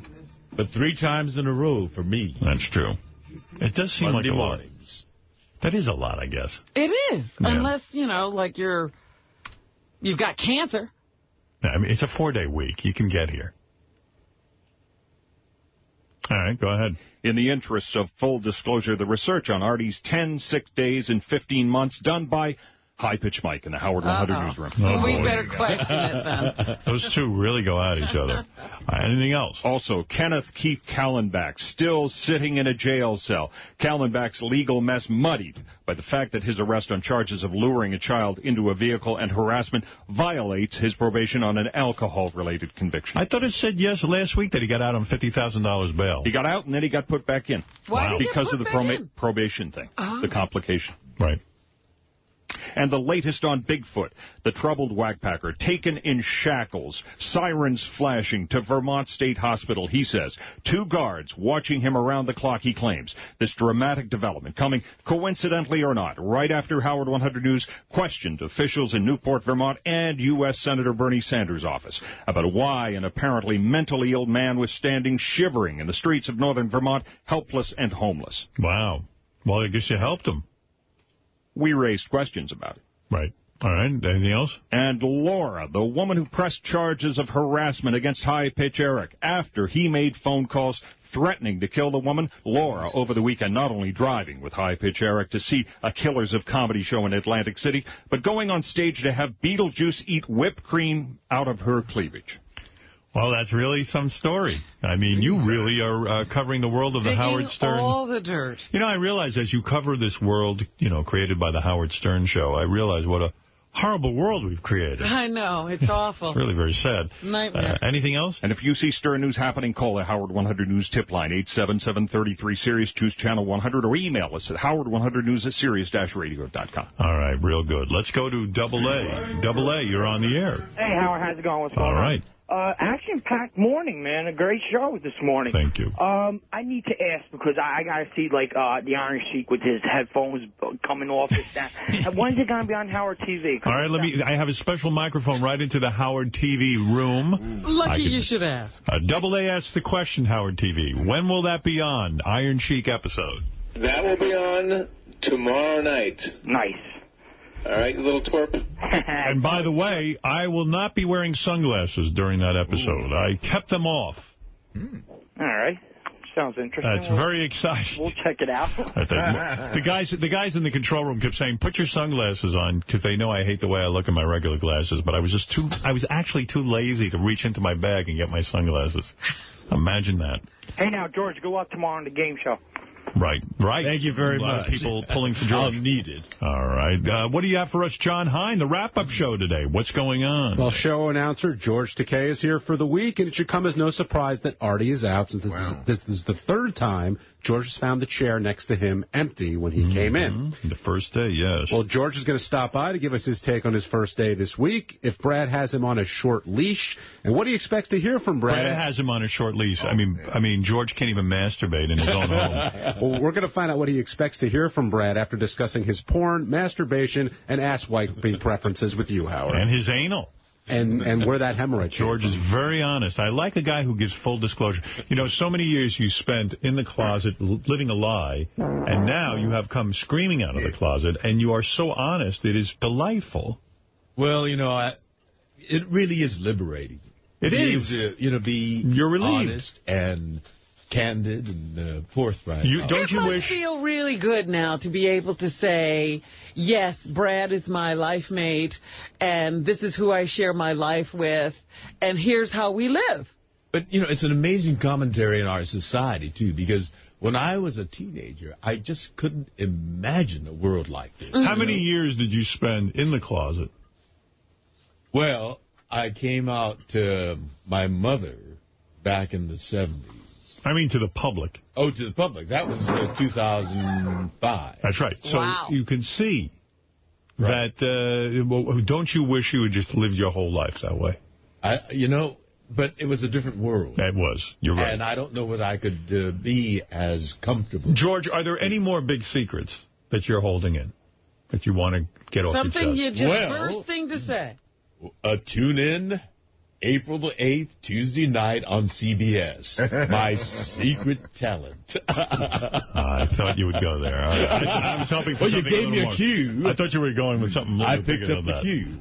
April 8th, I'll be sticking a pipe in my ass. Just imagine, Howard. I mean, you know, it's normal conversation to say, so who are you dating? That's right, Rob. Or, you know, how's your love life? I'm waiting for another big revelation like, Howard, look, I'm a Nazi. Can you imagine that in That would be great. That would be great. If you know me well enough, you couldn't even, you know, just fancy that notion. That's right. John, come on. What else you got besides George Takei on the wrap-up show? Well, Howard the Iron Sheik was so fired up he could barely keep his headphones on. Right. We'll discuss the Sheik's interview, why he needed a beer in the morning, opened it with a lighter and felt compelled to toss it Will's way, how he could beat up his road roommate Beetlejuice with his penis, and how he fared arguing with a variety of former wrestlers who just happen to sound a lot like the different people who work on this show. Right. Plus, Howard doesn't want to lay down the law with Artie. Robin goes to the Stones movie premiere. Riley recovers from food poisoning and think Howard is setting him up. Jay Leno continues to drive Howard nuts. Everybody marvels at Richard's drumming. And everything else that happened this morning, we cover on the wrap-up show. All right. Thanks, Johnny. We look forward to the wrap-up show at 11 o'clock today, or as close as we can get to it. Okay. Let's go to Paul. Paul, you're on the air in Burlington. I tell you what, Paul, I'm going to give you a chance to win $500. How's that? Howard. This is courtesy of Battlestar Galactica, one of my favorite shows. Yeah. Battlestar Galactica is back for its final season. The all-new season premieres Friday, April 4th at 10 o'clock, 9 Central on Sci-Fi Channel. All right, we're going to play a game. Big night. Which is older, Howard or? That's the game. I'm going to give you 5. If you get 3 right out of the 5, you win $500. You ready? Let me turn my phone up. Hang on one second. All right, go ahead. Prepare yourself. What's the first question, Gary? Okay, what is older, Howard or pantyhose? Which is older, Howard or pantyhose? I'm gonna go pantyhose, Howard. I think he's right. I think he's onto something. You know something, Robin? I'm going to probably guess that I am older than pantyhose, and I'll tell you why. Because I remember as a kid remembering that there were no pantyhose. My mom, I think pantyhose are younger than I am. So, wait a minute. Does that include knee highs? No. Pantyhose. Whole deal. What do you think, George? Who is older? Wait a minute. Are you older or the pantyhose older? Yeah, I say I'm older than You're pantyhose. older. But I think you're right, because I was in my teens when that first came on the scene. Sir, what are you going to say? What's your final answer? My final answer, jeez, I got all you guys there. I'm going to say pantyhose. Pantyhose are older than Howard. Okay. All right. Gary? The answer is Howard is older. Pantyhose were invented sometime in 1959. 1959, yeah. Yes. I tried to warn you. Right on. Yeah, we all tried to steer you right. All right. You got one wrong. You got some opportunity here, though, because you got 5 questions. Gotcha. All right. Second one. What's older, Howard or the microwave oven? Howard. Yeah, I agree with that. I remember the invention of the microwave oven. I'll say microwave. Yeah, the microwave oven. Sir, you're saying the microwave oven is younger or older? I'm saying the microwave is younger than Howard. I say it's older. Really? Yep. You just think we weren't aware of it? Now, it depends on when you're, because I know who invented it and everything, and I know how they figured it out. They invented pantyhose after the microwave? Well, let's find out who's right. Well, what's his answer? What is your answer again? My answer is Howard is older than a microwave oven. No, sir, I'm sorry. The microwave oven was first commercially produced in 1947. Right. Wow. All right. How they discovered that the guy had a chocolate bar in his back pocket, and that's how it happened. I'm going to throw you a softball. He had a chocolate bar in his back pocket. And it melted when they were doing experiments with radar, and he had a chocolate bar in his back pocket, and they just, wow, this thing kind of works. So they decided to invent a microwave oven. All right, Fred, thank you for that. Go ahead. There you go. What is older, Howard? Now, by the way, let me just say something. Right. You only have 3 questions left, and you got all 3. You got to get them all right. Go ahead. What is older, Howard or Meredith Vieira? Who's older, myself or Meredith Vieira of The View? I think you are older. I think Meredith Vieira is older. I'm going with Robin. You think I'm older than her? I got to tell you, I look at her. She looks way older than me. That's what I'm saying. Yeah. But, I think she looks old for her years. So what is he saying, Robin? He's saying that you are older, I think? All right, you're saying I'm older? Yes. Okay, Gary? The answer is Meredith Vieira is older. Of course. Her birthday, but not. I got it right. Her birthday I knew is it. December 30th, 1951. Yeah, you already got 3 wrong. You lose. I know, Howard. But I got to tell you, I mean, Meredith Vieira, how could you say you think that she is younger than me? I mean, she looks 100 years old. Howard, you were born in what year? I was born 1954, January. Oh, she's a little bit... She's a little bit older. You're a little punk. I'm a kid. I'm young stuff. I need money, man. You need money. All right, I'll tell you what I'm going to do for you because you're pathetic. I am going to let you answer the next one. If you get it right, you win $500. I hate when you do this for people, man. I know, but here you go. I appreciate it. All right. What you got? What is older, Howard or AA batteries? Not batteries, but AA batteries. I'm going to batteries. Go ahead. Is he right or wrong? No, Howard's older. AA batteries in 1957. I'm older than batteries? No, AA batteries. Okay.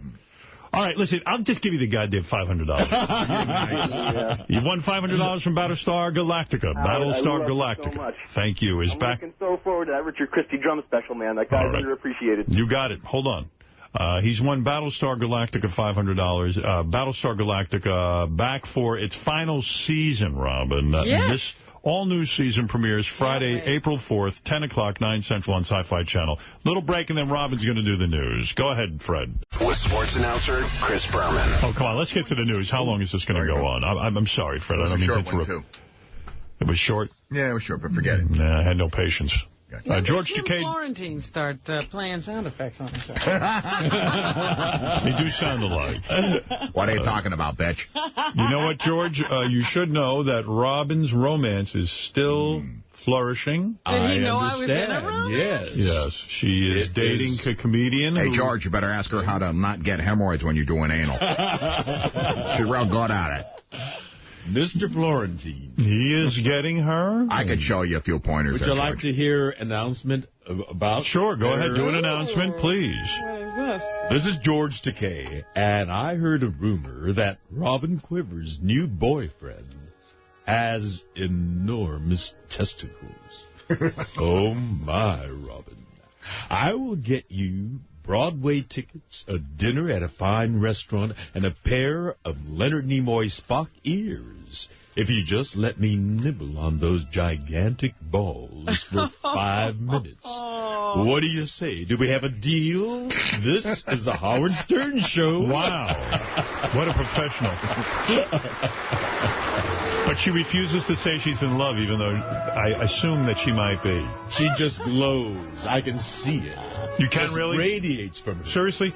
Yeah, look at her. I mean, she's svelte. She's glowing. She loves it. Smile. Why won't you say you love Jim if you do, Robin? Do you love Brad? Who, me? Yeah, do you love him? Oh, of course I do. I love Beth. Fred, do you love your wife? I certainly do. Robin, do you love Jim? Robin, do you love him or not? That's funny. Why? Why is it funny to you? Why would you laugh inappropriately? I could, because I do. Do you love Jim? Sure, why not? You do. Why not? Okay, well, that's fair. Everyone. You love him. Oh, you love everyone? Or do you love him? You know, Robin, it's very difficult to say that for a tie. How long did it take you to say it about Brad? Seriously. It took a long time. How long? It took a long time. Oh, a week? Well, no. About a year. A year? Yeah. Okay. Way back. All right, so that's fair. So maybe Robin is right in that. But so you don't love Jim? I didn't say that You're still dating him, right? Yes. And the way you look, I mean, the way you radiate, you're very happy. You're a happy woman. I am happy. Yes, you are.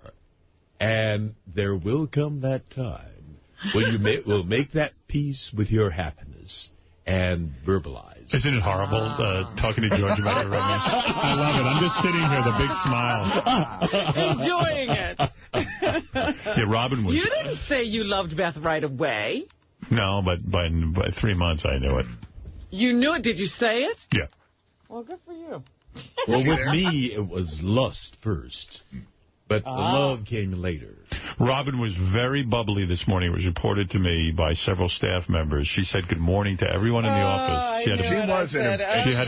She was in an especially good mood, I have to say. What happened after you went to see the Rolling Stones with Jim? She might have had a visitor last night. Did someone sleep over? No. You just like the... We didn't sleep. You liked it? You liked the company last night at the movie? Sure, it was fun. It was fun? Did you go to dinner afterwards? We went to dinner before. Before? Yeah. Did you go where I told you to go, or you didn't go? No, we wound up going someplace else since you guys weren't meeting us. Yeah. Was there hand-holding in the movie, kissing? You love all that. You love that. Admit it. You love that. You love that even more than sex. That's why you're so happy. Is that why you're happy? You had a good night last night? I'm happy because I'm happy. I'm having a good time. She's mindful of the fact that there are millions of people listening in. So what? So what? She loves the guy. Well, she doesn't want to say it to millions of people. Why? Well, I just said it. I've said it. What's the big deal? Look, first of all, George, Yes, let me ma'am. say this. He didn't say anything to us in that first 3 months. He said it to Beth. Right. All right? That's right. We didn't even get to talk to Beth until he had known her for more than a year. That's true. So what? What, you have to do everything I do? No, I'm just saying. You're asking me to do things you never did. In fact, That's right. You had this whole discussion. I didn't meet my girlfriend, though, on the radio where we all got to witness it. That's not the point. He had this whole discussion It is the about point. what to even say on a Valentine's Day card in the first year. That's true. That's right. But do you love Jim? What? Do you love Jim? You're funny. Were you supposed to sing back, do I what? All right, go ahead. All right. Go ahead. Do you love Jim? Do I what? Do you love Jim? Then I'm supposed to say a bunch of stuff. For the last 7 months, I've blown his dick, sucked him off, rimmed his ass. Now you ask me if I what? Now I ask you, do you love Jim? You're very funny. It's not a big question. I'm going to be as forthcoming as you. How about that? Here I am. Ask me if I love Beth. No, I want to go back. Yes, I do. Back to when you wouldn't even mention her name. Do I love Beth? Yes, I do. And now I ask you. No, you have to go back. Love Jim. Now you got Fred singing his Jim. Well, I want to know, too, you know. Really funny. All right, Robin, what's in the news? Let's go on if you won't answer a simple question.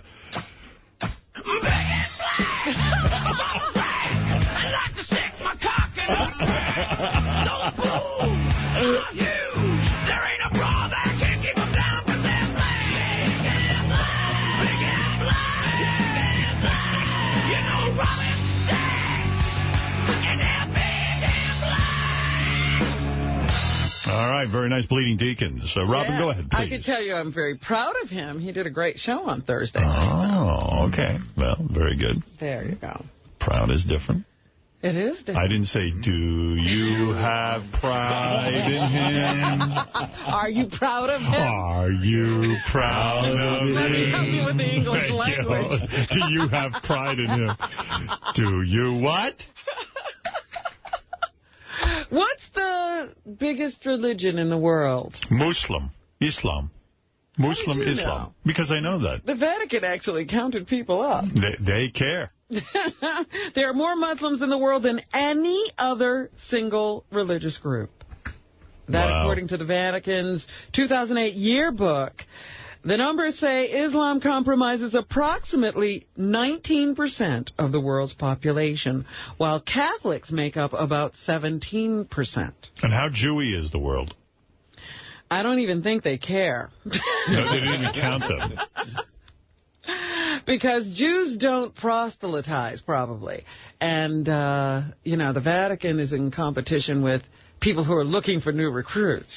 Well, let's just say, though, if they counted everyone who believed in Jesus Christ as their Savior, that would be more than just Catholics, and they would probably have the majority in the world. That's right. If you combine all Christian groups, the world's 2 billion Christians are about 1/3 of the globe's population. There you go. Well, you know, Jewish people are intermarrying. And I noticed that most of the non-Jews who marry Jews convert to Judaism. Yeah, because it's important to Jews to force someone to have their religion. So that's how you increase. Yeah. Well, you know what? I'm not one who is real high on organized religion, so. But you believe, I think. You're freaking me out here. No, I don't. I don't believe in any religion. I really don't. You believe in God. I believe that. I don't know. I mean, I hope there's one. I mean, I'd like to think that I'm going to, you know, it just sounds like such a fairy tale, though. I love how you equivocate on this issue. Yeah, I just, you know, I just think that the stories in the Bible, whether it's the Jewish thing or the Christian thing or whatever, there's such... Well, it was all a Jewish thing. Even the Christian Bible was written by Jews. Right, but those stories sound no more believable to me than Scientology, where the, you know, space aliens came down and infiltrated our race and somehow impregnated the humans and, you know, all that, it sounds crazy. See, that sounds more feasible, actually. Yeah, I could believe that no sooner than some guy walked around and split the seas and, you know, and some commandments fell out of the sky. Or there was a burning bush and, you know, I mean, what am I going to tell you? It all sounds like such hokum that it's hard to believe that anybody takes it seriously. Well, you know, I was born into a Buddhist family. Right. And Buddhism is... and that's a fat guy. Who believes that Buddha, a fat guy, is self-realized? I mean, a self-realized person wouldn't overeat. It's a philosophy, not a religion in the... But did Buddha get fat? Yes. Well, he's a symbolic... he got fat. Answer the question. Yes or no? Buddha got fat because he meditated. Buddha should got off his ass. He shared the result of his meditation, and it's more a philosophy. It's not really a religion. And Buddha ditched his wife and kids. That's right. To go off and be a monk. All the worldly, you know, things. He threw it all off. And it's a sense of oneness with the world, not a God. Yeah, that sounds okay to me. Maybe I'll become one of those. It's a philosophy. Mm-hmm. But then, you know, even Buddhism has its rituals and chants and so forth. And I don't, like you, Howard, I don't go for all that ceremonial. Right. I go for the philosophy. There are 1.3 billion Muslims in the world, 13.2 million Jews. So it shows you, again, it's a case of, like, bullying and blaming the world's problems on 13.2 million people when there's 1.3 billion. If the world's so fucked up, maybe you're the problem. That would be hard to take if we had to say we were the problem. But this Buddha character, I always, I realize he's like every other guy. A lot of guys get enlightened after they leave their wives. Why is there a hole in his stomach for the straw? That's what There's a hole in his stomach for the straw, because how else would you get to your Mai Tai? How would you suggest you get to the belly of the man? And why am I drinking out of the Buddha? Because it's fun. Yeah. All right. Nipple rings are at the center of a controversy after a woman was forced to remove them before boarding a plane. You know how they're having these extra... special security checks now, and you go through, they've made those metal detectors much more sensitive. They detected a woman's nipple rings, Howard, when she was boarding a plane in Texas to go from Dallas to Lubbock or the other way around. A lot of nonsense. I mean, she had to remove her nipple rings. They made her take them off, and she had to use a plier to do it. Well, I'll tell you what, you know, you could tell, most chicks, you could tell if they're, you know, suicide bombers. No, you can't. Yeah, I mean... The suicide bombers are looking like everybody else these days. All right, then off with the nipple ring. Yeah, but how suicidal are nipple rings? I mean, you know, they can't explode. What if the girl had taken her top off and shown her tits to the guy? Well, see, that was the problem. You have to go through the metal detector without setting it off. I see. So even she had to remove the nipple rings. Now, because of her, they say...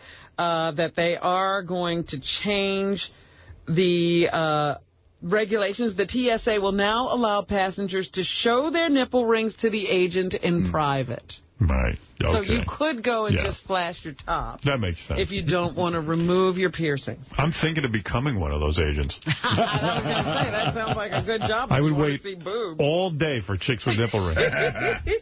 You have to take your top off in front of me. I demand a woman. I'm a woman. Don't worry about it. I'm not going to do anything to you. I'm just going to look. Sources close to Brad Pitt and Angelina Jolie say there was no marriage this weekend. There was a rampant rumor that the two had exchanged vows in New Orleans this weekend with their children, and that apparently is not true. Why would you ruin something as sexy as a nipple with a nipple ring through it? I'll never understand it. Oh, when a woman does that, you just want to just yell. Sounds like it hurts. It does. They get infected. Sometimes one nipple blows up bigger than the others. That happened to my girlfriend, Ralph. I was gonna say. Remember when Ralph got a nipple ring and it blew up? Yeah. Yeah. One nip larger. He has one nip that's larger permanently now. Yeah, he got rid of the nipple ring? Yeah. But, I mean, a woman's breasts are so perfect. Don't put anything on them. Robin even tattooed her breast. That's okay. I don't mind. What are you talking about? It's right up there. That's not on my breast. Sure it is. What do you mean it's not on your breast? Of course it's on your breast. That's your breast. That's my chest. Yeah. That's right. Don't I know? She got a Japanese word on there. Oh, really? It's a Chinese word. Chinese, Japanese, Japanese is the same thing. Right. Is it really? The Japanese took the written language from the Chinese. I did not realize. And so Japanese and Chinese can communicate. You know, most of these broads walking around with the Japanese, Chinese symbol on there, it doesn't even mean what they think it means. Do you understand what I'm saying? Oh, yeah. The guy in the tattoo parlor, you think he knows what that means? Most people don't. Well, some of them are upside down. Like, what do you think you're... I heard you don't even... No, I do know, and I have to say that once a Chinese lady...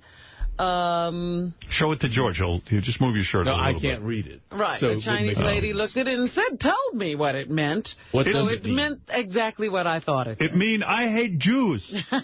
What does it mean? No. Yeah, what does it mean, Robin? Star. Well, because you're a star? That's not inappropriate. Why is it I a just star? like the look of the symbol. It just happens to mean star, but it means like up in the sky star. I see. Not heavenly star. body. Yes. 2 of them. It sure looks like the symbol for General Tso's chicken. You saw it on a menu last night? I'm telling you. But I'm saying a lot of these women, they don't even know really what it really says. Sometimes it's a goof. Or men, too. Or it's upside down. They don't know.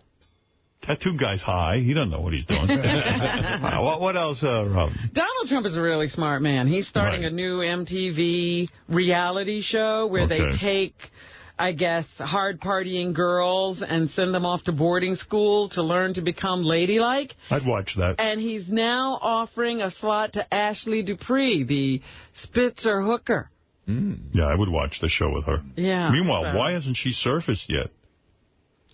I guess she's still in negotiation. You know there's got to be a book deal. There's got to be a lot of stuff going on for this young lady. Right. But anyway, they say that Donald Trump is reaching out to her to be a part of that new show. Well, I hear that Spitzer's got some discussion going with her to keep her quiet. Really? Oh, really?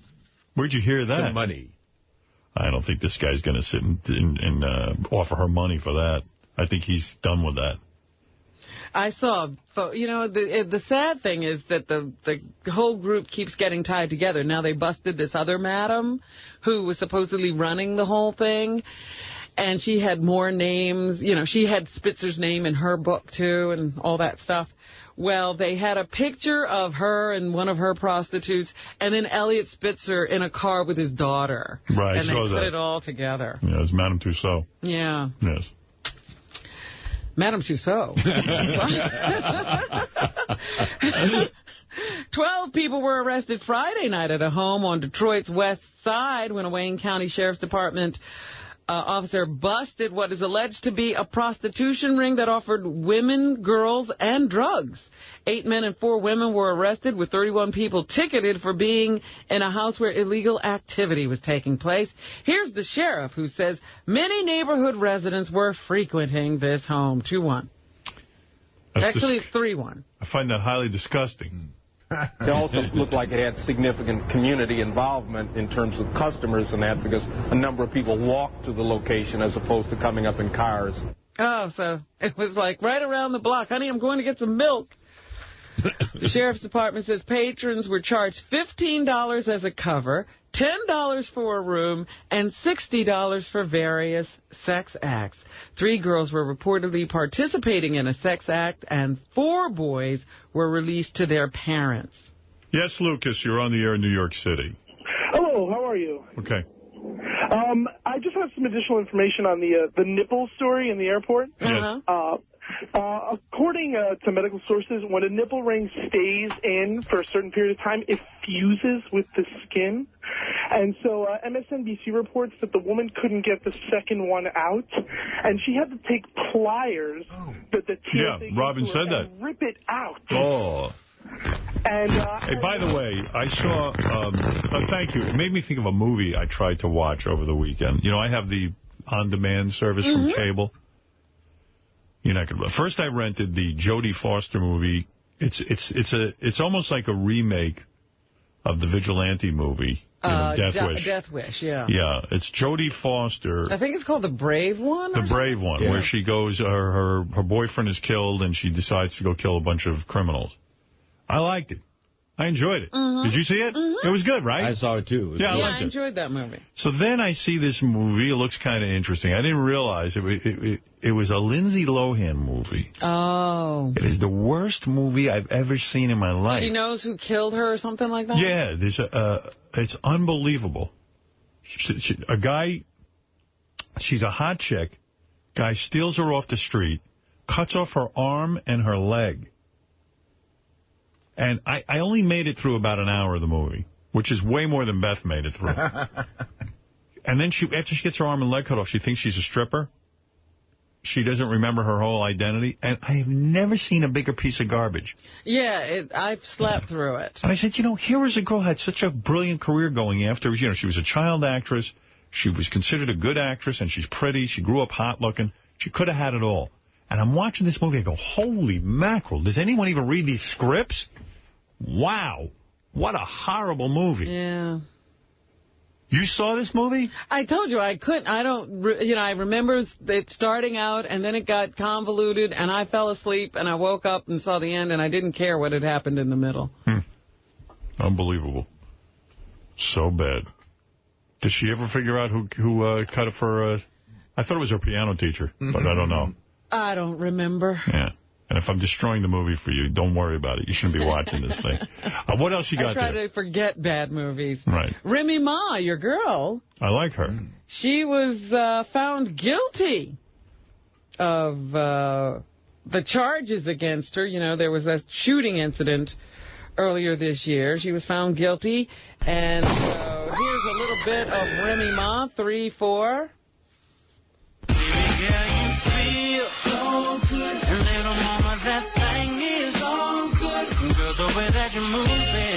Sounds like a dude.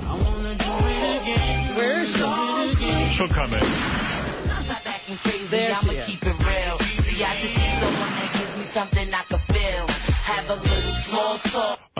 Did she kill the person? No. She wounded them. She's currently in jail awaiting her sentencing. She was convicted on Thursday of shooting her friend in the stomach last year as the 2 women argued over missing money. Meanwhile, this weekend, her boyfriend, rapper Papoose... Papoose? stepped forward with the news that they are planning to get married soon. So not so fast. He's standing by his woman. She could do 25 years, I read. Yeah. Waiting on and she's got a kid, I think. Could be. Yeah. Not a good place to be in your career. This is kind of strange. Sean Levert, son of one of the legendary members of the OJs, Eddie Levert, was found dead in jail this weekend. Here's a little bit of Sean Levert, 3-5. I was a player. You played alone. He's dead? Yeah, 39 years old. They found him dead. They don't know exactly what went on. He was in jail because he had missed some child support payments. And he was found dead in jail. Yeah. So I guess they're going to have to do an autopsy to see what happened to him. He passed away overnight. He was 39 years old, and his brother Gerald Levert died at 40 of a heart attack. So who knows? Something going on in that family. Right. Also in the news were the Kids' Choice Awards were held this weekend. That's that weird award show where every celebrity seems he has to show up because kids are the only ones going to movies anymore. Mm-hmm. They get the best celebrities. They get huge stars. Yeah, it's a big deal to go. And because it's for kids, they'll do anything. They'll even, including like humiliate themselves and have like be slimed. Or roll around in silly string or whatever it is they need to do to have the kids be excited to see them when they show up in another movie. How demeaning, like, you know, you're an actor and you think your shit doesn't stink, and then you go on TV and you got to sit there and do anything kids want so you can make sure they go there. You go to your movie. Well, right now it's a good thing because the biggest stars are kids. Miley Cyrus was voted favorite female singer. Here she is accepting her award, 3-1. Thank you guys so much. First of all, for Nickelodeon and, of course, Kids' Choice Awards for having me here tonight. I'm so excited. I don't want to get slimed, but I am excited to be here. And I also want to thank my Lord and Savior, Jesus Christ, for putting me here and being able to spread my music around the world. What about Buddha? Again, she is, how old is she? She's way into it. She sounds 40, though. Look at how poised and... She's a showbiz kid. And they always wind up at 20, reverting to adolescence. I can't wait for it to happen to her. Maybe 14, 15. She sounds way more mature than, like, Fred. Even you, Howard. And then me, most certainly. And, of course, here she is performing GNO. Ah, your theme song, Girls' Night Out. Does she have any talent? What do I know? I mean, this doesn't sound very good. I mean, honestly, is she any good? Not my cup of tea. It ain't even Achy Breaky Heart. You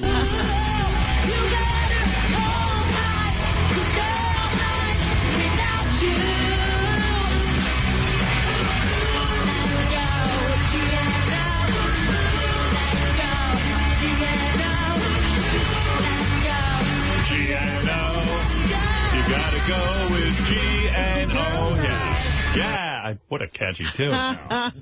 Coming at you. Yeah. Hey, by the way, I didn't even comment on this. The announcer, when George Bush was getting booed at the... ball game? The ball game. How about that announcer who introduces him? Did you hear the yuck in his voice? You know, I didn't really pay attention. I was waiting for the boos of the president. It was like, ladies and gentlemen, hi.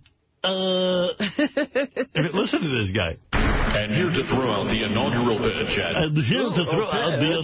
pitch. Can anybody be normal who goes into announcing? It's amazing how announcers just don't know how to sound like people. Nationals Park to mark a new era of Washington baseball. The President of the United States. I don't think they're booing the President. I think they're booing the booing announcer. I swear to God. The President got caught up in it. Get that fucking guy out of here. He's an innocent victim. I prefer a natural sound like our announcer, George Takei. Thank you, George. Yeah. That's me. You bet. Very natural. No, he's our president. Well, speaking of natural, Ryan Seacrest is at the Kids' Choice Awards accepting for favorite reality show. We're very proud to do a show that appeals to all ages. And I can't... Shut up. Fuck you! You're so fucking lucky. You're doing a show I basically did in Detroit. Asshole. Like he's doing a show. He's the fucking announcer. We do a show. Piece of shit! Right, Sheik. We got to have some good Sheik clips now after that appearance. Fuck you! Right. Got to arm Fred with a whole page of that. We got that Beck's beer endorsement. Yes, we do. Here's Cameron Diaz saying, "We are the future." On 3, we are the future and the future is bright. Ready? 1, 2, 3. Shut up. We are Oh, shut up, you... No wonder you can't hold on to a man. You know, she's hot. She's Cameron Diaz. You notice every guy breaks up with her? Gee, I wonder why. On 3, we are the future and the future is bright. Ready? 1, 2, 3. We are...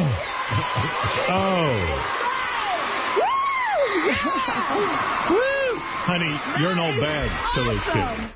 She's so desperate to have those kids like her.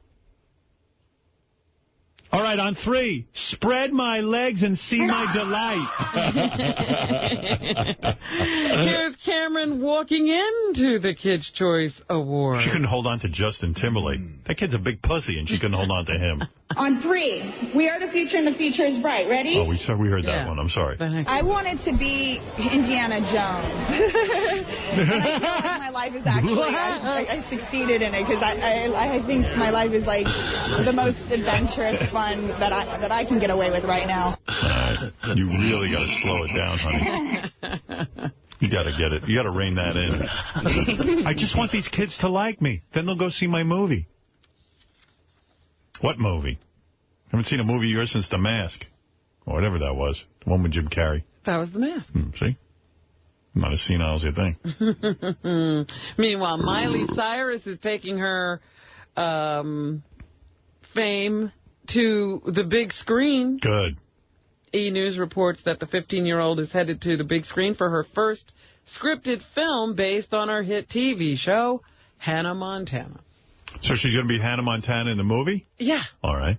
Okay. That's smart. Now, you see, whoever's managing her knows what they're doing. They look at her, they go, you know what? You're Hannah Montana. For life. No matter what you do, you're Hannah Montana. She actually is getting some good advice. Her name was, her name isn't Miley Cyrus. She's going to change it to Hannah Montana? No, her name, she has an alter ego. She's Miley Cyrus and she plays Hannah Montana. Right. Neither one of those was real names. What's her real name? It was Desiree Lou or something like that. I don't know. So now she's changed her name legally to Miley. Wow. Yeah, so she has taken on one of her characters. Believe me, for that kind of fame, I'd change my name, too. You know what I mean? I mean, why not? Why not? Why wouldn't you be Miley Cyrus? We were talking about the... I mean, I listened to that song. It doesn't sound like she's any great big talent singing-wise, but she's riding it out.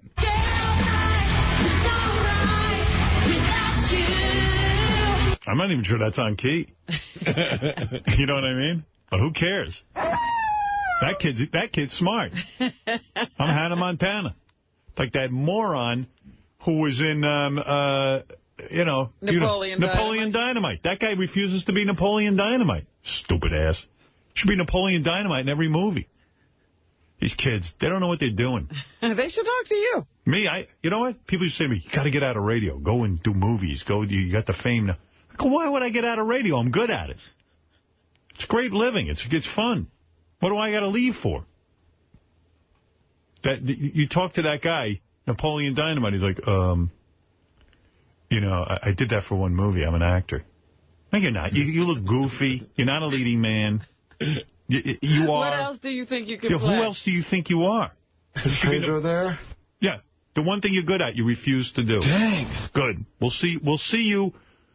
We'll see you nowhere. I wish you'd get out of my life and shut up. In about 5 years. Right. Look at George.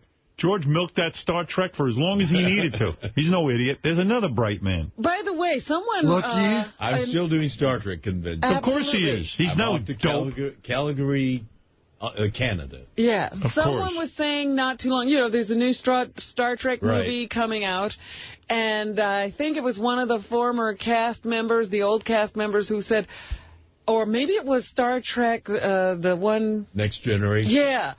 Said these people aren't ready for the kind of fame, the Star Trek fame that's going to descend on them. Oh, please. Oh, yeah, it's a whole different thing that happens to you. It's life-changing. Let me tell you, of course it is. And this kid, Napoleon Dynamite, you ought to sit him down and give him a lecture. You're a bright guy. You understand what's going on in show business. He thinks he's going to be in the Muhammad Ali biopic. No, it's not going to happen. He's the next Macbeth. Yeah. To be or not to be? No, dude, that ain't happening. Patrick Stewart is the next Macbeth on Broadway. Patrick Stewart. Yeah, but he knows he's the captain. That's right. He's the you guys captain. having a killer time? That's right. All right, anything else, Robin? Yes, the Rolling Stones have a new movie out, directed by Martin Scorsese, opening this Friday. It's called Shine a Light. They held a press conference yesterday to talk about it. Here's Martin Scorsese to say why he decided to film in a small venue like the Beacon Theater. I think I'm better suited to try to capture the group on stage, in a smaller stage, more for the intimacy of the group and the way they play together, the way you see the band work together and work each song. I found that to be interesting, and more than interesting, it's just a compulsion of mine. I love to be able to see that. All right. It definitely shows it to you. Here's Keith Richards explaining what he likes about New York's Beacon Theater. The Beacon Theater is special for some reason anyway. You know, it wraps your arms, especially if you can play there for more than one night. And you start to get, the room sort of wraps his arms around you, you know, and every night gets like warmer. And it's a great feeling room. All right. And here's Mick Jagger, who says he's glad they shot for 2 nights. You know, though we played lots of small theatres in the past, we hadn't done any on this tour, so this was like quite different suddenly to go into the small theatre. So by the second night, you know, we knew I'd sort of... sounds like he's all excited. They did, I guess, like doing this. And you get to see them interact with each other, too. You know, like you wonder, you know, does he absolutely hate Keith at this point? Yeah, I'm sorry I missed it, actually. I would have liked to have seen it in the big IMAX theater. Or will they relate to each other on stage? It's great. No. So I missed it. I don't know. Anyway, highly recommend it. Yeah, I should have gone. Detroit babysitter may face charges after she accidentally shot a 6-year-old boy with a BB gun and killed him. Oh, my God. Yeah, you don't usually think of a BB gun. Oh, no. Is that your phone? So unprofessional. Did you change the ringer on your phone?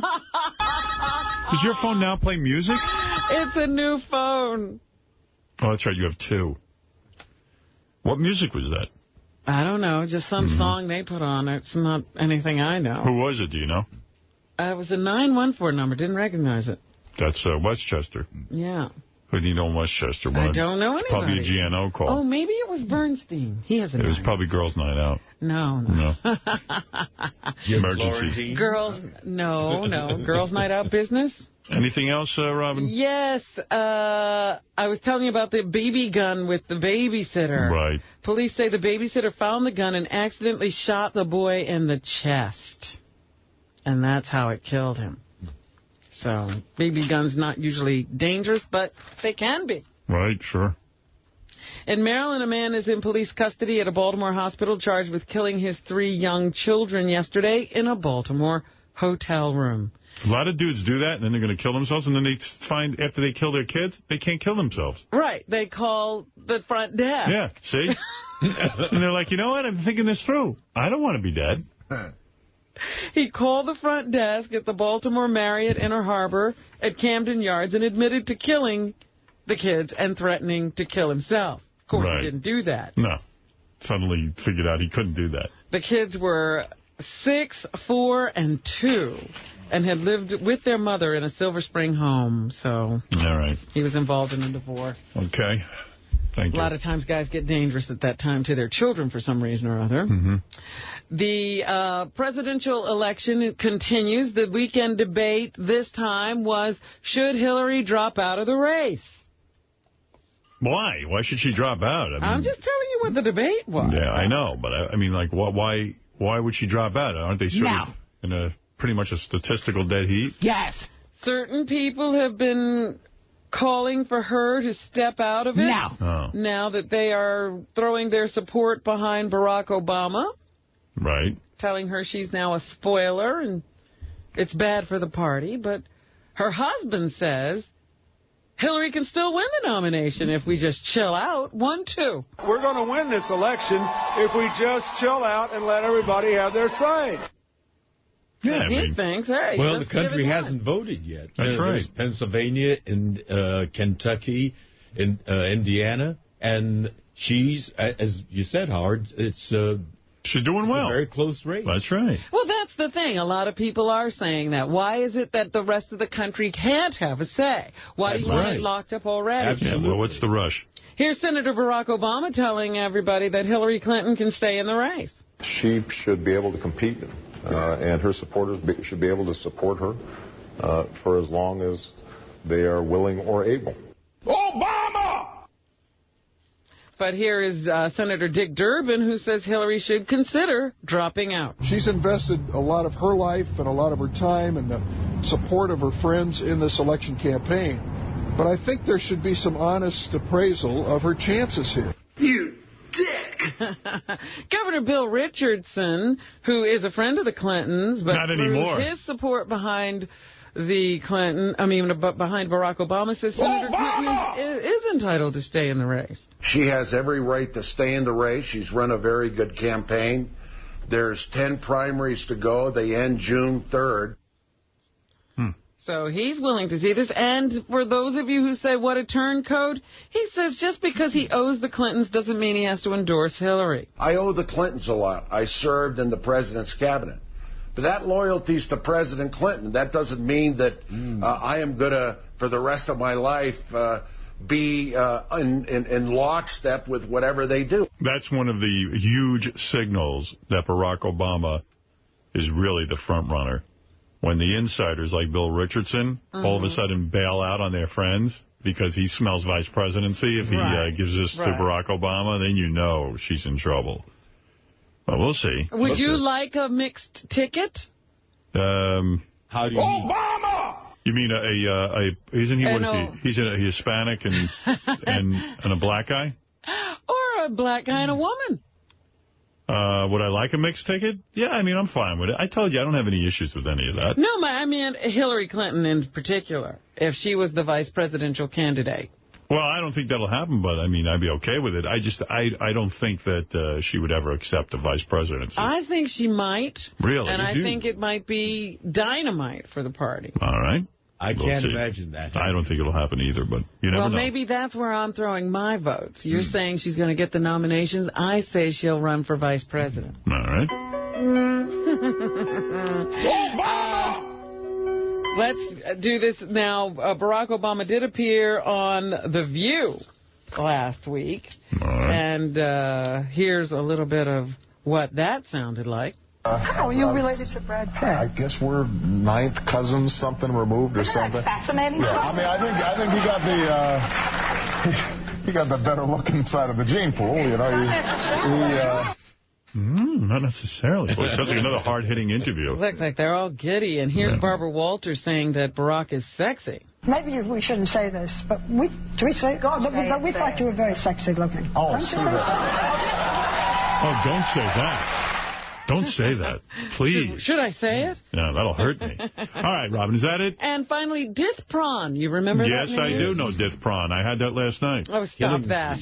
I was at I am Darth Nihilus. He was a photographer who worked with Sidney Schanberg of the New York Times. Oh, yeah, the Killing Fields. Yes, covering that whole Cambodia thing. And he was played in the movies by Hang S. Nor in the movie The Killing Fields. Yeah. That was based on his story. Great movie. He got an Oscar. He died. Oh, wow. But the tragedy is, you know, Dith Prawn dies, and then I was watching the news yesterday. They show clips from the movie, and Hang Nor's image is what's... Hang Nor's dead, too. But, yeah. You know, Dith Prawn didn't get the dignity of his own picture being shown on the news. I know, but he was played by... I mean, they're trying to tell you, you know, where you can see his whole story by doing that. Because I'm going to play clips, too, of Hang Nor's. Here's a clip of The Killing Field. This is a big story, a major story. All right, that's Hang S. Nor. But anyway, brave guy, right? Amazing guy. Right. He worked with Western reporters who were covering that, saved their lives in several instances, saw most of his family wiped out by the Khmer Rouge, and spent 4 years in prison being tortured before escaping and making it across those killing fields and getting to safety. There you go. Incredible Thanks, story. Robin. Is that what's happening? That's what's happening. All right. Opening day for the Yankees today. That's right. Are they taking it all the way this year? Who knows? But they say that would be a fitting end to their life at this Yankee Stadium. And George Takei, by the way, April 8th will be on TV at 10 o'clock at night. He will be on a new show called, what? Secret Talents of the Stars. All right, there you go. Thank you, George Takei. Well, thank you for a very full... I'll see you tomorrow, I hope, my friend. For your Let's big... hope Artie joins us tomorrow. Let's hope Artie joins us tomorrow. And tomorrow, Jose Canseco will be here. He was supposed to be here today. I want to thank the Iron Sheik for coming in and his whole tour. Also, Riley Martin for calling in. But I want to also tell you that... what? George will be doing his thing tomorrow on the Newly Weird game. Oh, yes. With his longtime life mate, Brad.